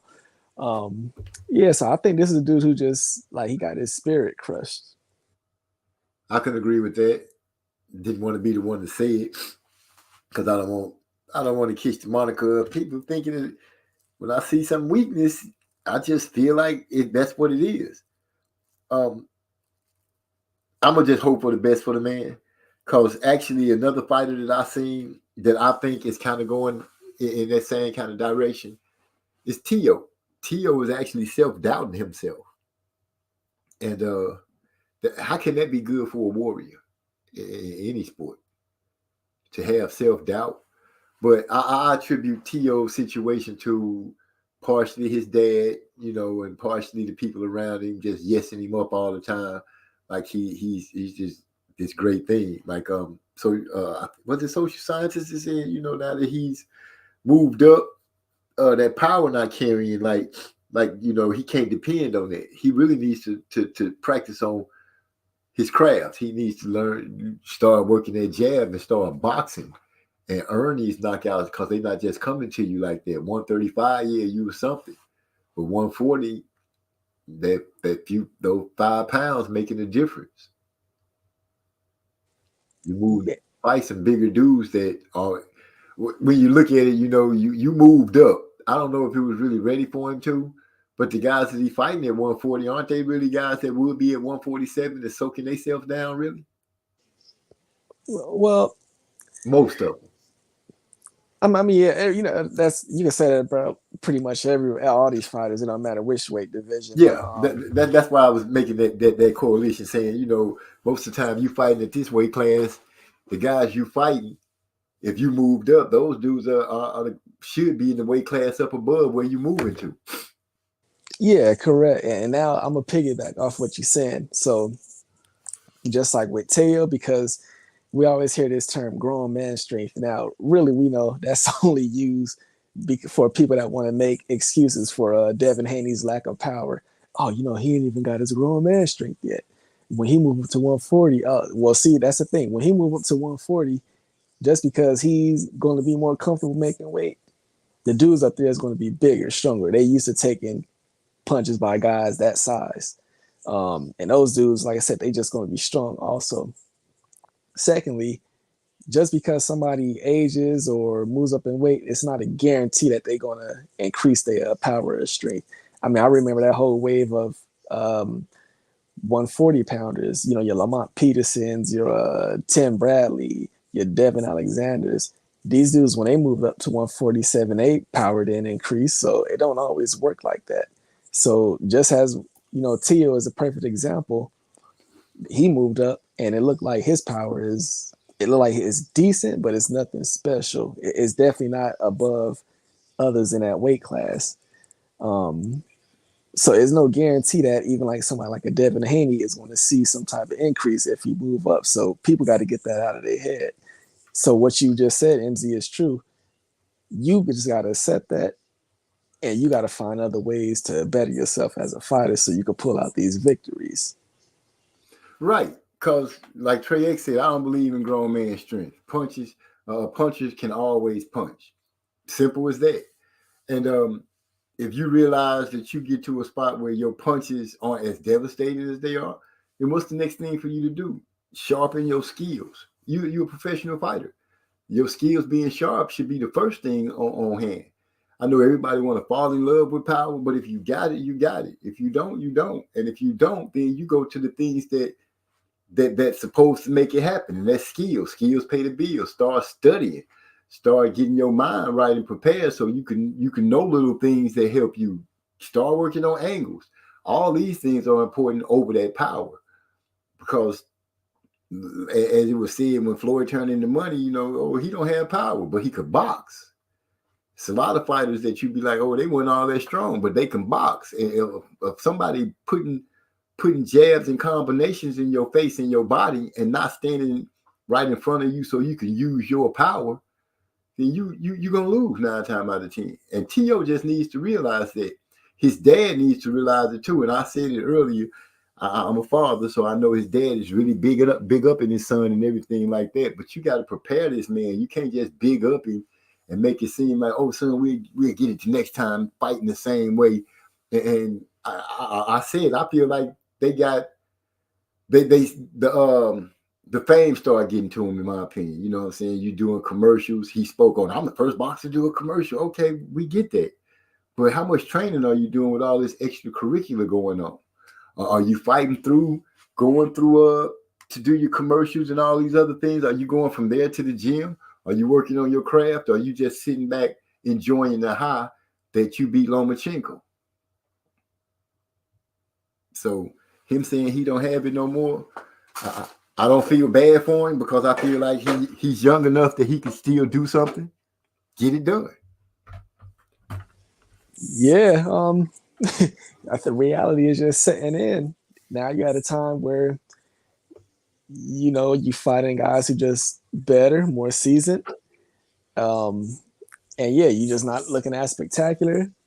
Your flaws are starting to show. This his coordination. I mean, even in his first fight at 140, I didn't like his balance. Last Saturday night, I didn't like his balance again. This this tactic, this leaping in lead left hook with chin fully exposed, that's a recipe for disaster. If I wasn't like to sit down and pull out a list of 140 guys, hell, he might not even be in the top 10 of guys at 140. And, you know, with Tio, it looks like on any night he can lose. So yeah, I mean, he got a lot to work on, like a lot to work on. And to me, this is a dude I could see him mentally crumbling, suffering another loss, and just mentally crumbling. That's and what it fading seems away. like he already doing. It seems like he already doing that. But if he falls prey to that the only person he can blame for that is himself. It's not like the boxing world, the main, how do we say, the mainstream people didn't try to spoon feed it to him and help him make that move. But just because people hyping you up, you still got to live up to that part of the hype. You have to, when athletes get put into that hype spot, that hype position, you know, you can't sit there and believe that hype. You got to live up to that. Just because people tell you, oh, you can do this, you can do that, you still got to go train, practice, study, do whatever it takes to make sure you can accomplish that, or you just gonna look like a bust. You're gonna look like once you got to the peak and you couldn't get over. Because truth be told, Kambosos really is Kambosos is not an A+ fighter, an A fighter, or an A- fighter. You got past this dude to get the belts, and you let your head get ahead of you because you beat Lomachenko, the great Matrix, you know. And right at one point, it seemed like Tio was riding there. I beat Lomachenko, so can't nobody tell me nothing. Devin them can't tell me nothing. There ain't nobody that can tell me anything. And then you go out here, you have a subpar performance. You get your ass beat by I just said his name, the Emperor from Australia. Yeah, and George. Then, you get beat down by George, and then you don't even attempt to get your get back. You know, that says a lot to me. You took a whooping, and then you was like, just forget it. You know, that dude beat me. I ain't gonna even try to get that back. You went up to 140.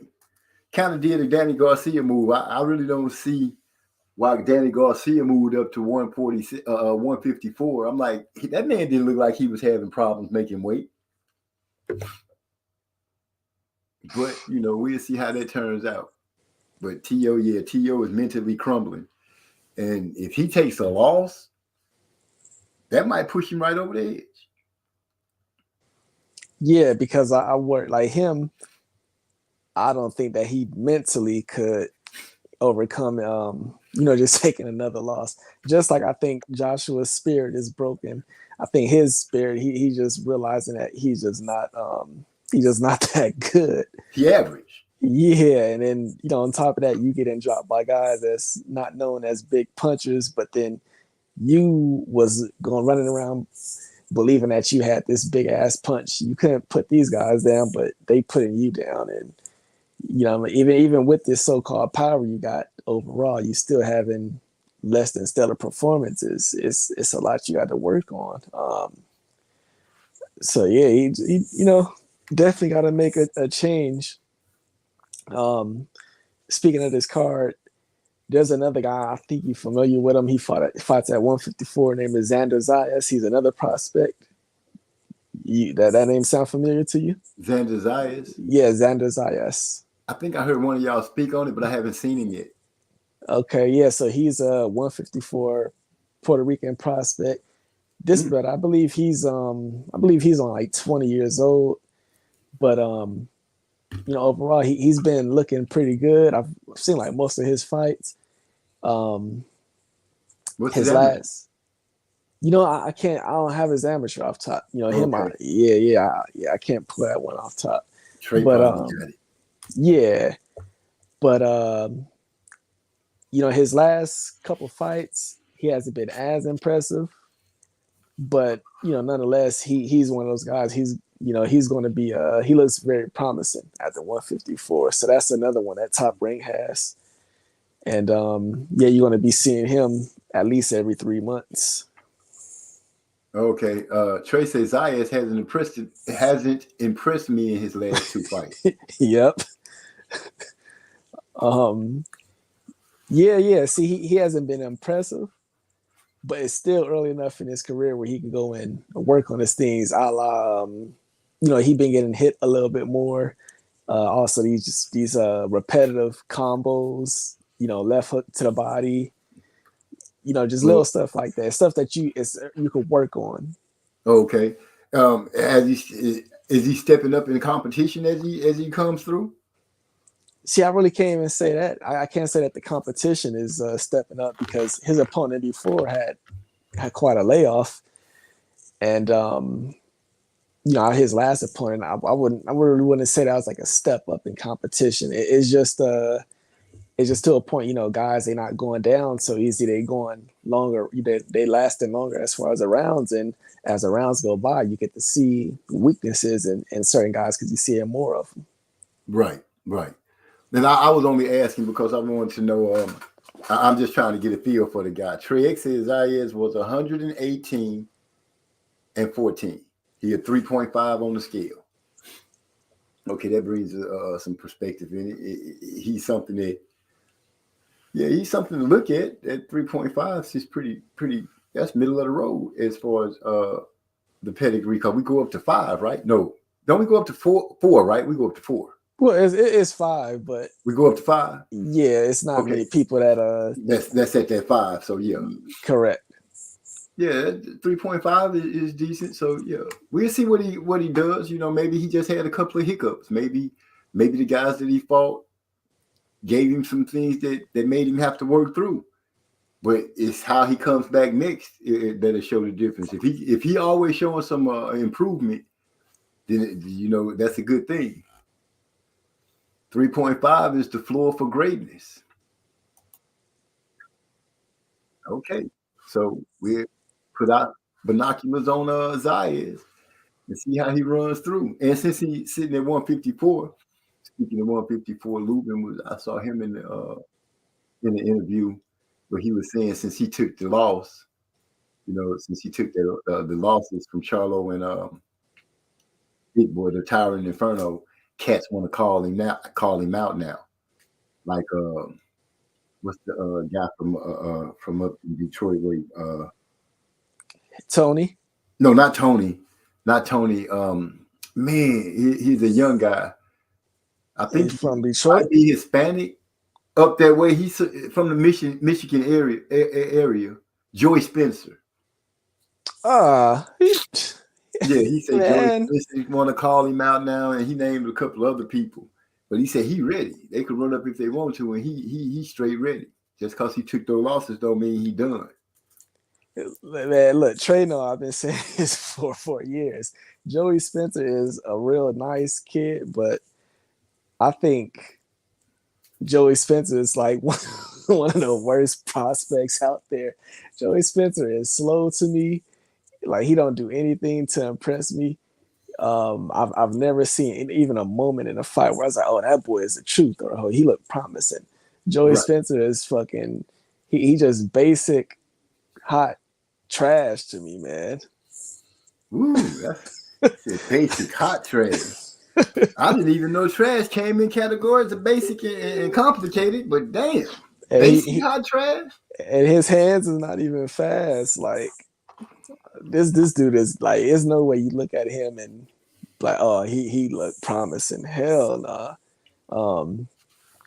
And I still, like, right now, I would definitely pick Lubin to whip his ass. To me, Joey Spencer is just fucking garbage. He's just not there. Yeah. So, am I tripping? Is Tony Harrison getting ready to fight? Well, he was ordered by the WBC to have an eliminator versus Sebastian Fundora. Now, I don't know if because I really don't know exactly the logistics of that.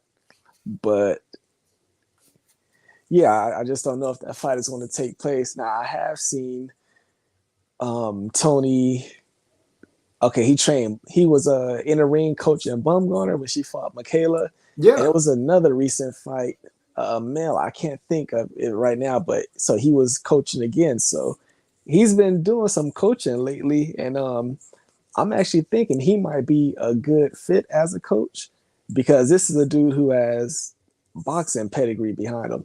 He's never been like he's not like an athletic guy. I know his chin has failed him. He's also like has a very not the best gas tank, but as far as understanding like boxing and skills, he got all that. So I think he might have a promising career as a trainer.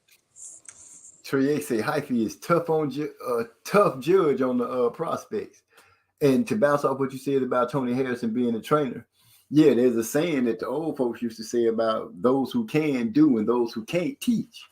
And, you know, Tony being short on the gas tank and things like that, but being a good boxer, having good boxing knowledge, coming from having a good pedigree, coming from what's the name of the gym? Crunk, coming out of there. You know, he got a lot of good things going for him. And if he has a good way of transferring the knowledge from him to a younger fighter or another fighter, and it's starting to prove that he can do it well, yeah, he might have a good second career as a trainer. We don't know if he's ready to stop boxing yet, but if he pours himself into training, he might just turn out to be one of the best or one of the better. I won't judge him too soon because we don't really know how much of the coaching he's doing. Is he like a second chair, third chair? Is he the first chair? You know, with Bumgarner and this other guy, we don't know. But as we keep our eyes on him, because like you said, he's been in the ring as a trainer more than one time now. So maybe he's starting to get his feet wet. Maybe he's starting to feel it. We just have to wait and see. But I could see him being a good trainer. I could really see that. Yeah, especially just taking into consideration the region he comes from, which is a reason why he has that good schooling behind him. Because I went back and watched the Charlo fight to Yin, and to me, especially in that second fight, I had him winning that second fight more clear, just until he got stopped. And you know, he was outboxing Jamel, and that's what be making me say Jamel is like he really nothing special, but Tony was like outboxing him while really just, you know, relaxing in the pocket. He just, you know, just higher IQ, just a much better, much crafted boxer as far as his skills and stuff. So, you know, one thing I give Jamel props for winning that fight too, but Tony was definitely giving He was over his own. He was over his own. He was good combinations clearly, and everything in there. He just know what to do with them tools a lot better than Jamel. Because I mean, I you know, for so long I've always been hearing people say Jamel is the better boxer out the brother, or he's a good boxer, and I'm like, to me, you know, Jamel is just like a strong, good athlete with some heart in that ring. But as far as what he put down in the ring, even him is really nothing special to me. Determination, hard. You know, he does what he does. But, you know, Harrison looks a lot more fluent in the ring. And Trey X chimes in. He said Harrison has been up on the cards in all his fights. Even when he gets stopped, he comes from a fighting family as well. He knows the game. So all that, you know, is a good thing. If he could have just kept his concentration or not got tired or whatever the lapse is that gets him to get caught, that's a problem. But if he turns into a coach, like I said, and he really gets into it, and he has a magical way of giving that information over and getting his fighters to do it, I can see him probably training up a champion. Neither Charlo is great skill-wise. It's heart and determination. I'm thinking for Jamel, I don't know what to say about Jamal right now. We got to see him get back in the ring and see if he's still hungry. Sad Sheets might have spoiled him. Yeah. It's kind of like what I was saying about Timothy Bradley earlier. One way or another, he always finds a way to get a win, at least most of the time. But that's one part of just, having that heart determination. If you got that, sometimes that will lead you past the guy who is more skilled and, just a better overall fighter. And so, props to Jamil. I mean, I look at his resume over the guys he's fought, and like I was saying, none of them are A-level guys, but it's quite a bit of B-level guys. And if you fighting those guys back to back to back, I give props right there also, because if you look at his resume since, ever since he beat Lubin, I mean, all the guys, I thought they were pretty good, except for like one fight he had, which was the last minute replacement opponent due to Harrison pulling out. Yeah, I can't remember the dude's name. Spanish guy. Yeah. I know who you're talking about. I just can't remember his name. But yeah, but he went out there and he handled his business still. And that was due to, like you said, Harrison had an ankle injury. That's the way it was reported. Harrison had an ankle injury. Jamil didn't believe it, but it is what it is. But when he came back, he was boxing Jamil pretty good. So Jamil caught him with that hook. Mm-hmm. Harrison don't seem to have good his recovery skills on what's the word? How would I say it? He don't rejuvenate fast enough. Almost like J-Rock. J-Rock get buzzed and he's pretty much done. Yeah, you said it right. Like recovery and endurance. Yeah, his recovery sucks. Yeah. Some guys just don't have it, and it's also a thing. Like, so I've seen him be stopped twice when he gets hurt. Guys, they feed off of that, and I've seen Hurd and Nelson able to do that.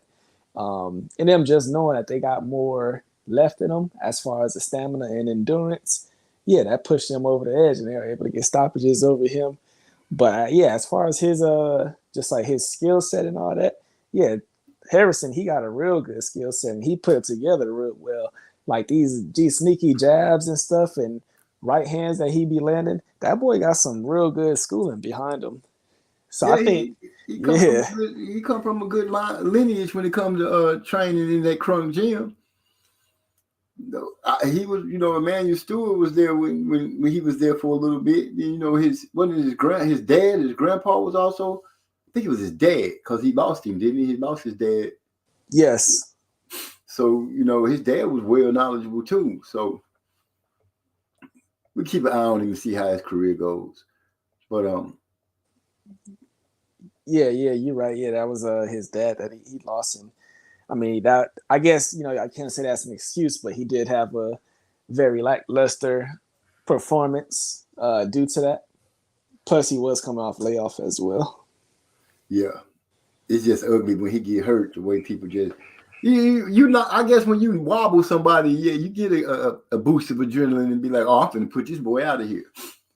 And that's always, that's been his thing. The way Harrison, the way Hurd got him, it was just that old straight constant pressure from Hurd.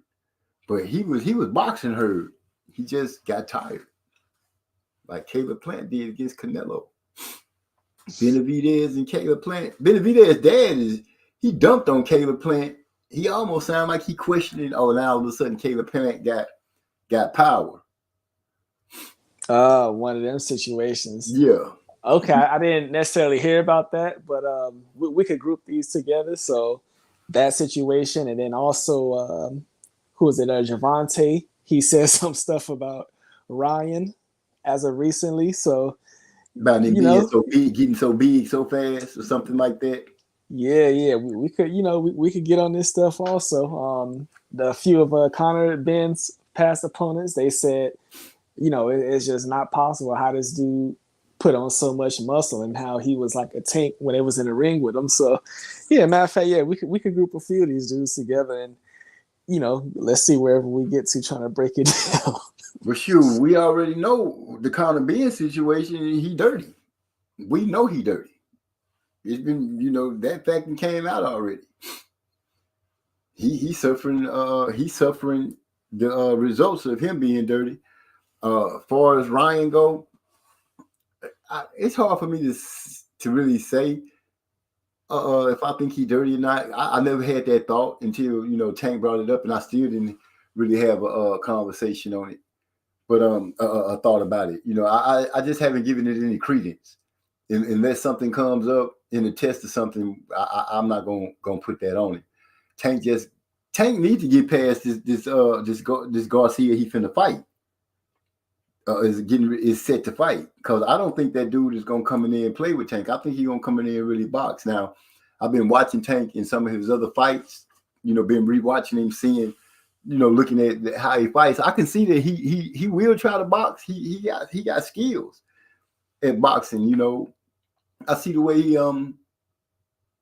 he does things, the way he move, jab, duck, pivot, and get man. He did a pivot. Who was he fighting? Pitbull. When he was fighting Pitbull, he did quite well. I didn't notice that. I didn't realize his hand was really, really hurt. And until they was talking about it in the corner, where his coaches was like, "Man, forget that. We'll worry about that later." But for most of the fight, Tank was using both of his hands, and he did his thing against Pitbull. I don't see why people said it was so close. Well, I feel like it was a close fight, but knowing how scoring goes, I felt like at the end of that fight, I felt Isaac, he didn't apply as much pressure as he applied in the opening of the fight, and Gervonta, he was able to not necessarily put it in cruise control, but he was able to control the fight. In those last rounds at least, and I think he may have edged it out by a round or so. But one thing I do get tired of hearing is people say, "Oh, and Gervonta, he beat him with only one hand." Like, come on, fam. Like, if you look at that fight, yeah, he had a hand that was definitely hurt, but he threw that hand a lot. Hit me. You know what I'm saying? It was the last round that he really pretty much stopped throwing the hand and just jabbed and hooked off the right hand. But for the most part, he was using his left hand. That's what got him out of a lot of trouble. Pitbull's problem was that when he would get Tank in a certain position, instead of him trying to wail on Tank, he would grab Tank. Tank would, they would tangle up, and Isaac would kind of hold on. I think Isaac don't have enough tools in his bag. He put a lot of pressure on Tank, but Tank, in my opinion, he landed the better shots. Isaac did get some good shots in. He got some great body shots in, and he caught Tank with a couple of hooks. Tank rolled well with him and stuff like that. I think the judges might have looked at the fact of how Tank was able to turn Isaac a lot in the fight and get himself out of trouble when he got up against the ropes. I think that might have helped him a lot too, because they might have looked at that as good ring generalship. That maybe, when it comes down to the judges, like you said, you never know how the judging is going to go. But as far as letting their hands go and stuff like that, I felt like Tank was landing the better shots. He used the jab a lot more better than, because Pitbull really didn't really use a jab. He was mostly power punching and swinging for the fences. Caught himself off balance a lot of times when he missed. So, all that stuff could play in, from at least from what I saw earlier before I took a nap, watching Tank fight against Pitbull. Yeah, I just hate when all these fanboys, they just say stuff like that.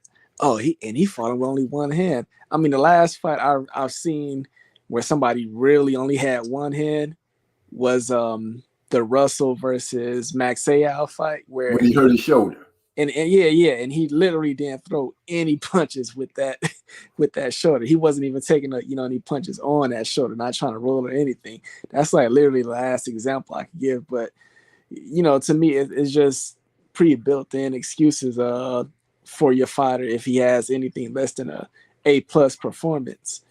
They put cables on it. Yeah, as Trevor said, they stuck those cables on it to boost it up, make it look a lot better than what it was. He ended the fight with one hand in the last round, but 1 through 11, I saw him throwing both hands. Yeah, he did mention that he had hurt it, but the coaches told him, "Man, going out there, we're gonna worry about which I like. That's what I like about the coaches. That they didn't let him give him an excuse. We ain't trying to hit that out of you right now. You a warrior. Get your ass out there and fight." And I don't want to skip over this. Tony Harrison's grandfather is Henry Hank. He was a really good Detroit fighter. Oh shit. The Zach Parker fight too. The Zach Parker fight. Oh, I know what that comment is about. That's a fighter that hurt his hand. Oh, And okay. Trey, I was listening to basically Rick Lacer. He works with Zach Parker, but he was saying that Zach Parker hurt his hand in the second round, and then he said by the time he got to the fourth round, it was so bad that his corner is the one who stopped the fight. So I do owe him an apology if that's true, because I said Zach Parker retired on his stool, but it's being said that no, his team retired him after fighting with that messed up hand for about 2.5 rounds. He had broke it? Yeah, he definitely broke it. Mm. But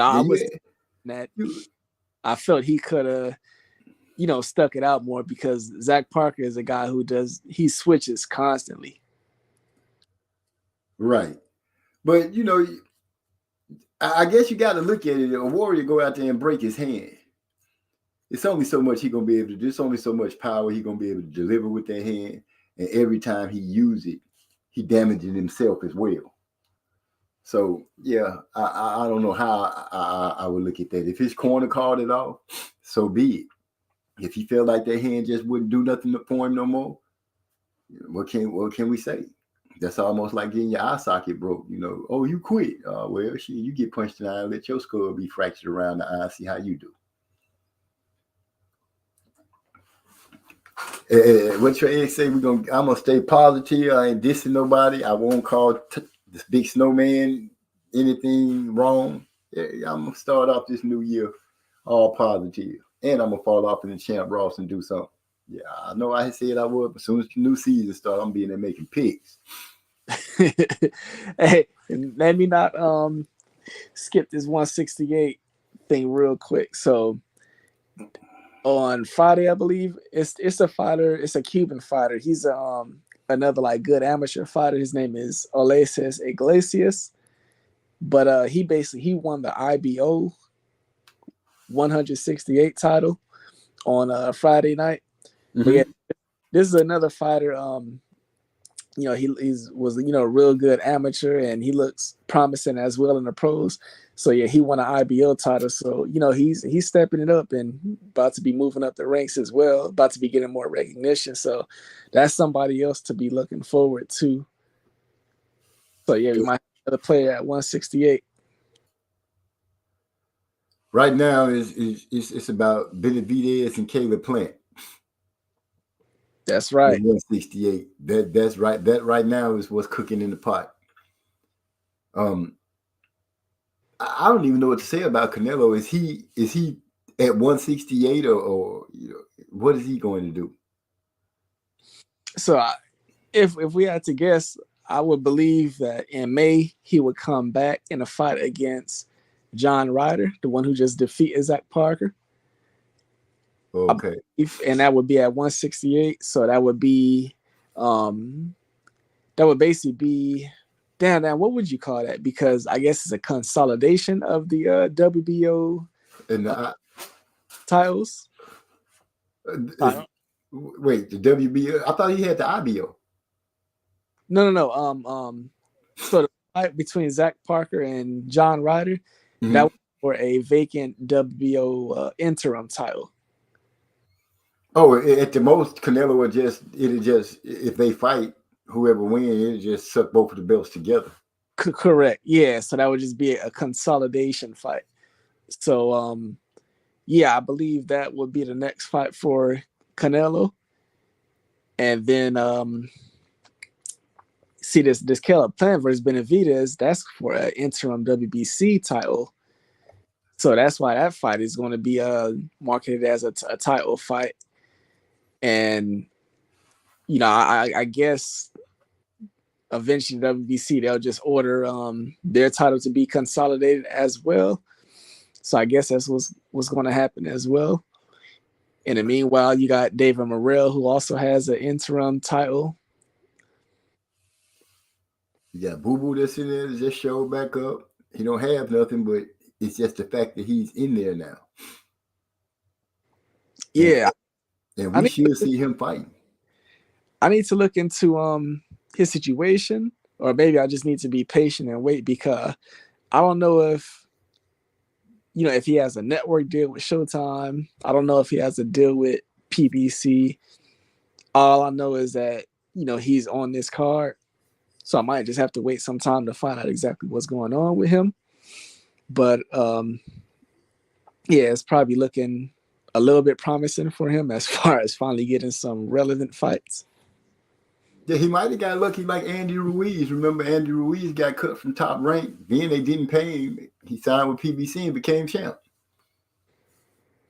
First Mexican unified heavyweight champion in history. And he didn't recognize what he had in his hands, and he let it slip away. Dang. Yeah, I can never say never, but I just say people were sleeping on Ruiz and probably didn't know what he really was about. That's really not the case. Everybody know what Andrade is about. They know what he putting down in the ring, but even if he don't look up and just automatically land a big fight immediately, it looked like he'd be on his way to. So, if for that reason, he should have high hopes and expectations as far as these next few years of his career. And I hope he don't do anything dumb as far as the business side of it to mess up any situation that he might have. Not only does he need to keep his mind in check, he also needs to keep his dad's mouth on the leash. I feel you on that. Yes. But like I was saying, the dads, they proud of their boys, as one should be. But you got to be thinking about what it is that you're taking care of in this business. But I don't see Andrade as being no slipping kind of guy. I think he's gonna come in ready to fight and do what he needs to do. This upcoming card with Tank and all those guys on there, I'm excited to see it because that's a chalked card. Now I just hope the fights turn out as well, or at least they get to showcase themselves like one would hope. Yeah, I agree with you. And I try not to hold the promoters for that, because at the end of the day, you can make all of the right fights that the fans want to see. If the fights turn out to be bad, whatever, that's not on them. I still credit them for making the fights that we wanted to see. But this is interesting because you have a PBC card that's not full of Latin fighters on the undercard, basically. Right. The event is being held in DC, so they catered it towards the targeted audience. And to me, that's a good thing. So to me, they moving in the right direction as far as understanding the audience that they're going to bring, not just trying to stack every card with a whole bunch of Latin fighters. Right. Well, it's a good card, and if they prove to repeat it, that'll be great. Now we can just give them the fight more often. I still want to see how things are going to work out with BLK. And what kind of moves are going to be made with them. I feel so bad for Blue Blood on one sense, and on the other sense, I'm like, dude, like I had said, I would have just kept myself as a silent partner because he getting a crap storm from every direction. It's only so long before they feel, before I feel like the people start turning on him, because some of them are already starting to. Yeah. So with that being said, if it was me, I would have just kept my part of that situation closed until I start getting the revenues that I'm looking for from it, and whatever. Nobody can say anything about it then. But I want to see if BLK will be able to pull off another fight, and if they'll be able to produce it at least 10% better than what they did this time. Yeah, I give them credit because I didn't have any like buffering or streaming problems, and that's one of the things that I was very, very critical about. Yeah, because you see, when you got a platform and they not used to having so much traffic at one time, if your server's not set up to handle X amount of traffic, it'll just crash. And I've seen this happen with other companies when they do rollouts. Their service wasn't built up to handle that traffic. And that's what I really feared about this situation. Nonetheless, I didn't have any no buffer and anything. The production was actually good. So they surprised me because if you've been paying attention to MZ, it was some things that had been made public facts that had even me looking at BLK as sketchy and not having belief in them. There was one brother who in the Bay Area, he literally went to the BLK headquarters location, and yeah, if you would have seen that, it left a lot to be desired. I understand. But like I had said, the only thing we can look at that's gonna prove anything is the production that they put out. What production they put out, what the product was gonna look like. Like you said, the stream didn't do any buffering, so that's a good thing for them. All their fighters showed up. You don't hear anybody complaining about not getting paid or their checks bouncing or anything like that. I hope people didn't look at them and say, compare their pay-per-view like Showtime's or ESPN or anybody like that, because those guys been doing it for a minute and they got buku money to put on certain shows. So for them to be a new company just getting into the game, I didn't rate what they did too bad. I felt like they did a pretty decent job. All right, let me address somebody in the chat that just came in. His name is Thor, and I mean, this is the first time I've seen him post in here, and he says link. So not trying to be disrespectful, Thor, but for the better of the stream and to protect MZ's channel, we don't just drop the link to anybody that we're not familiar with.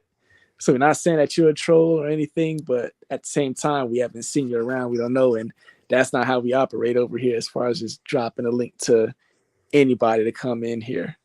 This is not a free smoke platform. That's just not how we do over here.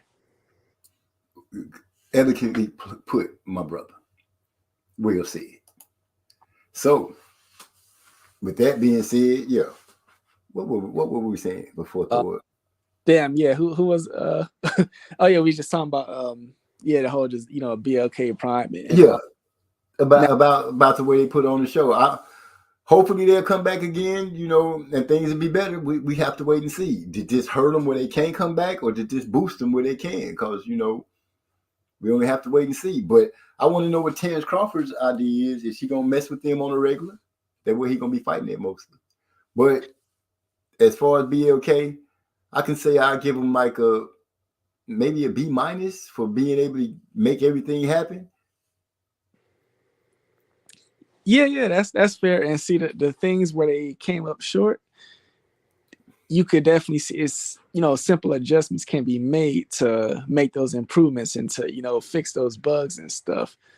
Even the referee that worked that Crawford Avanesian fight, I feel like she did a good job because I never, she wasn't a factor in the fight. And when a ref is not a factor in the fight, that's a good thing. So I think she did a hell of a job as well. I got to note that.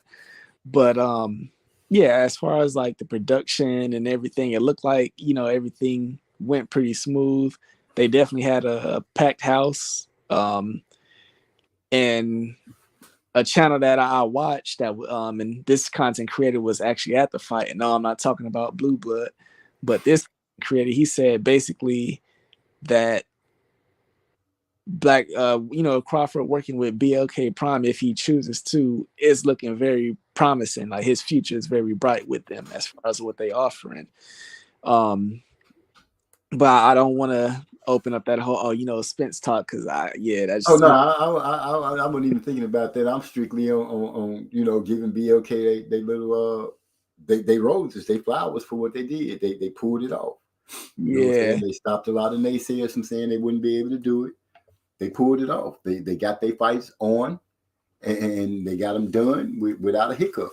So they had a couple of hiccups, but nothing major that I would say, call a foul on it or anything like that. Like you said, there's some minor adjustments that can be made. Some things happen because of inexperience and not really knowing exactly what to do.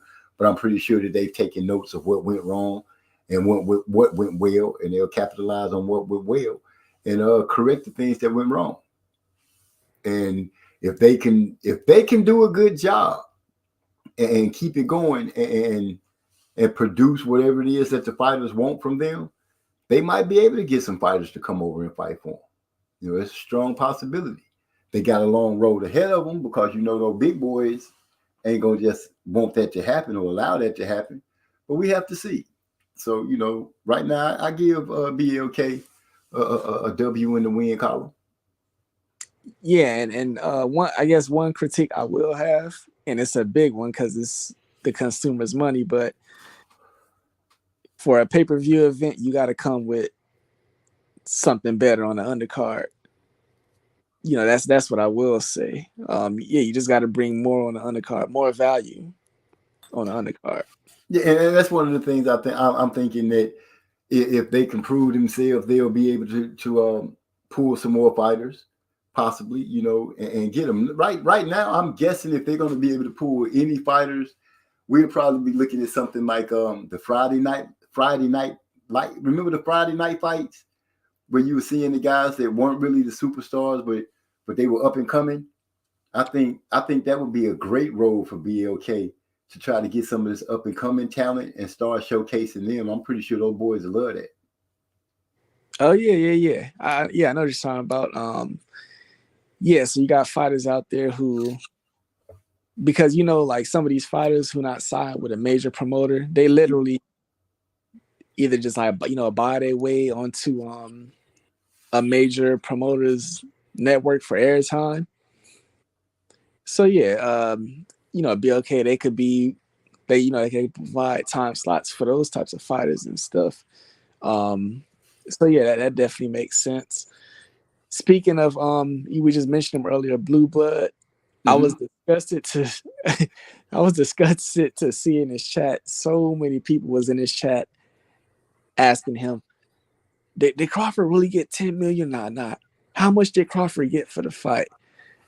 Like the amount of people that was asking these questions, I'm like, why? Does it matter? Yeah. But you got the fight. Blue Blood promised to fight. You know, forget me. I feel you on that. You know what I'm saying? And that's why I keep going back to the point that if it had been me in those shoes, I would have stayed a silent partner. I would have just made my moves in silence and let the chips lay where they lay. You had a successful fight. Your program went off without a hitch. That's something for him to be proud of because he's a part of it. I don't know how much of a part of it he is, but he is a part of it. And, you know, that's something to hang his hat up on. Hey, I was part of making this fight happen. It happened. It went over without a hitch. We had some hiccups. But for the big part of it, instead of asking how much chance Crawford got, be like, man, we got the fight. You know what I'm saying? And I want to know how many Crawford fans actually watched the fight. But like you said, they had a packed house. Nebraska showed up for him, as well as you would think they could to fill in that building, you know. So all I can say is hats off to BLK. Good job. Yeah. Hope you have another good show. I hope you have a show, pump up the undercard a little bit. But idea, you know, just throwing out there, she try to see about these fighters that don't have promotion deals that are decent and good, you know, that's promising. Give these guys a chance to be seen somewhere. You never know what might happen. You got a lot of people that claim to be boxing enthusiasts. If you got fight up on fight, if you could produce a lot of these fighters and these new names, who knows? BLK could become something. Well, you got one network that's trying to, at least we think is trying to make something happen in the sport of boxing. You got one whole managerial company that's having trouble providing enough network dates and don't know the future of Showtime / Paramount next year. I mean, you know, maybe 2 and 2 can come together if sides can negotiate. Who knows? But at the end of the day, you know, I hate to see networks leaving out of boxing. You know, I didn't like when HBO left out of boxing. Even I was unpleased with HBO, how they were doing them. Yeah, I wasn't happy to see them go, because you know, I understand when any one of these networks fail, or We you know, lose a lot. yeah, we all lose out. It's bad for the sport in general. Yeah, we lose a lot. We lose out on a lot more fights because when HBO left, that was a lot. That was a quite a bit of fights to disappear. You know what I'm saying? You had Showtime showing fights, HBO showing fights, ESPN showing fights. You know, we were getting fights. I guess you could say we were getting them regular because they were coming from different directions so often. But once HBO fell out of the run-ins with it, it got to the point where we actually seen that, oh, these dudes don't really fight that much. You know what I mean? It wasn't really a bother when we was, you know, when all three entities were pumping out fights because our appetites were being fed. But when one of them ended up missing, it's like, damn, we're missing the dessert on our plate. And thinking of what you saying, Hyphy, you know, then it sink into my head. Can you imagine if PBC made a move and decided to link up with BLK and decided, hey, we finna blow y'all up? But they would still have to put on the fights. See, we need PBC and Showtime to stay, ESPN to stay, and we need BLK to be able to navigate the waters to grow. And I believe with that, we'll see fights on more of a regular occasion. The Zone didn't really satisfy appetite because they weren't giving the fights that people really actually wanted to see. They were more touting the overseas fighters, and I figured if you were going to come over here, you would have tried to get enough of these fighters here and start showcasing them. But you know, maybe BLK can look at them and learn from their slight mistakes. Yeah, and now I'm looking at the landscape. It looks like everybody kind of has a certain area where they specialize in and they do good in. Eddie Hearn and DAZN, for example, when they don't try to throw big events in USA, example, when they put on events between like flyweights and weight classes lower, they actually do a good job. They got about 2 or 3 cards in 2022 that was real good cards. They had, you know, primarily Latin fighters, weight classes 122 and under, and it was good cards. DAZN, they do good when it comes to that. They also do good when it comes to women's boxing. Boxer over there in the UK, you know, they with Sky Sports, they do a good job when it comes to women's boxing. So each of these promoters, you know, they specialize. They don't master everything, but they might have a specific weight class or a few of them where they do a real good job in. And you know, based on that, you know, we get treated. I just wish that now we could break the barriers and, you know, have everybody work together. That would be a treat. That would be a fight fan's dream. To have fights just coming on, good fights, good cards, regularly, seeing these guys fight more often.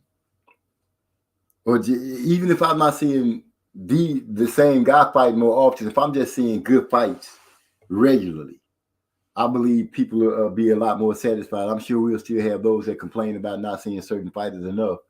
But if you're a boxing fan, if you're just getting to see different bouts regularly, and I'm talking about good bouts, how could you not be pleased with that?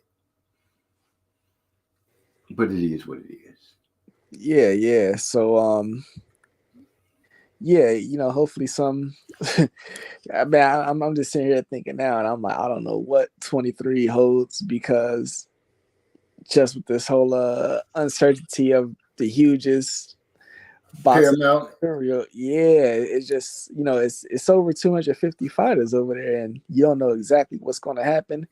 All I know is I don't want what happened this year to happen. When you look at the PBC roster, and pretty much every one of those fighters, except for a few of them, have only fought once this year. Some of them, you know, like if you look at the PBC roster, some fighters over the last 3 years, they've only fought once a year, you know, once each calendar year.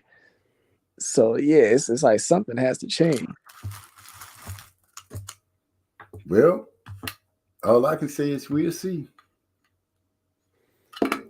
And hope and pray that we don't lose one of our boxing entities and they can get this stuff together because things are looking bleak. Yeah, you're right.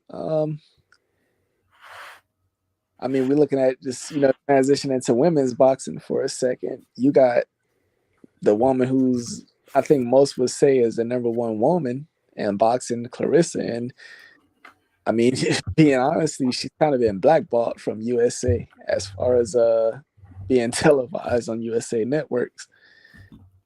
Yeah, I don't understand that her press conferences weren't being put on TV. I'm like, we do dumb stuff as a people, as organizations. If it don't fit their narrative or the way they want something to go, then it just don't go. But hats off to Clarissa, because regardless of if they did it or not, thanks to Eddie Hearn on a lot of things, and Sky Sports and those people over there for getting women, they letting the women be popping. They really letting the women be popping. They paying attention. These women are fighting. They making good fights. They fighting often.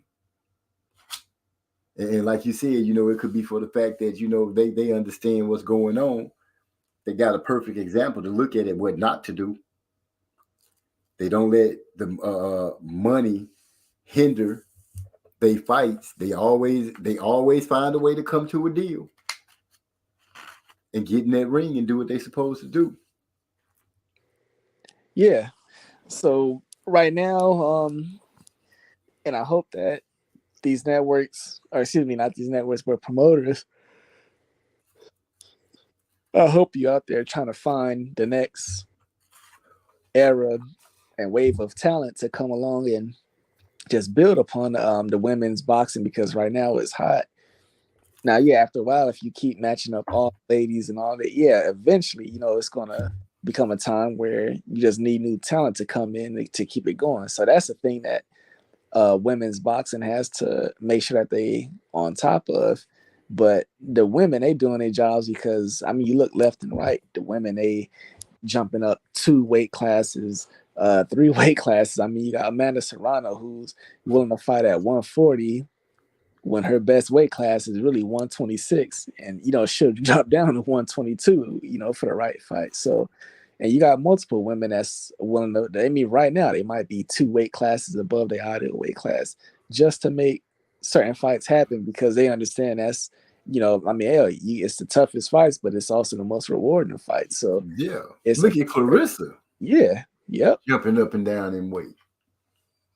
Hey, Hyphy, you sound like you get. It sound like I done caught you yawning a couple of times, man. You all right? Man, hey, I'm over here. I made some chocolate chip cookies.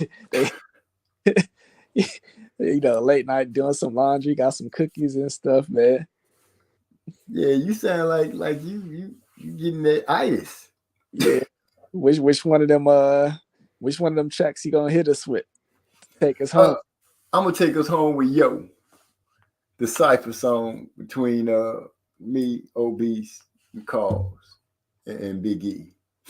All right, well, MZ, it was good coming on here once again, talking some boxing. I really like the fact that we come on in here and we could cover the stuff that most of the fans want to get into, but at the same time, I believe that anybody that come in and listen to the stream, you also going to learn something. We drop some type of knowledge that most likely the people didn't know about.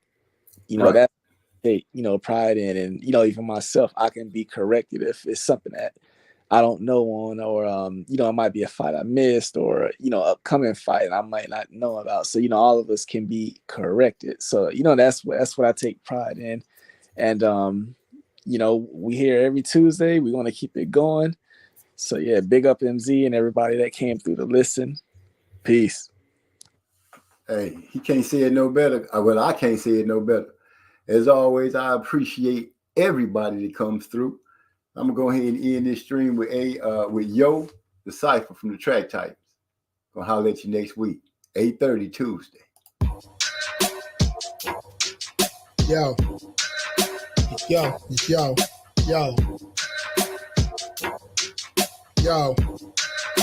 Yo. When it comes to my lyrical thesis, don't be facetious. Calculate what you're going to say, aka speeches.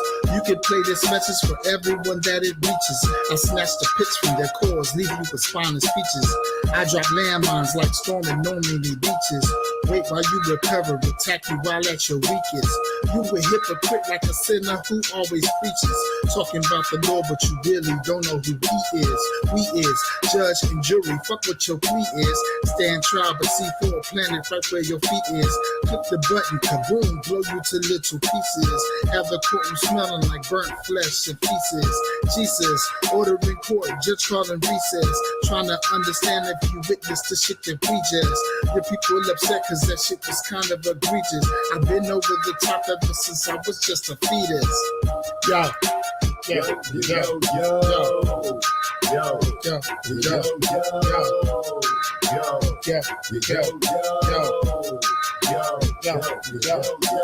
I hear that they've been practicing to spit it automatic. Understand that you're practicing when you already got it. Who they claiming that they better if you're writing than it's no.